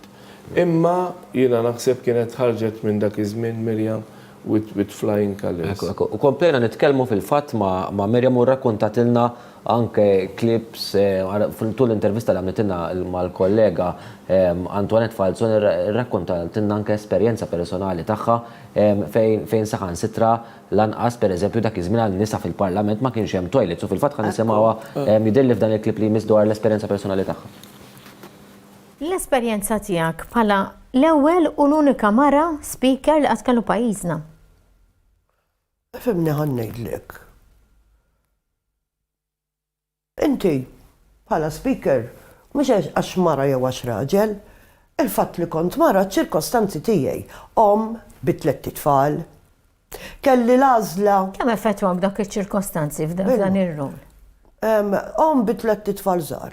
Kelli għajnuna, kelli bniedma li kienet qis oħti l-kbira kienet tiġi tajnijaw u kont ngħidilha toqgħodx tnaddaf għalmenu għamel borma għaliex. L-ewwel nett jien dak iż-żmien kelli għażla illi l-speaker sa jkompli bix-xogħol professjonali tiegħu. Alla ħares ma ħadx id-deċiżjoni li minkejja li l-paga ma kienx ta' xi full time, jien l-uffiċċju notarili għalaqtu. U domt 2 sentejn ma nippubblika kontratti u nħaddem il-professjoni notarili Alla ħares. Kien hemm meta kellna 3 seduti u 4 seduti ta' f'ġurnata. Kien hemm drabi. Min filgħodu sa bil-lejl pratikament. Kien hemm drabi meta kont noħroġ mit-8 ta' filgħodu. U nidħol fis-sija neqsin kwart tal-għada filgħodu. Jiġifieri Alla ħares jiena għamilt bħal ta' qabli għaliex stajt nżomm il-professjoni żammejta wkoll ma kienx ikun umanament possibbli u ovvjament il-Parlament ma kienx attrezzat ta' biex jilqa' nisa. Taf li meta dħalt jien il-membri nisa lanqas kellhom toilet kellna nirran. Claudette, l-affarijiet inbidlu. L-affarijiet inbidlu, imma tittara kemm ħażmien biex jinbidlu l-affarijiet, ġifieri ħadet il-notar Miriam Spiteri de Bono ħadet action imma fin-96 maħniex qegħdin ngħidu xi 10. 96 ġifieri all right, jgħidli fuq perjodu ta' żmien ilu ħafna ilu 30 sena.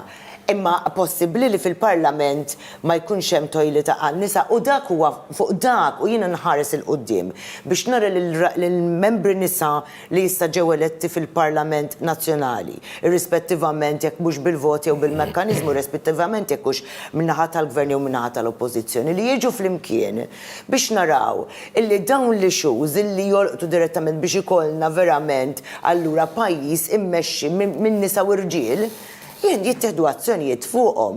Għaliex ma naħsibx li kellu għalfejn ikun hemm speaker fil-Parlament biex ikun hemm it-tojlet għan-nisa u t-tojlet għall-irġiel jista' jkun komuni għax illum il-ġurnata ġifieri jekk nitkellmu fuq il-mod ta' kif trasformajna l-affarijiet u l-ġeneru rajna li saru daw il-drittijiet ċivili kollha u l-affarijiet marbuta mal-ġeneru jimxu l-qudiem. Imma jiena nħares il-qudiem biex nara li affarijiet bħal dawn ikunu xprun għal nisa li ġew eletti fil-Parlament biex jiġu flimkien ħalli jkollna sistemi aħjar mhux biss fil-Parlament imma wkoll fil-pajjiż. Miriam Spiteri de Bono semmiet kif kien hemm xi ħadd illi imur jgħinha biex għax għandha tfal. Jien inħares il-qudiem ngħid hemm għalfejn illi konna li ġaħat li ġini jgħina, jew inkella għandha tkun is-sistema tal-familja tagħna li nagħtu l-appoġġ lil xulxin biex ikun jista' jkollna jiena perit, nitkellek il-mara, jien kelli l-raġel, ġifieri biex jiena kont fis-sistema politika, bil-fors li kellu jkun hemm xi ħadd jew iktar minn xi ħadd illi ħajjejni. Biex nimxi l-qoddim, jew jimbuttani biex nimxi l-qoddim, sa kien hemm ir-raġel, kien hemm mommi, kien hemm missieri, kien hemm u minnu. Imma dawn l-affarijiet illi rridu nħarsu lejhom, qed ngħid dan għaliex fil-bidunet tal-programm semmejna l-ħinijiet tal-Parlament. Hemm naħseb irridu nitkellmu dwar issa l-irġiel dejjem kellhom tfal, ħafna mill-irġiel kellhom it-tfal fil-Parlament, imma qatt ma kienet tiġi diskussa, wasal iż-żmien li nibdew ngħidu isma' x'ħan nagħmlu għall-familja? Illum il-ġurnata fil-pajjiż nitkellmu dwar li jkollna bilanċ bejn xogħol u l-familja, mela l-Parlament mhux xogħol ukoll. Fil-fatt Anġlu, l-speaker, Anġlu Farrugia, kellu intervista dil-ġimgħa fuq wieħed mill-istazzjonijiet.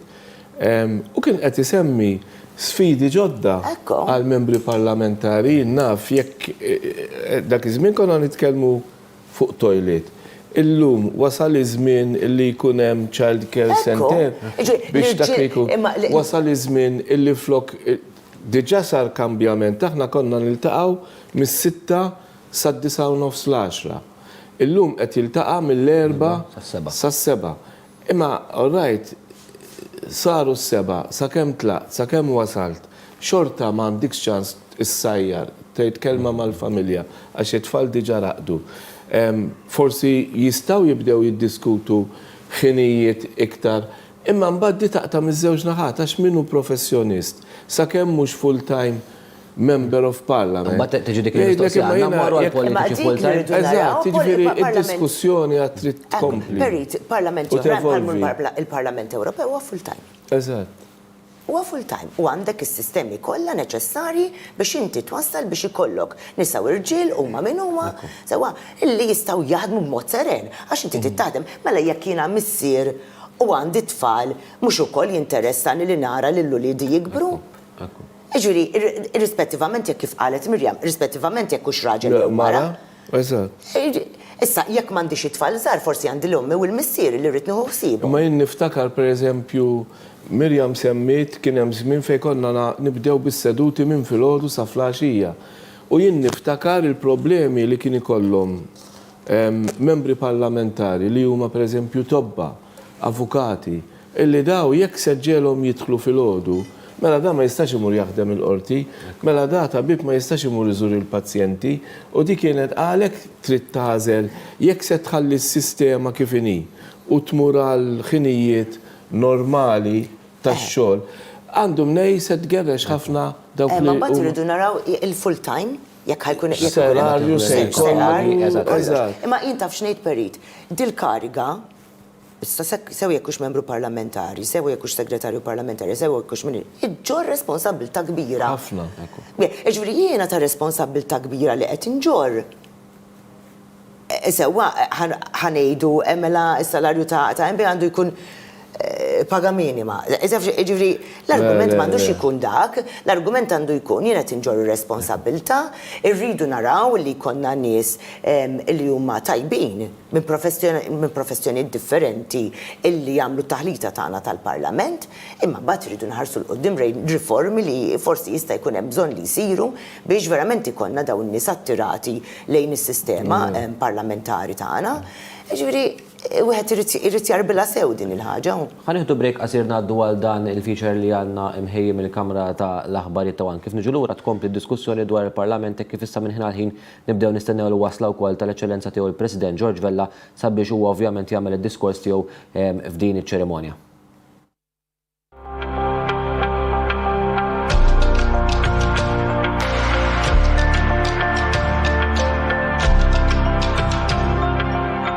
Il-Parlament ta' Malta, l-ogħla istituzzjoni tal-pajjiż. Il-Parlament Malti huwa l-fera leġislattiva fil-Kostituzzjoni ta' Malta. Ilu mwaqqaf għal 100 sena. Fil-fatt is-sena l-oħra, il-Parlament Malti fakkar il-100 sena mill-ftuħ tiegħu wara l-għoti tal-Kostituzzjoni ta' Mary Milner fl-1921, wara l-irvellijiet ta' 7 Ġunju. Iva, il-Maltin kienu ħallsu b'demmhom biex kellna l-Parlament.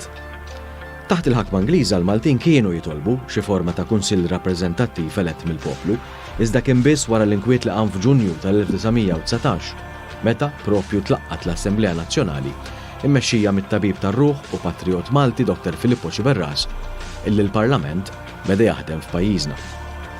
Madankollu, nistgħu ngħidu wkoll li fil-Medjuevu pajjiżna kellu xi forma ta' kunsill rappreżentattiv u kien magħruf bħala l-Konsiljo Popolari. Il-Kunsill Popolari kien jiġi elett minn kapijiet ta' familji rispettati fil-Gżejjer Maltin.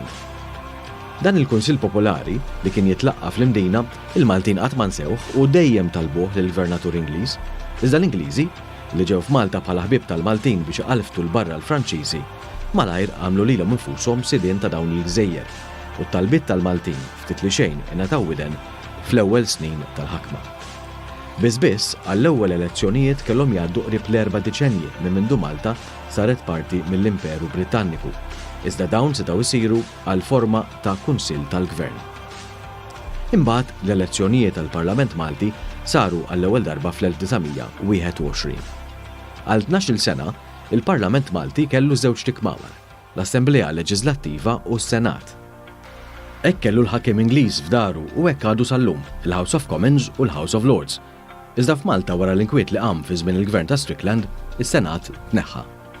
Għal 94 sena, il-Parlament ta' Malta kien jiltaqa' fil-Palazz Maġisterjali il-Belt, fejn illum hemm ukoll l-Uffiċċju tal-President ta' Malta. Il-Parlament kien beda jiltaqa' fil-bidu fejn hemm is-sala tal-arazzi fil-palazz, u mbagħad mexa fl-istess binja għal fejn hemm l-armerija tal-Kavallieri. Fl-2015 imbagħad il-Parlament mexa għall-binja fuq disin ta' Renzo Piano fid-daħla tal-Belt. Il-President ta' Malta u l-Speaker huma parti mit-tmexxija tal-Parlament. L-Speaker jippresjedi s-seduti parlamentari. Sissa kellna 30 speaker li servew lill-Parlament ta' Malta. L-ewwel wieħed kien Edgar Arrigo, illi kien speaker għal sentejn l-istess bħal m'għamel l-ewwel Prim Ministru ta' Malta, Joseph Howard, illi wara sentejn kellu jirriżenja minħabba diskors kontroversjali li kien għamel f'Ruma fi żmien il-kwistjoni lingwistika. Angelo Farrugia huwa speaker għat-tielet leġislatura u sa issa se jkun l-aktar speaker li dam iservi fil-Parlament Malti. In-numru ta' deputati eletti fl-ogħla istituzzjoni tal-pajjiż qabeż l-1100 u n-numru ta' deputati dejjem ikun bil-fard. L-14 il-leġislatura li se tibda issa se jkun fiha 79 membru, 44 deputat għal Partit Laburista li ġie elett fil-Gvern u 35 membru parlamentari għal Partit Nazzjonalista li se jerġa' jkun fuq il-bankijiet tal-Oppożizzjoni wara l-elezzjoni ġenerali ta' 26 ta' Marzu li għadda. Mill-Parlament jgħaddu l-liġijiet u mbagħad jiġu firmati mill-President ta' Malta. L-ewwel liġi li għaddiet mill-Parlament ta' Malta kienet dik li ddikjarat ir-reliġjon Kattolika bħala dik rikonoxxuta f'pajjiżna. Dan fi żmien ta' influenza qawwija mill-Knisja f'Malta anki sa mit-twelid tad-demokrazija parlamentari f'pajjiżna. Fil-fatt, l-ewwel partit li rebaħ l-elezzjoni u kiseb l-akbar numru ta' siġġijiet fil-Parlament Malti kien immexxi minn Monsinjur Ignazio Panzavecchia. Dan Panzavecchia mbagħad kien iddeċida li ma joqgħodx Prim Ministru u għalhekk kien intażel Joseph Howard hekk kif il-Partit tal-Unjoni Politika Maltese ta' Panzavecchia kien l-akbar partit f'Malta dak iż-żmien. Illum, ftit aktar minn 100 sena wara, dawk meqjusa bħala rappreżentanti tal-poplu jieħdu l-ġurament ta' membri parlamentari u tibda l-ħidma leġislattiva għal 5 snin illi ġejjin. Fost l-ewwel żviluppi li mistennija naraw fl-ewwel mitjum il-bidu tal-14 il-leġislatura, mistennija emendi fil-liġi tal-IVF li bihom aktar persuni jkunu jistgħu jsiru ġenituri u jħadnu tarbija.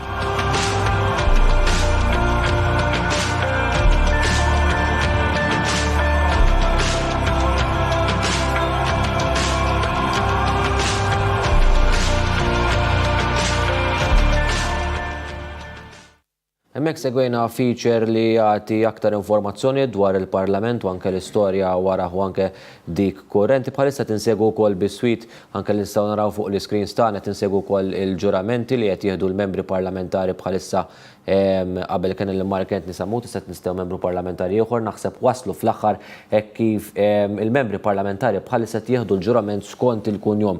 Jiġifieri hawnhekk qed naraw li dawn kważi waħdu waslu fl-aħħar hawnhekk qed naraw il-Davinja Sammut Ħili fisem il-Partit Laburista tieħu il-ġurament tagħha u minn hawn ftit tal-ħin ieħor se nibdew nistennew kif edna wkoll qabel ir-riklami il-wasla tal-President ta' Malta George Vella. Perit indur fuqek il-President forsi ma tantx narawh fil-Parlament madan kollu avolja ma tantx jidher għandu funzjonijiet importanti ħafna parlamentari. Ħafna, aħna fil-bidu net konna qed ngħidu li il-Parlament l-ogħla istituzzjoni li toħroġ mill-Kostituzzjoni, imma mill-Kostituzzjoni joħroġ ukoll ir-rwol tal-President. Il-Parlament għandu rwol leġislattiv. Imbagħad hemm il-Gvern li huwa l-Esekuttiv. Imma il-parti leġislattiva kull meta mill-Parlament tiġi diskussa u tiġi approvata u tgħaddi liġi, dik il-liġi ma tistax tibda tkun ma tiġix in vigor implementata qabel ma tmur għand il-President u jifferma il-President. Jiġifieri il-President għandu rwol importanti ħafna anki vis-à-vis il-parti leġislattiva tal-Parlament. U rajni għaddin anke niftakru fis-sajf ta' madwar sentejn ilu fejn qamet il-kwistjoni tal-kap tal-Oppożizzjoni dak iż-żmien Adrian Delija fejn qamet il-kwistjoni kostituzzjonali biex ngħidlek fejn se ta' kien hemm lakuna u l-President interpreta. Għax imbagħad il-President jidħol aħna meta il-Parlament irid jiġi xolt, il-President jista' jxolli il-Parlament imma bil-proposta tal-Prim Ministru hemmhekk jista'. Ma tidħol f'ċertu każijiet bħal dak il-każ li qed issemmi inti fejn dan jistudja l-każ kif inhu, jistudja x'rimedju jista' jkollu u jistudja jekk għandux rol li tidħol fuq dak li pretendew l-oppożizzjoni. Imma il-President iva, u llum ir-rwol tal-President f'dan id-diskors illi se jagħmel fil-Parlament. Da qisu se jkun qed juri ir-roadmap tal-Parlament u tal-Gvern x'se jkun għal din leġislatura għal 5 snin illi ġejjin. Ġifieri presso poco hawnhekk illum jekk nisemgħu il-President inkunu qed nifhmu aħjar x'se tkun il-roadmap għal 5 snin. U naħseb dik importanti ħafna u li ikun hemm it-tfassil biex ngħidu aktar 5 snin li ġejjin u x'se jkun tagħti direzzjoni. Ekku, ġifieri direzzjoni u n-nies ikunu qegħdin jistennew dik id-direzzjoni, mhux min-nies biss, ġifieri dawk li qegħdin isegwuna, imma il-postijiet tax-xogħol, l-investituri u tkun anke naħseb il-lenti anke minn barra tkun ġejja isma' da bħala pajjiż. X'se jkun jagħmel, direzzjoni ħajjieħu. Minnek finalment id-daqqa ta' pinna ta' kull tip ta' leġislazzjoni li tgħaddi mill-Parlament tgħaddi minn taħt il-President le? Ekku, ġifieri wieħed jistenna pereżempju l-liġi tal-IVF li għandha tgħaddi mal-ewwel mitjum, ġifieri hemmhekk għandek jekk inħarsu lejn pereżempju l-liġijiet li għaddew fil-passat ta' drittijiet ċivili pereżempju ta' żwieġ bejn l-istess. Ġifieri kien hemm ħafna liġijiet li rajna li kienu kemm xejn kontroversjali, mhux kontroversjali fis-sens ta' il-mod ta' kif l-oppożizzjoni ħarset lejhom iktar milli kollox kontroversjali f'dak is-sens. Ġifieri wieħed irid iħares lejn il-mod ta' kif il-pajjiż mexa l quddiem meta ddaħlu dawn il-liġijiet. Ġifieri l-imħabba m'għandix pereżempju Angoli, ġifieri u hemmhekk daħlet kienet il-liġi ta' żwieġ, ġifieri wieħed irid iħares lejn dan il-mod ukoll. U jħarsu lejna peritel il-pajjiżi l-oħra, anke fejn jidħlu drittijiet ċivili, anke fejn jidħlu dawn id-drittijiet illi għax inti tħares lejn pajjiżi konservattivi wkoll. Għandek pajjiżi konservattivi li ma jdaħlux dawn il-liġijiet, ġifieri u hemmhekk Malta spikkat. Għandek it-tnejn, għandek dawk li mxew forsi xi ftit qabilna, u għandek dawk illi għad iridu jimxu. Punt żgħir illi forsi ta' min isemmih illi meta iwarrab għal xi visit abroad għal xi żjara fuq xogħol jew hekk il-President dejjem jinħatar an acting president.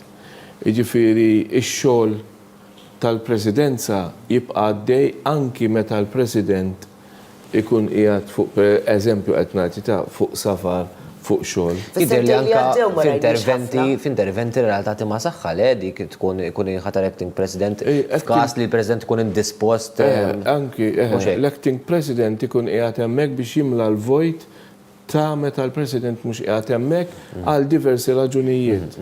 Fl-President li għaddew ftit li xejn rajnija minħabba l-pandemija. Eżatt, għax baqa' hawnhekk. Imma meta kien isifer dejjem l-aħħar li kien ikun hemm Dr.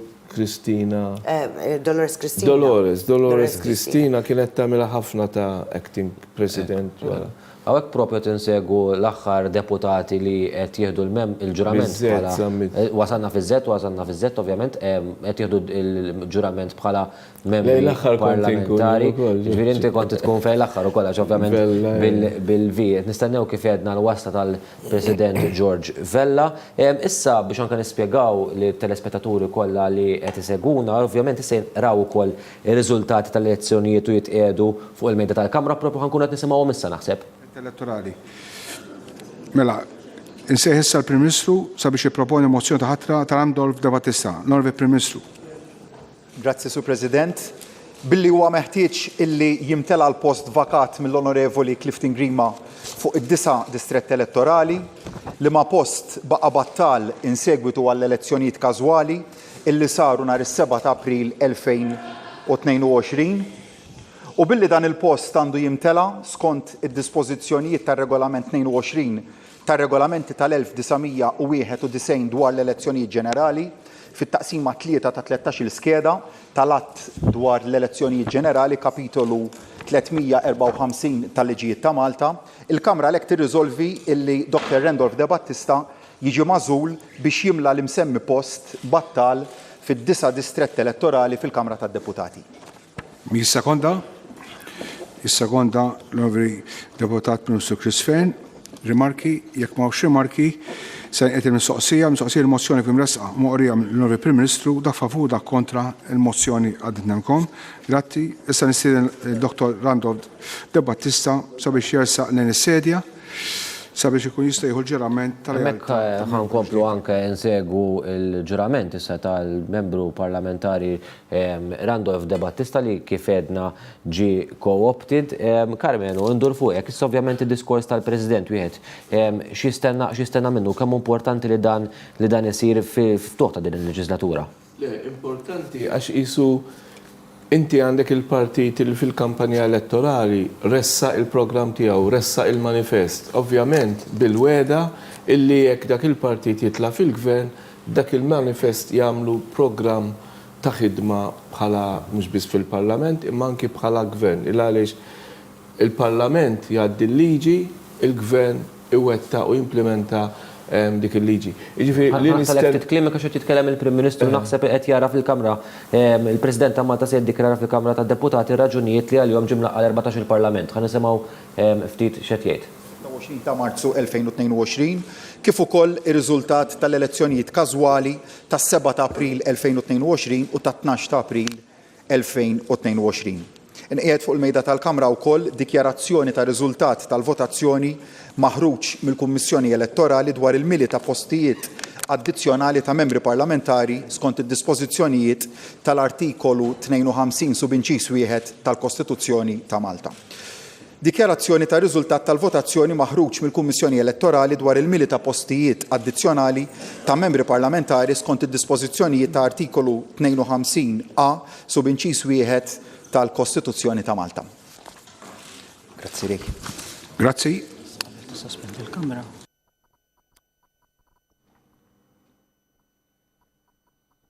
Il-Prim Ministru. Naraf lill-Kamra li minn hawn ftit ieħor il-President ta' Malta sejjer jiddikjara f'din il-Kamra ir-raġunijiet li għalihom ġie mlaqqa dan il-Parlament. Grazzi, mela skont l-aġenda, is-seduta issa tiġi sospiża ftit minuti sabiex jiena nakkumpanja l-President ta' Malta, l-Eċċellenza tiegħu Tabib George Vella biex jiġi f'din il-Kamra, meta mbagħad il-President ta' Malta jtemm id-diskors tiegħu il-Kamra ovvjament terġa' tiġi sospiża għal ftit minuti sakemm jiena nerġa' nakkumpanja l-President barra l-binja tal-Parlament. Għalhekk is-seduta hija sospiża. Ekku, hemmhekk rajna l-Speaker Angelo Farrugia jissospendi is-sedutek kif minn hawn ftit tal-ħin ieħor u flimkien mal-iskrivan tal-Kamra ser iħallu propju dik il-Kamra sabiex imorru jilqgħu il-President ta' Malta George Vella li ħajkun qed jasal minn hawn u ftit tal-ħin ieħor u mbagħad mal-President ta' Malta jiġi fil-Kamra hemmhekk tindaq il-fanfara li tħabbar il-wasta tal-President u s-seduta tirriżumi. Tajjeb ngħidu wkoll li malli jasal il-President barra l-Parlament huwa ħajkun qed jagħmel ispezzjoni lill-Gwardja, jkun hemm anke l-Kap Kmandant tal-Forzi Armati ta' Malta Jeffrey Kurmi u hemmhekk issa minn hawn ftit tal-ħin ieħor nibdew nistennew sabiex il-President ovvjament jiddikjara l-Kamra tad-Deputati r-raġunijiet li għalihom ġie mlaqqa l-14 il-Parlament. Claudette, nerġa' ndur fuqek. Din id-darba rajna bidla biex ngħidu hekk fil-Parlament, rajna bidla li xrajna ħafna ċuħ ġodda, ħafna ċuħ żgħar li tawhom priorità iż-żewġ partiti biex ngħidu hekk. Dan l-element żagħżugħ. Nagħmel rimarka, hemm ħafna nies li ħarġu minn dal-istazzjon. Ekku. Ġifieri, din ma nistax ma nagħmilx din rimarka għaliex kollha ħdimt magħhom. Konna kollegi fuq l-istess bankijiet, aħna ħdimna kemm il-Marsa u kemm il-Ħamrun mill-ċentru Nazzjonali Laburista, ma rrid ninsa lil ħadd, ma hemm Mirjam, hemm Julia, hemm Jonathan, hemm Amanda. Marrit nisa l-ħat. Glenn. Randolph, għax kien fil-kulħat u kol. U bximot il-ħat u kol.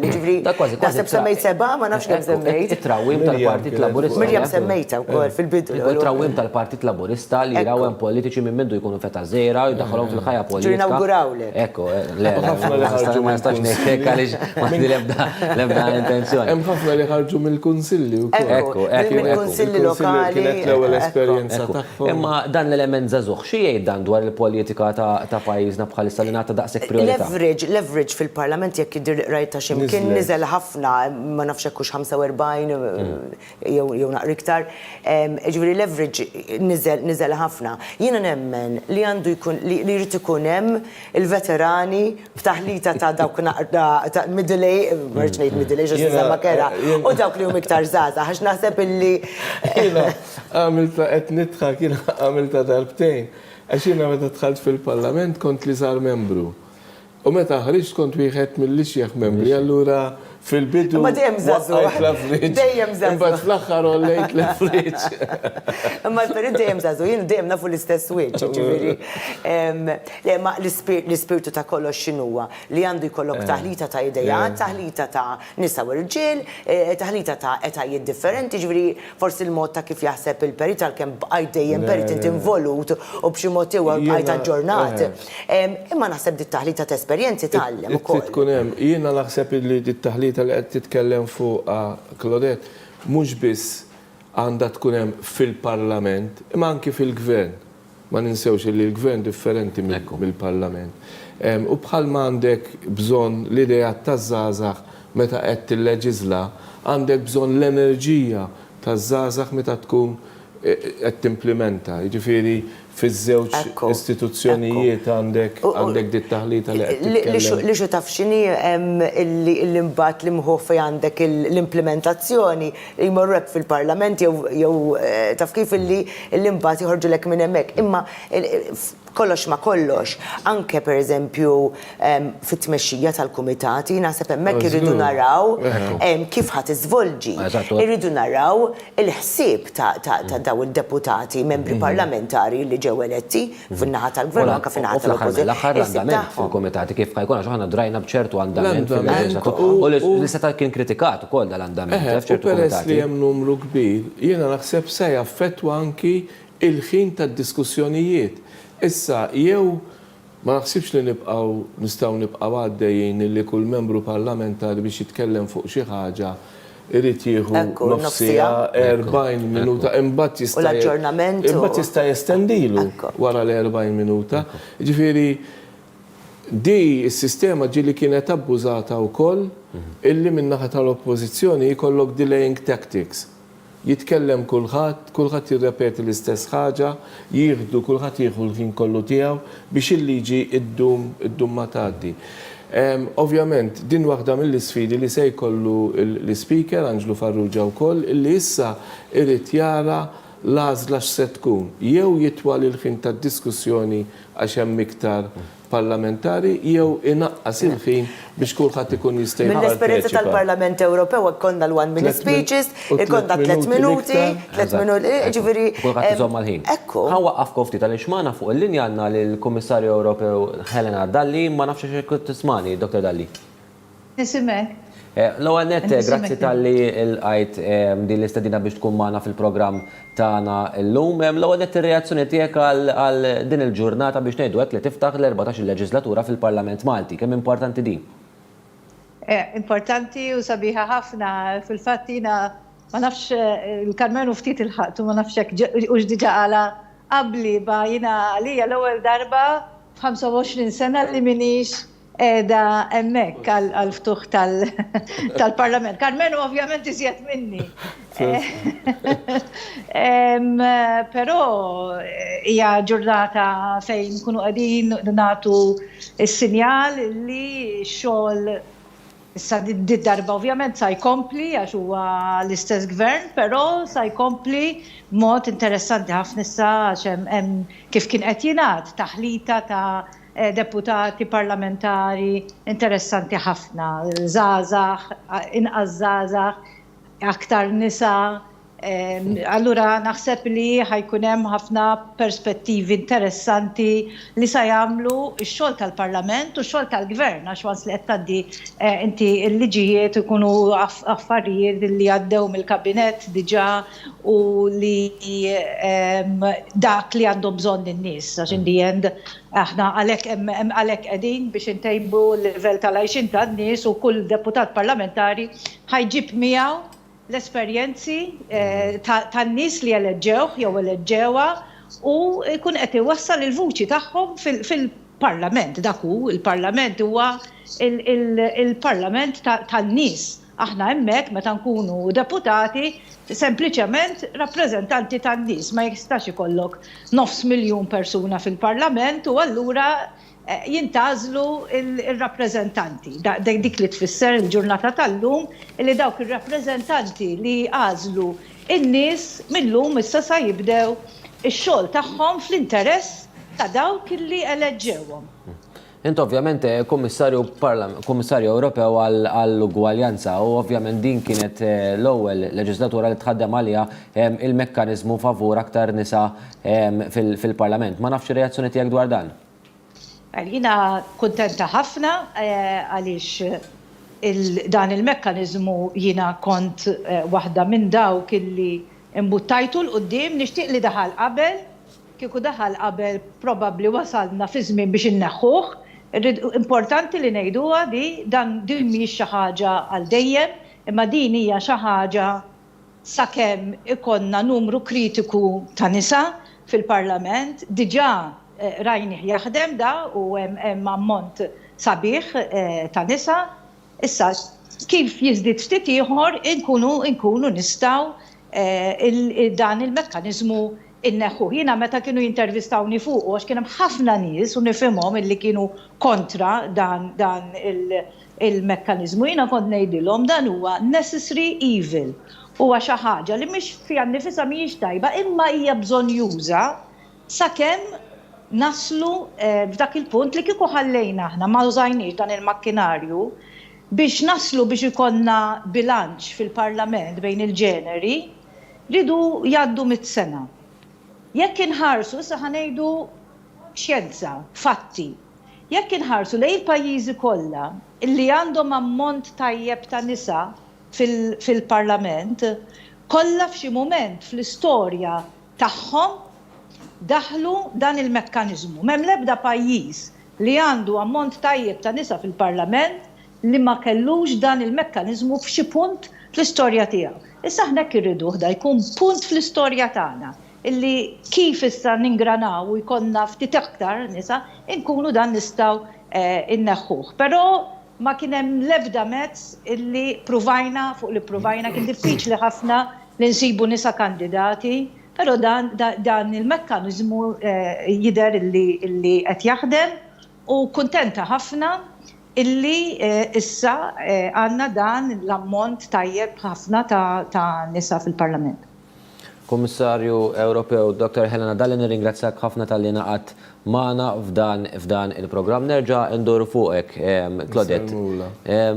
Semmula lil Helena. Helena kienet waħda mill-ftit nisa fil-fatt kelli xi status. Semmejni qabel il-programm. Semmejni l-ewwel kummissarju mara. L-ewwel kummissarju mara, però kienet waħda mill-ewwel nisa l-aktar nisa li kellhom suċċess fl-elezzjoni ġenerali f'pajjiżna mill-1947 lil hawn, forsi mor naqra lura fl-istorja, Gata Barbara, Giovanna De Bono, Helena Dalli, Marilu Skoli Ropreka u Justin Caruana. Ġifieri Helena Dalli kienet waħda minnhom u kienet titlab voti b'saħħithom ħafna. Ġifieri wieħed irid jara f'kuntest ukoll. Illum il-ġurnata għandha din il-kariga fil-Kummissjoni Ewropea, l-Perit kien parti mill-Kummissjoni ukoll. Imma ġifieri din tagħmlilna unur u hekk Helena qed isservi wkoll ta' role model għal ħafna żgħażagħ oħrajn. U għal ħafna nisa oħrajn. Imma kif kienet qed tgħid Helena, ġifieri jekk immaħarsu ftit lejn l-istorja wkoll tal-partiti politiċi f'pajjiżna, naraw illi il-Partit Laburista u dan qed nitkellmu fatti, ġifieri maħniex qed nitkellmu fuq kif tgħid politika partiġana, imma fatti. Il-Partit Laburista kien il-partit li kellu dan il-mekkaniżmu. Iġviri niftakru l-Tonina alla jafrila u Nettu, Tonina Farrugia Missuri u l-Nettu Farrugia r-raġel taħħa ħaditlu postu fl-Eżekuttiv Nazzjonali beta telet l-ewwel darba dak iż-żmien konna fil-Partit Laburista kienet tissejjaħ il-kwota. Iġviri kellna żmien li għamilna użajna intuża dak ekku fil-partit, imma mbagħad dan literalment ma kellux għalfejn ikompli jiġi użat u dak huwa il-punt kruċjali tiegħu. Ġifieri li inti tużaħ sakemm imbagħad is-sistema ma jkunx hemm għalfejn tiġi Xi użata ħaġa aktar. li tista' tibqa' tirraffina. Ekku, u fil-fatt importanti ħafna li tiġi importanti ħafna li tiġi fil-fatt raffinata. konġalja, l-ex-speaker Miriam Spiteri De Bono kelmet magħna dwar dan it-titjib li jista' jsir f'din liġi. Ħa nisimgħu x'qalet l-ex-speaker Miriam Spiteri De Bono dwar it-titjib fil-liġi dwar il-mekkaniżmu. Il-liġi ngħidlek li rridu norqmuha u rridu norqmuha sew. Biss rridu norqmuha. Għax kif inhi qiegħda neħħiet il-bilanċ li konna ġibna bejn il-voti mitfuha u s-siġġijiet. Qegħdin 6 u 6. Ma tagħtix każ ta' kemm inġabu voti at first instance. Qed niftehmu. One. It-tieni, parlament ideali, kull vot li jintefa' ikun b'xi mod rappreżentat fil-parlament, jiġifieri aħna għatanna il-dawn il-formazzjonijiet żgħar li mhumiex qed ikunu rappreżentati.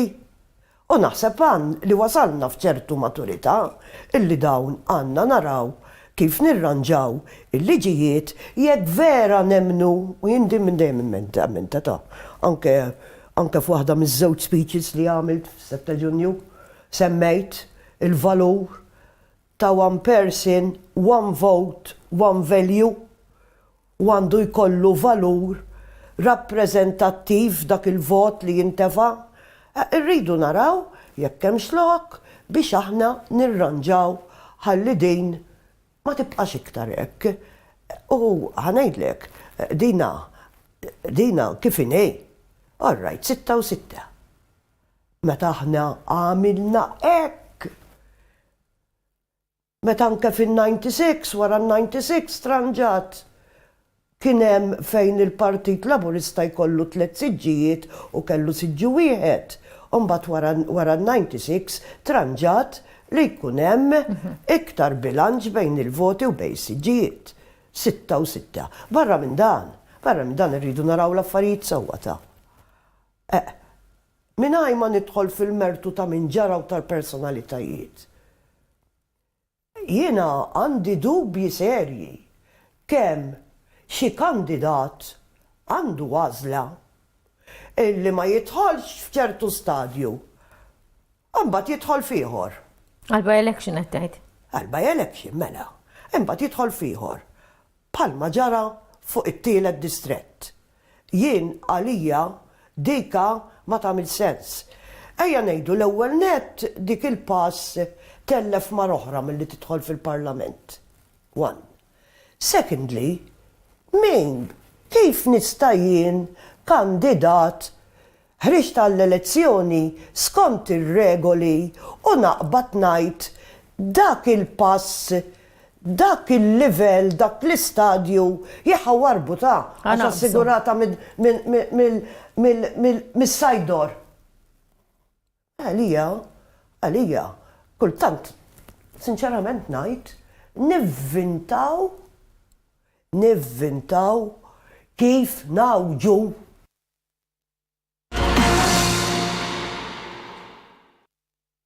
Speaker Miriam Spiteri De Bono, ma nafx ir-reazzjoni tagħkom Peri.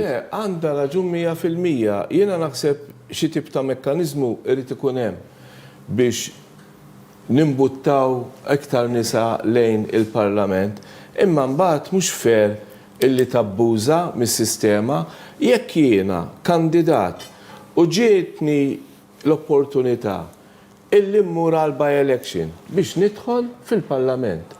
U jiena ma mmurx għal by-election, mela jiena isni qed ngħid, jiena m'għandix interess iktar li mmur fil-Parlament, jekk għandi l-opportunità li mmur għal by-election u ma morx, allura fil-li qed ngħid isu m'għandix imbagħad ngħaddi kif qed tgħid mit-tieqa. Irridu noqogħdu attenti wkoll illi di pereżempju jekk jiena mara u tlajt dal-mekkaniżmu u jerġgħu ma jtellawniex in-nies, nerġa' nidħol b'dan il-mekkaniżmu u jerġgħu ma jtellawniex. Jew forsi min jidħol b'dal-mekkaniżmu għandu 5 snin ċans biex jagħti prova tal-kapaċità tiegħu imbagħad tal-inqas it-tieni darba jitlab il-voti. Għax hemm min ilu leġislatura ilu 2. Ġifiri kellu ċans jipprova xiltu u ma telax, allura ma tela. L-oħra li forsi niddubita ftit jien, hemm min jgħid li le. Imma di tista' tagħti lok illi jekk jien sejjer nivvota u fuq il-ballot paper nara la raġel u nara mara, jien nista' ngħid mela ħantih ir-raġel għax dil-mara issa tista' tidħol bil-mekkanizmu, which is unfair fuq in-nisa mbagħad. Jien forsi daw ma punt ma ħniex ħanaqblu. Jien naħseb Però qegħdin naqblu li xi tip ta' mekkaniżmu rrid ikun hemm. Issa li xuja marbuta, wan li ma tabbużax mis-sistema. Tu ukoll jiġik il-mistoqsijiet mela jiena ħriġt u ma tlajtx. Umbat il-mekkanizmu jagħmel li possibbli biex nidħol, ġifieri n-nies ma jkunux tawni il-voti. Imma mbagħad xorta ħan nidħol bil U minn tawk il-voti, għax inti jista' jkollok kandidat. Diġà qiegħed hemm. Kandidat ma telax għal 5 voti. Imbagħad di telek b'5 voti. Dak il-kandidat miskien se li xuja marbuta ma' allura mela qegħdin naqblu lill-mekkaniżmu għandna bżonnu u rrid ikun hemm.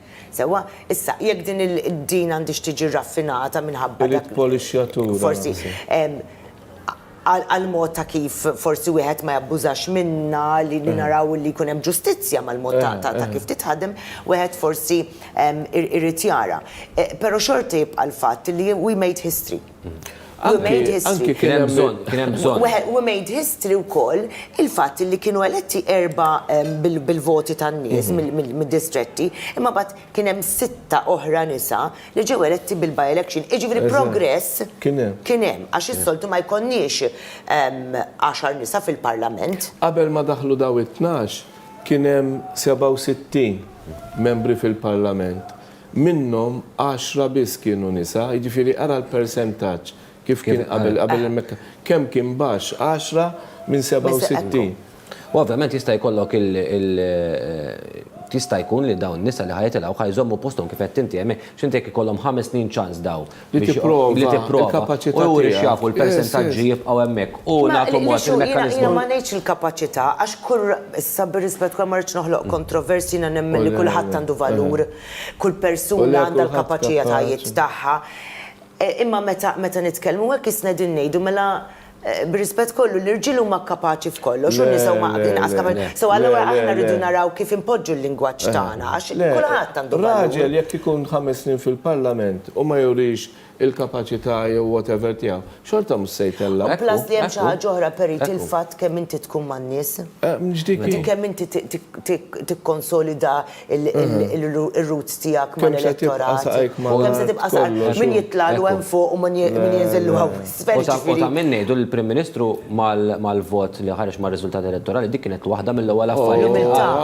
L-umiltà, li nżommu saqajna u l-Prim Ministru nafu anke rajnieh fit-torqa ċennajna liha kemm huwa qrib in-nies u kemm dik il-tip ta' politika jadottaha anke jmexxiha mal-grupp parlamentari. Jien immur oltre minn dak li qed tgħid inti fis-sens illi għandna Prim Ministru li din mhux qed jgħidha, din qed jipprattika, jiġifieri he is leading by example hawnhekk, mhux sempliċement isma' intom tridu tagħmlu hekk le. U diġà qed jagħmel hekk, jiġifieri diġà qed jagħti l-eżempju.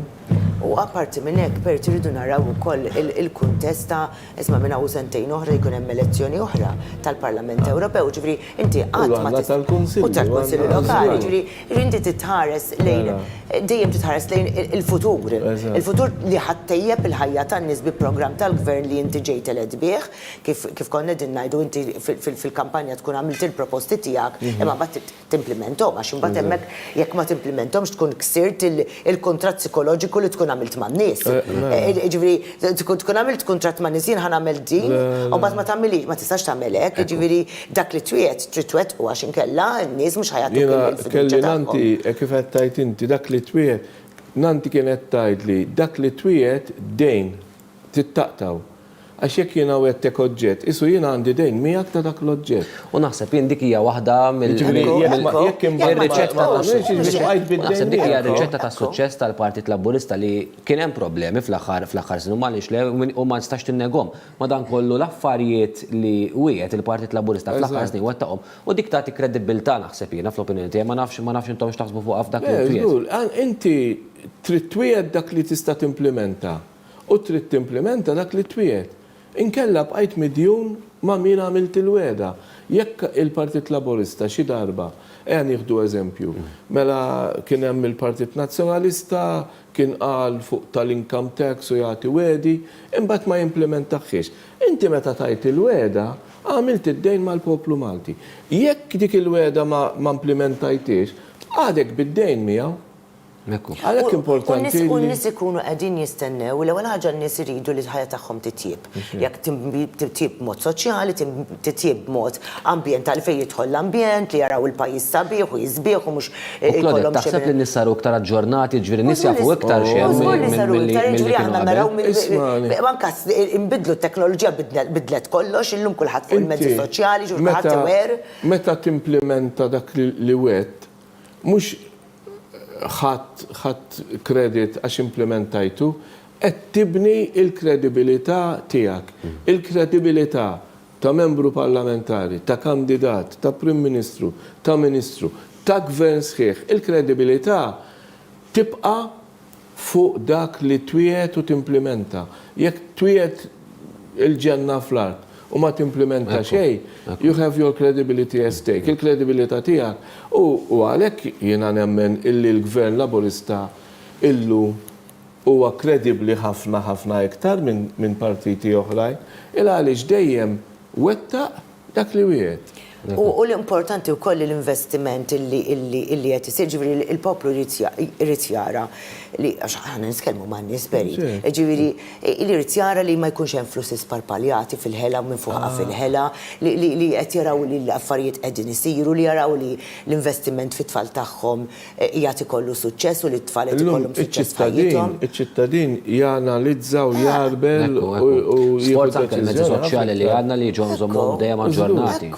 Ġifieri apparti llum m'għadniex bil-mezzi tax-xandir kif konna aħna fil-96-98 perit konna din nitkellmu fuq kif konna morru nirrapportaw mill-Parlament u mbagħad iridu waslu l-aħbar.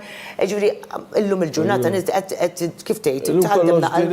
Ġifieri llum it-tfal juruk minn fejn għandek tfittex pereżempju.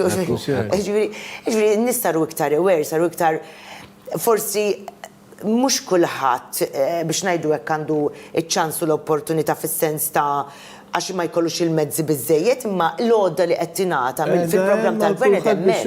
Ġifieri jekk pereżempju jekk nieħdu ftit mill-benefiċċji li jsemmew fil-programm ta' dan il-Gvern, sewa li jridu jiġu implementati żieda fiċ-Children's Allowance. Pereżempju li ħatejn l-aktar familji, iż-żieda fil-work benefits pereżempju li ħatejn iktar familji, il-garanzija żgħażagħ pereżempju li wara 16-il sena il-ġenituri jibqgħu jiġu jew 18-il sena jibqaw jiġu mejjun għal-ġenituri biex jgħinu l-żgħażagħ fil-familji. Da kollu investiment li qed ikompli jgħin lin-nies fil-familji. Ma tistax titħak bi bniedem twedu xi ħaġa ma ttilux, imbagħad tgħidlu lejna mhux hekk wettek. Illum kulħadd jaf eżatt il-manifest x'kien fih, il-wedit kollha illi saru qabel biex inti tikkomunika il-programm tiegħek, il-manifest elettorali tiegħek. Jien naf titla fuq trakk u toqgħod titkellem bil-mikrofon fi pjazza fuq da, illum le. Illum rajna kif fil-kumdita ta' darek. Per eżempju l-manifest elettorali tal-Partit Laburista proposta, per eżempju dik laqtet il-pjan ta' 700 miljun dwar li għandu x'jaqsam żoni miftuħa u l-ġonna pubbliċi, kif ġiet spjegata viżwalment. U qabel ma ssir weda, dik il-weda 99% tkun diġà ġiet diskussa mal-poplu, mal-ċittadin u kostjata. Fil-fatt kien hemm waħda wieħed minn proġetti dwar Triq Sant'Anna, ġifieri li din ovvjament ikun hemm mina taħt Triq Sant'Anna u ovvjament fuq ikun hemm ġnien pubbliku. Din diġà il-pjanijiet tagħha diġà jidher li qegħdin hemmhekk u hemm diġà tim li qed jaħdem fuq dan il-proġett, ġifieri juri ċertu tip ta' kredibilità.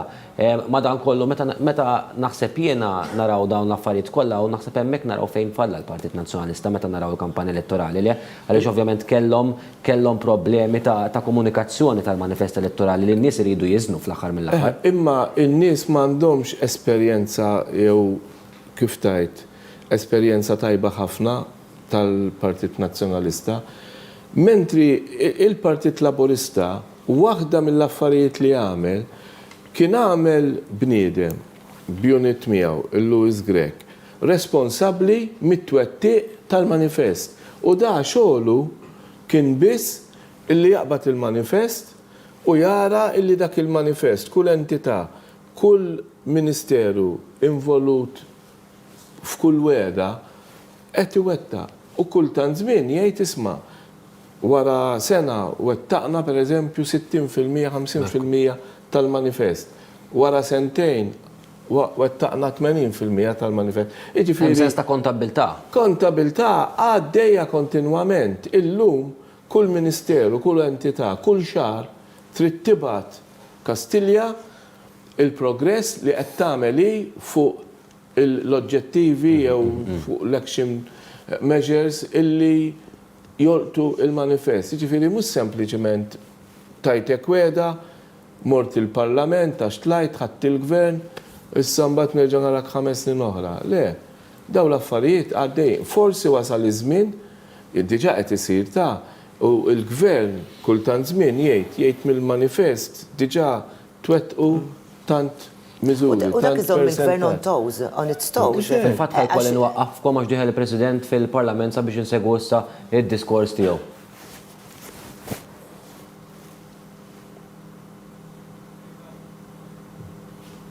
Jidher li hemmhekk għandna l-President George Vella daħal fil-Parlament fejn suppost indaq ukoll il-fanfarra li tħabbar il-wasla tiegħu sabiex issa s-seduta tirriżumi hemmhekk propju qed naraw il-President li ser ikun qed jaqra id-diskors tiegħu li jagħti raġunijiet li għalihom ġie laqqa l-14 il-Parlament. Nisimgħu.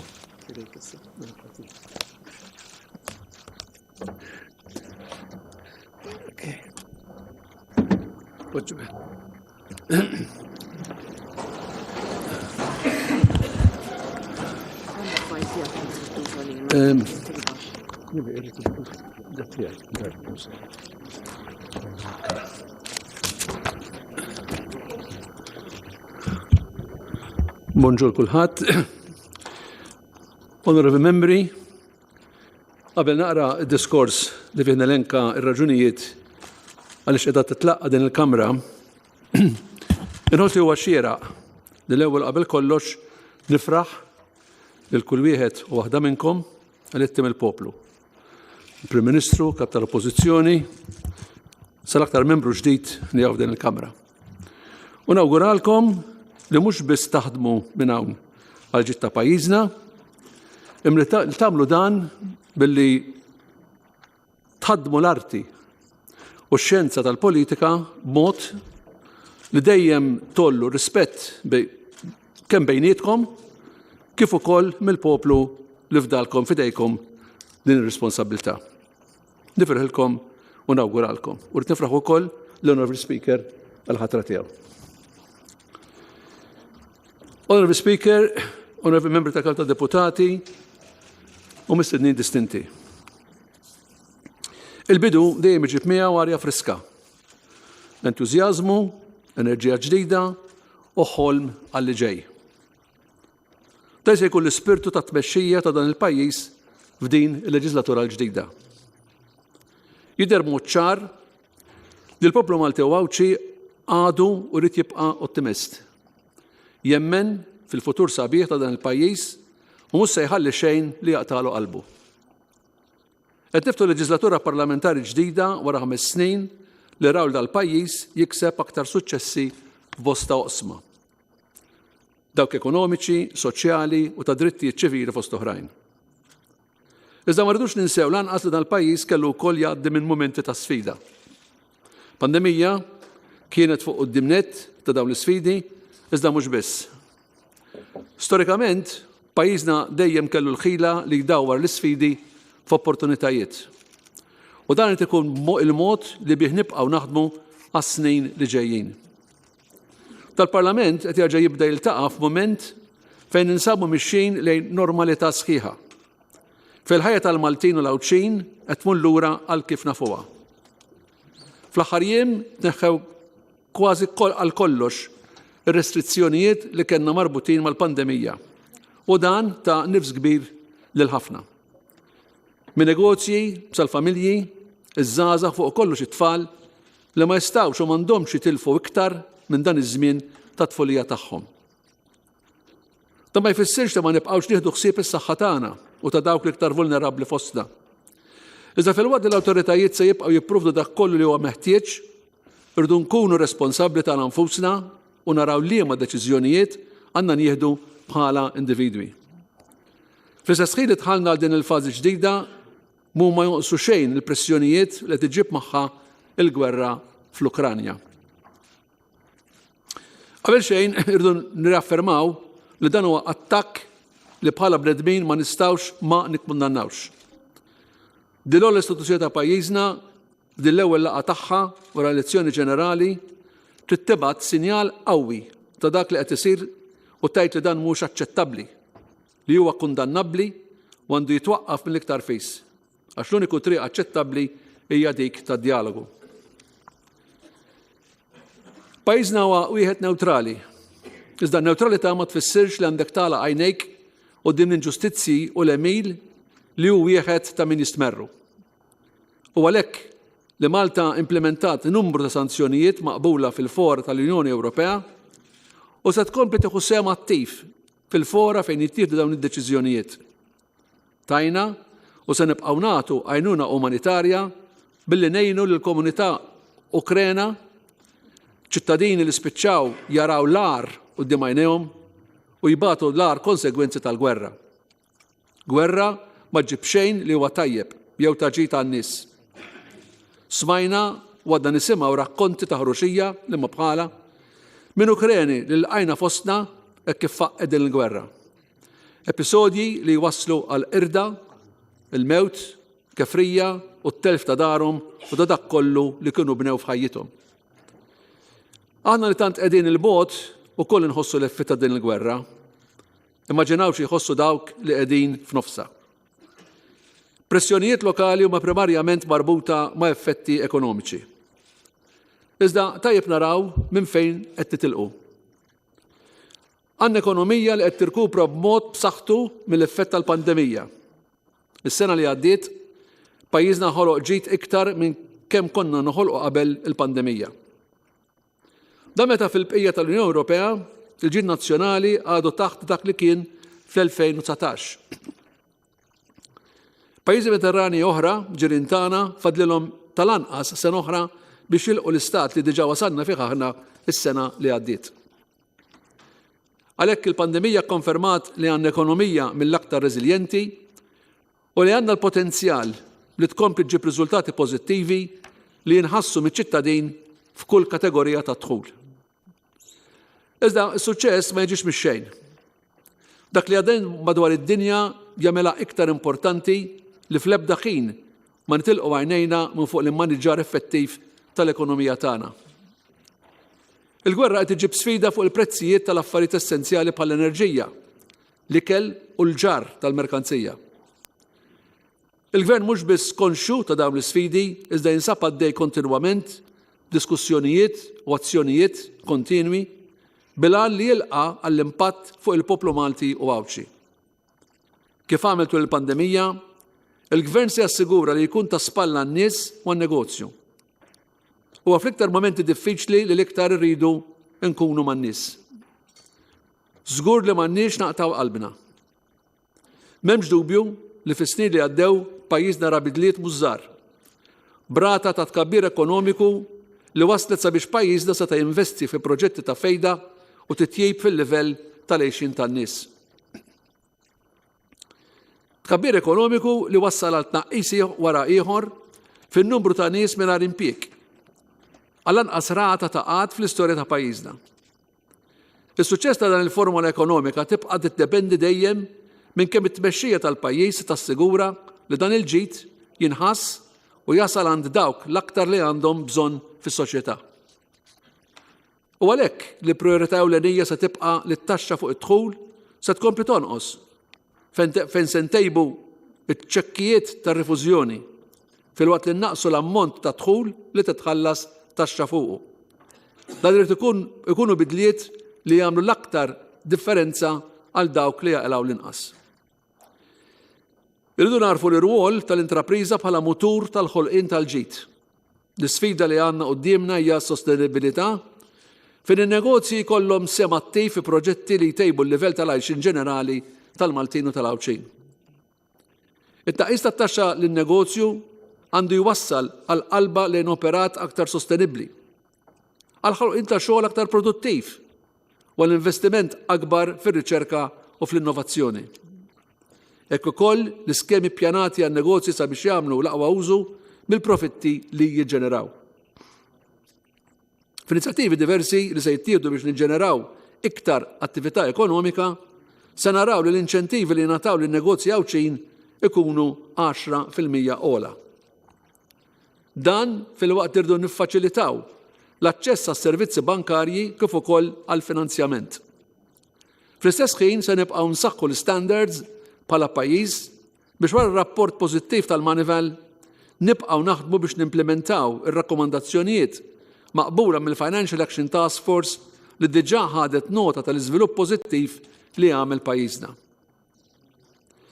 Irdu nkomplu nsaħħu l-kredibilità ta' pajjiżna anke biex intejbu l-irwol importanti li għandna fil-fora internazzjonali, fejn iktar nipparteċipaw b'mod proattiv anke billi nisfruttaw il-potenzjal strateġiku li għandna bħala gżira f'nofs il-Mediterran. Hawn irdu nibqgħu nservu bħala sors ta' dialogu u promotur ta' paċi, b'mod partikolari fir-reġjun fejn nibqgħu naqdu l-irwol ta' interlokutur bejn l-Afrika u l-Ewropa. Irdu nisfruttaw ukoll id-diplomazija ekonomika u d-diplomazija kulturali li l-koll irdu jkun sors ta' ġid għal poplu tagħna. Fuq kollox, bħala Stat membru tal-Unjoni Ewropea, se nibqgħu nkunu proattivi fit-tfassil tal-politika u l-leġiżlazzjoni Ewropea fid-diversi oqsma ta' kompetenza tal-istess Unjoni. Dan biex ninfluwenzaw b'mod pożittiv dan il-proċess bilan li d-deċiżjonijiet maħuda jikkonsidraw ir-realtajiet ta' pajjiżi bħal tagħna.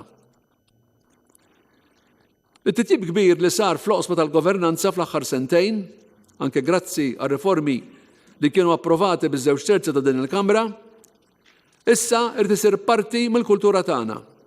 Fejn? Fil-waqt li nifhmu li l-ebda pajjiż, settur jew individwu mu perfett, naħdmu kemm nifilħu biex Malta tkun fuq quddiem-nett tad-demokrazija moderni b'sistemi b'saħħithom ta' salta ta' dritt. Salta ta' dritt li issa trid tara riformi meħtieġa biex ikollna proċessi ta' ġustizzja iktar moderni u fl-iqsar żmien possibbli. Għax l-amministrazzjoni tal-ġustizzja effettiva għandha tkun prinċipju mill-iktar bażiku fid-dinja tal-lum. Żidna u se nbaqgħu nżidu riformi. Iżda bħal f'setturi oħra rridu l-sistemi tal-ġustizzja u min ħaddiema ikunu orjentati wkoll b'mod li jifhmu aktar ir-realtajiet ta' dawk li jkollhom qudiemhom.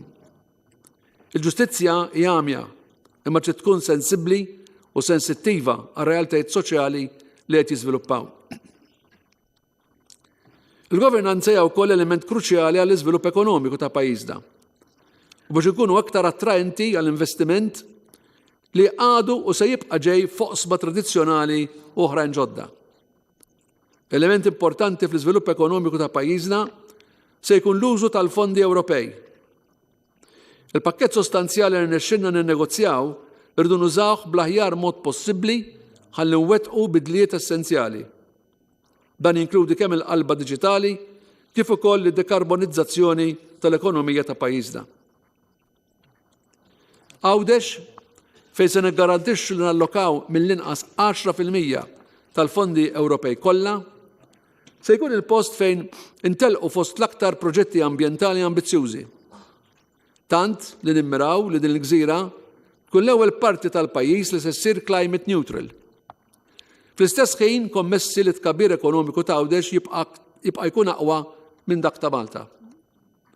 Għax fil-waqt li din trasformazzjoni ambjentali u diġitali huma sfidi sostanzjali, għandhom il-potenzjal li jkunu l-aqwa opportunitajiet ekonomiċi li qatt kellna f'din il-ġenerazzjoni. Il-pandemija diġà urietna l-importanza tal-ekonomija diġitali li kompli għaddejja isu xejn waqt li setturi oħra staġnaw u ma setgħux joperaw. Huwa kruċjali li ninvestu bil-kbir biex pajjiżna jsir leader f'dawn is-setturi ġodda. Dan se jirrikjeda qabża il-qudiem fil-ħiliet u l-innovazzjoni fis-sistema edukattiva tagħna. Id-diġitalizzazzjoni trid tkun b'saħħitha bil-kbir fis-settur pubbliku li jrid jara li din tkun għodda biex nagħtu servizz aħjar liċ-ċittadini. Biex tonqos il-burokrazija li għadha xekkel wisq il-ħidma li jrid jagħmel investitur f'dinja kompetittiva fejn il-ħin u l-effiċenza huma mill-iktar prezzjużi. Dan l-impenn tal-Gvern se joħroġ ċar mill-aspett strateġiku bl-Istrateġija Diġitali Nazzjonali li se tiġi mnedija fi żmien li ġej. L-impenn tal-Gvern joħroġ ċar ukoll permezz tal-investimenti li saru qed isiru kemm fondi nazzjonali kif ukoll fondi Ewropej.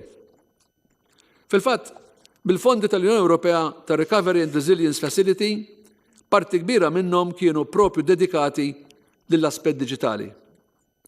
Sintendi, da kollu jġib fuqna iktar responsabiltajiet.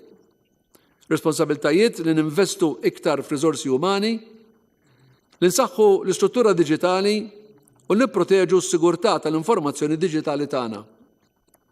Da ma jfissirx li f'kidmietna se ninjoraw oqsma tradizzjonali. Fit-turiżmu irdu nimplementaw bl-istrateġija li toħodna sas-sena 2030 u li tarana nkomplu nagħmlu suċċess minn dan il-pilastru ekonomiku li kien fost l-iktar li batew matul dan l-aħħar sentejn. Irdu niskopru mill-ġdid is-suċċess li kellna fl-aħħar snin. Iżda naħsbu dwar metodi ġodda ħalli nirreġeneraw is-settur mill-ġdid. Kif tgħid l-istrateġija nfisha? Recover, Rethink, Revitalize.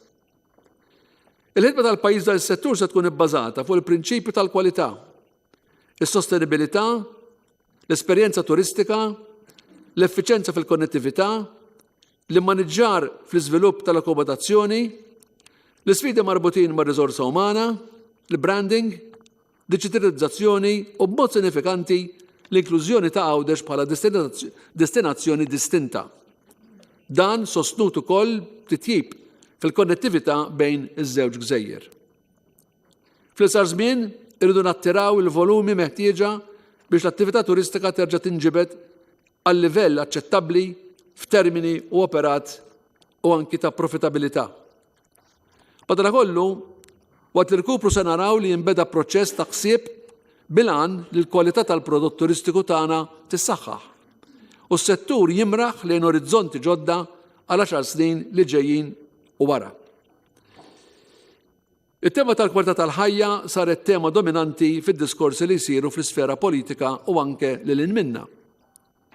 Fil-waqt li dejjem huwa importanti li jitħares l-għajxin materjali taċ-ċittadini, speċjalment dawk il-faxxex ta' dħul baxx, huwa għaqli li d-diskussjoni pubblika qed tiffoka fuq il-kwalità tal-ħajja taċ-ċittadini Maltin u Għawċin u dawk kollha li jgħixu fil-gżejjer tagħna. Din se tkun riflessa wkoll fil-ħidma tal-Gvern. Il-kwalità tal-ħajja hija s-saħħa tagħna, kemm fiżika u anke dik mentali. L-ambjent li ngħixu fih, il-kondizzjonijiet fuq il-post tax-xogħol tagħna, il-ħin ta' kwalità li jibqanna mal-familja, id-djar tagħna, komunitajiet fejn ngħixu, is-sigurtà u fuq kollox kemm qed ngħixu ħajja tranquilla u fil-paċi. Fl-istorja ta' dawn il-gżejjer, in-nies li jgħixu f'din il-gżira dejjem għarfu li jgħixu flimkien u jtejbu il-futur tagħhom. Għax għarfu li dan il-pajjiż huwa żgħir wisq biex nagħtu l-ġenb lill-kompromess u l-bilanċ biex ngħixu flimkien u nkunu komunità li tħares l-interessi ta' kull wieħed u waħda minna. Wasal iż-żmien għalhekk li minn barra nitkellmu fuq statistika u numri, ikonna wkoll indikaturi dwar il-kwalità tal-ħajja tan-nies u li dan il-kejl ikun konsiderazzjoni ewlenija oħra f'kull proġett jew inizjattiva tal-amministrazzjoni pubblika tal-Gvern. Irridu nibdew minn nfusna, kull wieħed u waħda minna. U l-irwoli li naqdu aħna u l-koll fis-soċjetà tagħna. Il-ħaddiema, dawk li ma jaħdmux biex jindokraw lill-familja, dawk li ma jistgħux jaħdmu biex għax iduru bil-qarib tagħhom, dawk li jaħdmu għal rashom, dawk li huma fin-negozju, dawk li huma membri f'dan il-Parlament u l-Eżekuttiv, u magħhom kull min għandu kwalunkwe sem fit-teħid tad-deċiżjonijiet li għandu dan il-pajjiż. L-obbligu tagħna kollha huwa li nissalvagwardjaw kull mezz possibbli l-interessi tal-ġenerazzjonijiet ta' warajna.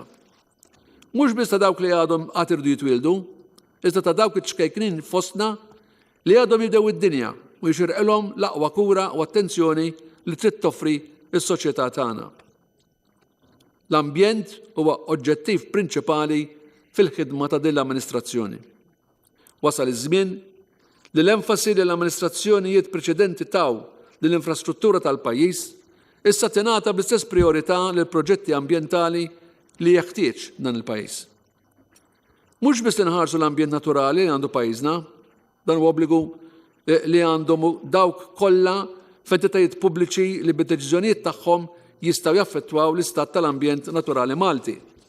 Iżda, hemm bżonn nkunu innovattivi meta niġu biex ikollna spazji pubbliċi u miftuħa ġodda f'żoni urbani u nippjanaw aktar beħsieb sabiex nissalvagwardjaw il-karatteristiċi uniċi tal-irħula u l-ibliet tagħna, parti importanti mill-identità tagħna u l-wiċċ tan-nazzjon tagħna. Din trid tkun l-aktar amministrazzjoni li tinvesti għal dan il-għan. Għalhekk se jkunu allokati 700 miljun euro għal dan il-proġett. U aktar faċli titkellem fuq is-sostenibilità milli twettaqa bil-fatti. Dan il-prinċipju jrid iwassalna sabiex narfu nwettqu l-miri li għandha din l-amministrazzjoni biex nilqu l-mira ta' neutralità klimatika sas-sena 2050. Hawn nirridu nħarsu lejn it-trasport. Nibqgħu bl-iktar inċentivi għal flotot elettriċi u nimplementaw proġetti li jsostnu it-trasport alternattiv. Fil-kwalità tal-arja investejna bil-kbir biex neħħejna l-effetti ħżiena tal-produzzjoni tal-enerġija. Iżda issa rridu nibqgħu insostnu l-enfasi biex innaqsu l-effetti negattivi tat-trasport. Din mhijiex sempliċement mira jew statistika, iżda mezz kif nissalvagwardjaw is-saħħa tagħna, il-kwalità tal-arja tagħna u l-ambjent ta' madwarna. Ikunu wkoll qed ninaqdu mal-pija tal-Mediterran u l-komunità internazzjonali fil-ġlieda kontra t-tibdil tal-klima. Fis-snin li ġejjin irdu nibdlu fundamentalment il-mod kif noperaw bħala soċjetà. Dak li sa issa nsejħulu skart irdu nibdew narawh bħala riżorsa, bħala sors alternattiv ta' enerġija fost sorsi oħra. Irdu neħħu darba għal dejjem l-idea li l-investiment ambjentali m'għandux ritorn ekonomiku. Ir-realtà hija li jekk l-ambjent tagħna mhux se nieħdu ħsiebu, l-ekonomija tagħna ma tistax tkompli trendi. Il-Gvern se jkun hemm biex isosti dan il-bidliet, imma se jkollna bżonn bidla fil-kultura tagħna wkoll. Irdu nifhmu li jekk verament għandna għal qalbna lil uliedna, issa wasal iż-żmien li nieħdu azzjoni deċiżiva favur l-ambjent. Mhux biss nistennew lil ħaddieħor jew deċiżjonijiet għalina. Iżda din il-priorità ġdida nirriflettuha fid-deċiżjonijiet li nieħdu ta' kuljum bħala ċittadini minn dawk żgħar sa dawk kbar. Il-Gvern se jibqa' jkun hemm biex jinċentiva l-għażliet favur l-ambjent. Għal snin twal ħarisna lejn l-art agrikola bħala parti oħra tal-proġett ambjentali tagħna. Ekku. Iżda għaddaqs illum ma fimna l-ħtieġa li mhux biss insalvaw l-art infisha, iżda wkoll ix-xogħol li jsir fuqha minn idejn il-bidwi. li hu wara kollox sors ta' sigurtà tal-provvista tal-ikel. Għalhekk irridu bħala regola nippromuovu iktar il-konsum tal-prodotti lokali fil-waqt li nipprovdu l-infrastruttura moderna u l-opportunitajiet lil min jipproduċih. Kemm lill-bidwi, iżda wkoll lis-sajjied hekk kif l-pratana huma wkoll sors ta' ikel. L-ibra madwarna huma wkoll sors ta' ġid qawwi. L-investiment fis-settur marittimu irid jarana nisfruttaw il-potenzjal li għandna f'dan is-settur. Filwaqt li nimminimizzaw l-impatti bħalma se nagħmlu bil-proġetti ta' shore to ship li matul din il-leġislatura se nibdew ingawdu l-ewwel riżultati tagħhom. Din l-amministrazzjoni ġdida għandha miri ambizzjużi għat-tfal tagħna. Ħidma li għandha tagħti garanziji lil kull tifel u tifla li jkollhom aċċess għall-edukazzjoni kif żviluppat fi żminijiet li qed ngħixu fihom illum. Fejn it-teknoloġija saret l-odda prinċipali sabiex uliedna jitgħallmu suġġetti bażiċi bħal lingwi, il-matematika u x-xjenza. Garanzija biex nilqu l-tfal kollha kmieni kemm jista' jkun. Dak li t-tfal ma jiksbux fl-ewwel snin tal-edukazzjoni tagħhom, l-edukazzjoni primarja, se jkun aktar diffiċli għalihom biex jikkumpensaw għalih fis-snin ta' wara fl-iskola sekondarja. Għalhekk irridu nistinkaw biex taraw li kull tifel u tifla jirnexxu fl-ewwel snin tal-edukazzjoni, l-edukazzjoni primarja.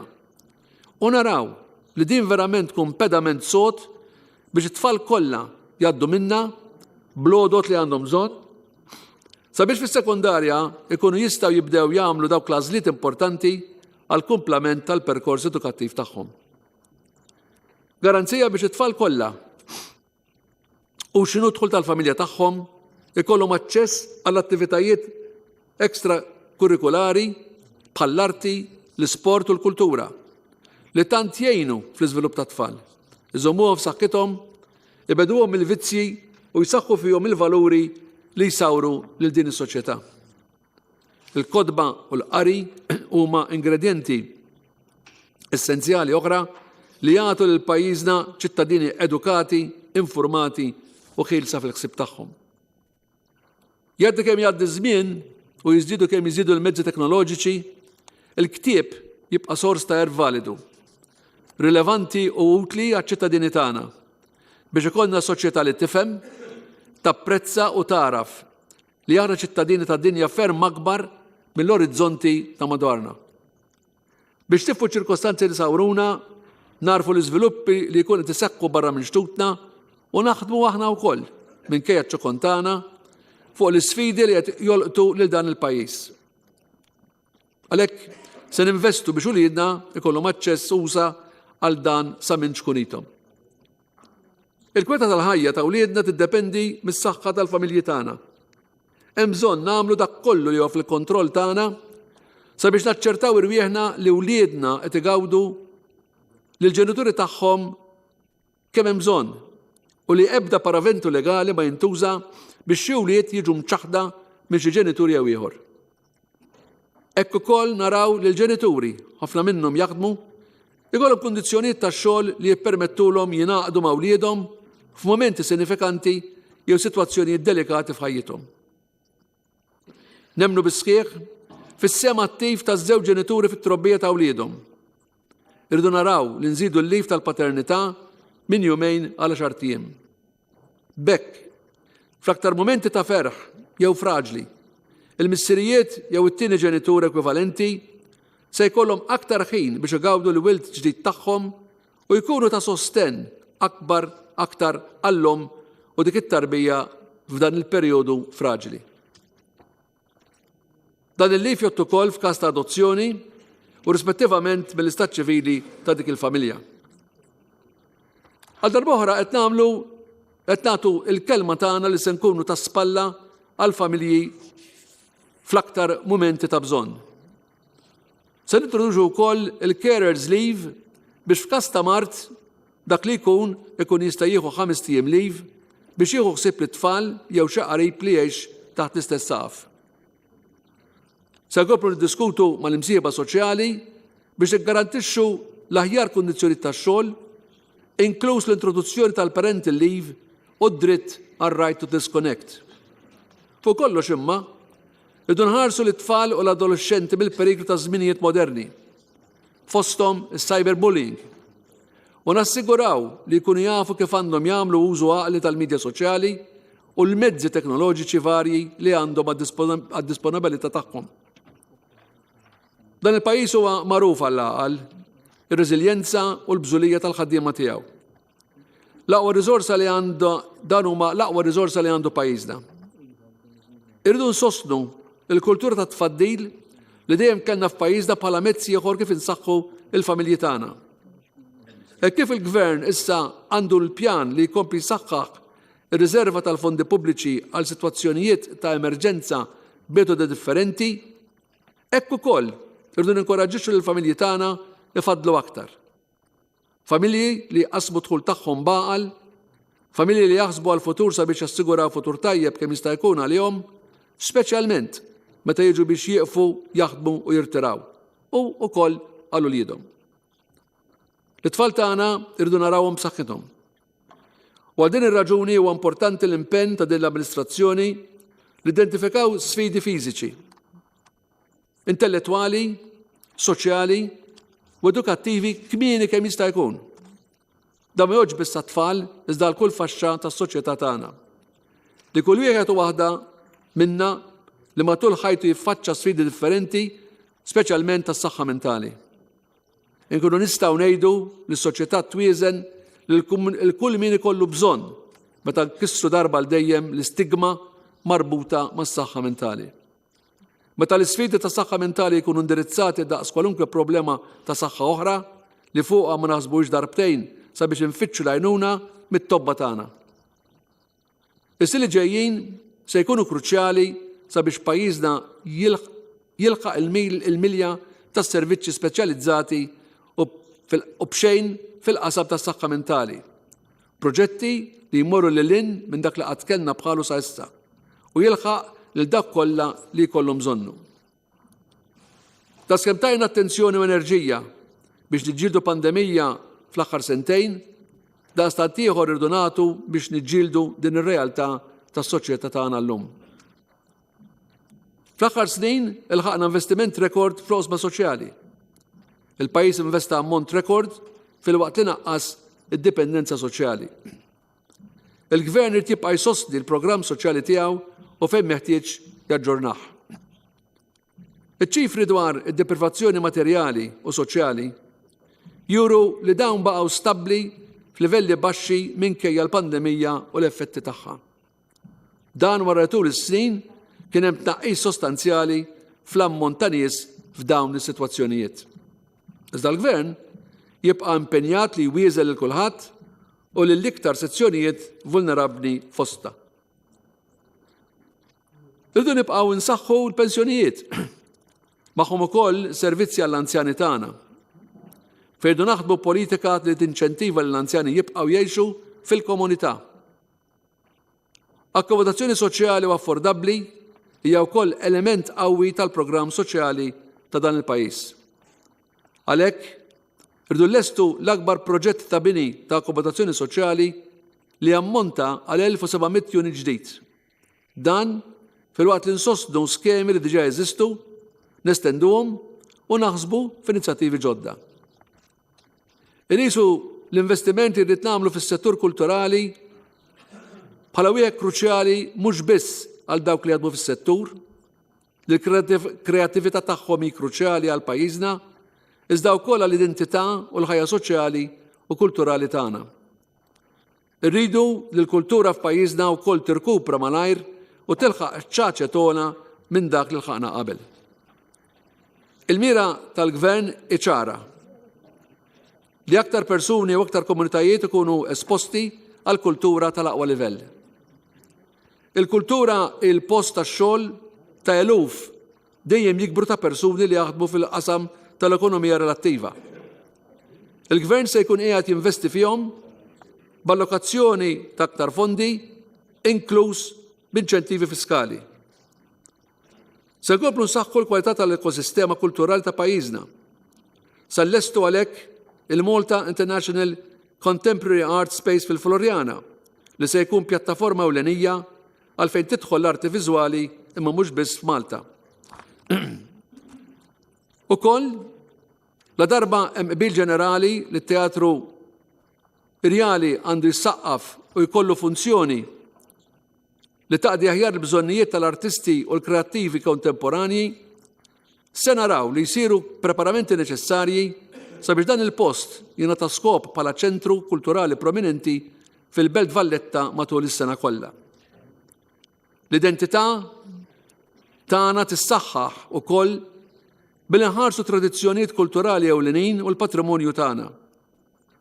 Matul din il-leġislatura se nagħtu għajnuniet bla preċedent lis soċjetajiet mużikali Maltin u diversi aspetti tal-Festa Maltija.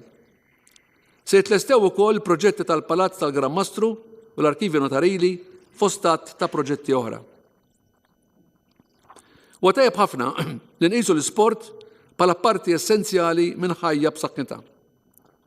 Issa wasal iż-żmien li nimmiraw ola hawn ukoll. Għandna qudiemna okkażijiet importanti biex nuru x'kapaċi jagħmel l-atleta Malti. L-Invitational Games tal-Special Olympics fi ftit jiem oħra se jkun okkażjoni sabiħa li jpoġġu lil Malta fuq il-mappa sportiva internazzjonali u tal-inklusività. Imbagħad induru fuq il-logħob tal-pajjiżi żgħar f'pajjiżna fis-sena 2023 u l-Olimpijadi ta' Pariġi fl-2024 fejn irridu ninvestu f'atleti żgħażagħ tagħna biex nagħtuhom l-aqwa opportunità li jikkompetu b'suċċess. Fuq kollox irridu li jkollna wkoll soċjetà ugwali. Dan il-pajjiż li jiftaħ li qiegħed l-ewwel fid-drittijiet ċivili iżda ma jfissirx il-ħidma tagħna fuq l-ugwaljanza issa tieqaf f'xi mument. Fost il-prijoritajiet ewlenin hemm dak li jridu jarawna nagħtu ċans iktar lill-aktar familji biex isiru ġenituri. Għalhekk se jitressaq numru ta' emendi għal liġijiet li jirregolaw l-IVF f'pajjiżna bil-prinċipju jibqa' dejjem dak li noffru tama akbar lill-aktar ġenituri prospettivi. L-emendi jkunu komplementati bl-investiment meħtieġ biex il-proċess ikun jista' jsir. Għax l-ugwaljanza fuq kull livell hija waħda mill-valuri li trid tibqa' tiddistingwina bħala pajjiż. U ta' sodisfazzjon li qed nibdew din il-leġislatura b'Parlament iktar ugwali, fejn għandna rappreżentanza femminili iktar b'saħħitha. Tal-prinċipju irdu noħduh anke fuq oħrajn, inklużi f'postijiet tax-xogħol, b'mod partikolari fil-boardrooms fejn jittieħdu deċiżjonijiet. Se nagħmlu dan ukoll b'att ta' inċentivi. Il-Malta li rridu nibdew nibnu fil-5 snin li ġejjin hija Malta isbaħ, aktar ġusta, aktar dinamika u sostenibbli. Il-prosperità ġdida li qed tasperaw għaliha se jkun hemm min jgħid li mhijiex fattibbli. Se jkollok min jgħid li wara pandemija ma nifilħux inwettqu dan il-bidliet kollha, li waqt gwerra ma nistgħux inwettqu id-dekarbonizzazzjoni tal-ekonomija. Ma da żgur mhuwiex il-mument li nipposponu ir-riformi u l-bidliet. Anzi għandna nifhmu l-elezzjoni nifhmu nitalmu mill-lezzjoni tal-pandemija. Kieku pajjiż bħal Malta li kienu għamlu riformi kbar qabel sekket il-pandemija li sabu ruħhom f'pożizzjoni li reaġixxu u jagħmlu tajjeb għall-effetti tal-pandemija. Għalhekk kull sfida titwassalna biex inwettqu bidliet dejjem aktar kuraġġużi huwa biss jekk inkomplu niġġeddu li nibqgħu nkunu pajjiż ta' suċċess. Flimkien mhux biss għandna l-potenzjal li niksbu l-aspirazzjonijiet kollha tagħna, imma li nkomplu nollu l-livell ta' dak li kapaċi nilħu. Pajjiżna u l-poplu tiegħu għandu futur sabiħ jekk narfu naħdmu għalih. Jiddependi minna l-koll. Nirringrazzjakom.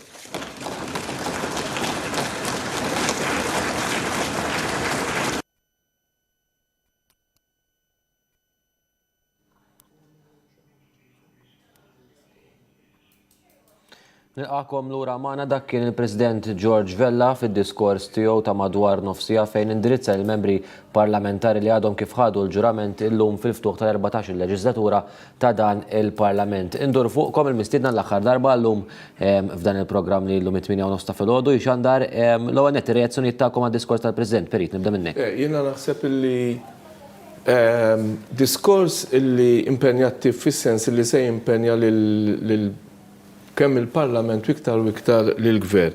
Jiena ħadd noti waqt li kien qiegħed jitkellem l-ewwel li beda bl-importanza tal-ekonomija, li l-ekonomija tkompli tikber, biex tikber l-ekonomija għandna bżonn illi ikonna l-infrastruttura tajba, l-skills, immorru nissapportjaw l-innovazzjoni, il-kompetittività, etc. Anki, kif konna qed ngħidu aħna qabel, illi rridu nimmiraw lej setturi ġodda wkoll. Minn hemmhekk daħal għal kwalità tax-xogħol u l-kwalità tal-ħajja, hawnhekk wieħed jista' jgħid illi dak anki dak li konna qed insemmu aħna iktar il-qudiem il-life-work balance, etc. Irridu naħsbu għal ġenerazzjonijiet il-qudiem, jiġifieri mill-ekonomija mar għas-soċjal, mis-soċjal mar għall-ambjent. L-ambjent jiena derli li istressjaħ ħafna fid-diskors tiegħu, mhux biss semma l-ambjent naturali li rridu nieħdu ħsiebu, imma l-importanza li nieħdu ħsieb u li nmaniġjaw bl-aħjar mod possibbli l-ambjent urban, speċjalment l-irħula tagħna, semma wkoll u faħħar il-700 miljun illi se jintefqu jew se jiġu investiti fl-ispazji miftuħin.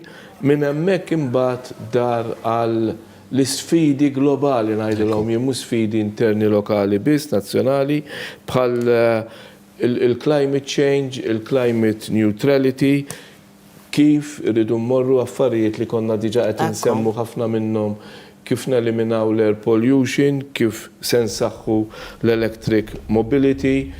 Ovvjament l-Ewropa ħadmet ħafna, jiena kelli x-xorti li fuq daw, ħdimt ħafna meta kont kummissarju fejn jidħlu circular economy, plastic pollution, etc. L-environment investment li jfisser an economic return, qed jgħid l-istess ħaġa dak li konna qed ngħidu aħna, illi rridu nisfruttaw il-potenzjal tal-baħar ta' madwarna, aħna konna qed insemmu il-blue economy fejn nistgħu aħna we have to maximize the benefits mill-baħar ta' madwarna, but we have to minimize the environmental cost as well. Fil-waqt li nieħdu l-opportunitajiet ekonomiċi rridu nħarsu l-obbligi ambjentali tagħna wkoll. Imbagħad semma ħafna oqsma oħrajn fejn qed isemmi s-saħħa, speċjalment fuq is-saħħa mentali, il-kultura, il-patrimonju, l-isports, housing, etc. Jiġifieri jiena naħseb għamel firxa qawwija ħafna, firxa tajba ħafna u jimperswas li jikkombaċa ħafna, jikkombaċa perfettament mal-manifest li ressa il-Prim Ministru ta' Malta Robert Abela. Perswas nagħmel kuraġġ għaliex l-għaweda il-Prim Ministru Robert Abela se titwetta. Naqbel mal-Perit Vella il-fatt li il-Prim Ministru Robert Abela u dan kollu żgur li se jkunu qegħdin jitwettqu dawn il-riformi kollha, però il-President naqqat ma dak li qed tgħid inti Berit għadu kemm qal. Ser ikollok min jgħid illi se jkun diffiċli jew li ma nifilħux inwettqu biex inkun qed nikkwota eżatt, se jkollok min jgħid li wara l-pandemija ma nifilħux inwettqu dawn il-bidliet kollha u l-gwerra ma nistgħux li wara l-gwerra ma nistgħux inwettqu da kollu eċetera. U jgħid ukoll imma dan żgur mhuwiex il-mument li posponu riformi u bidliet, anzi għandna nifhmu l-lezzjoni tal-pandemija biex nibqgħu mexjin il-qudiem. U forsi l-aħħar kotazzjoni tal-President hija pajjiżna u l-poplu tiegħu għandu futur sabiħ jekk narfu naħdmu għalih, jiddependi minna il-koll flimkien. Jiddependi minna il-koll flimkien. U dan huwa naħseb il-punt kruċjali li tlaqna minnu fil-bidu tal-programm.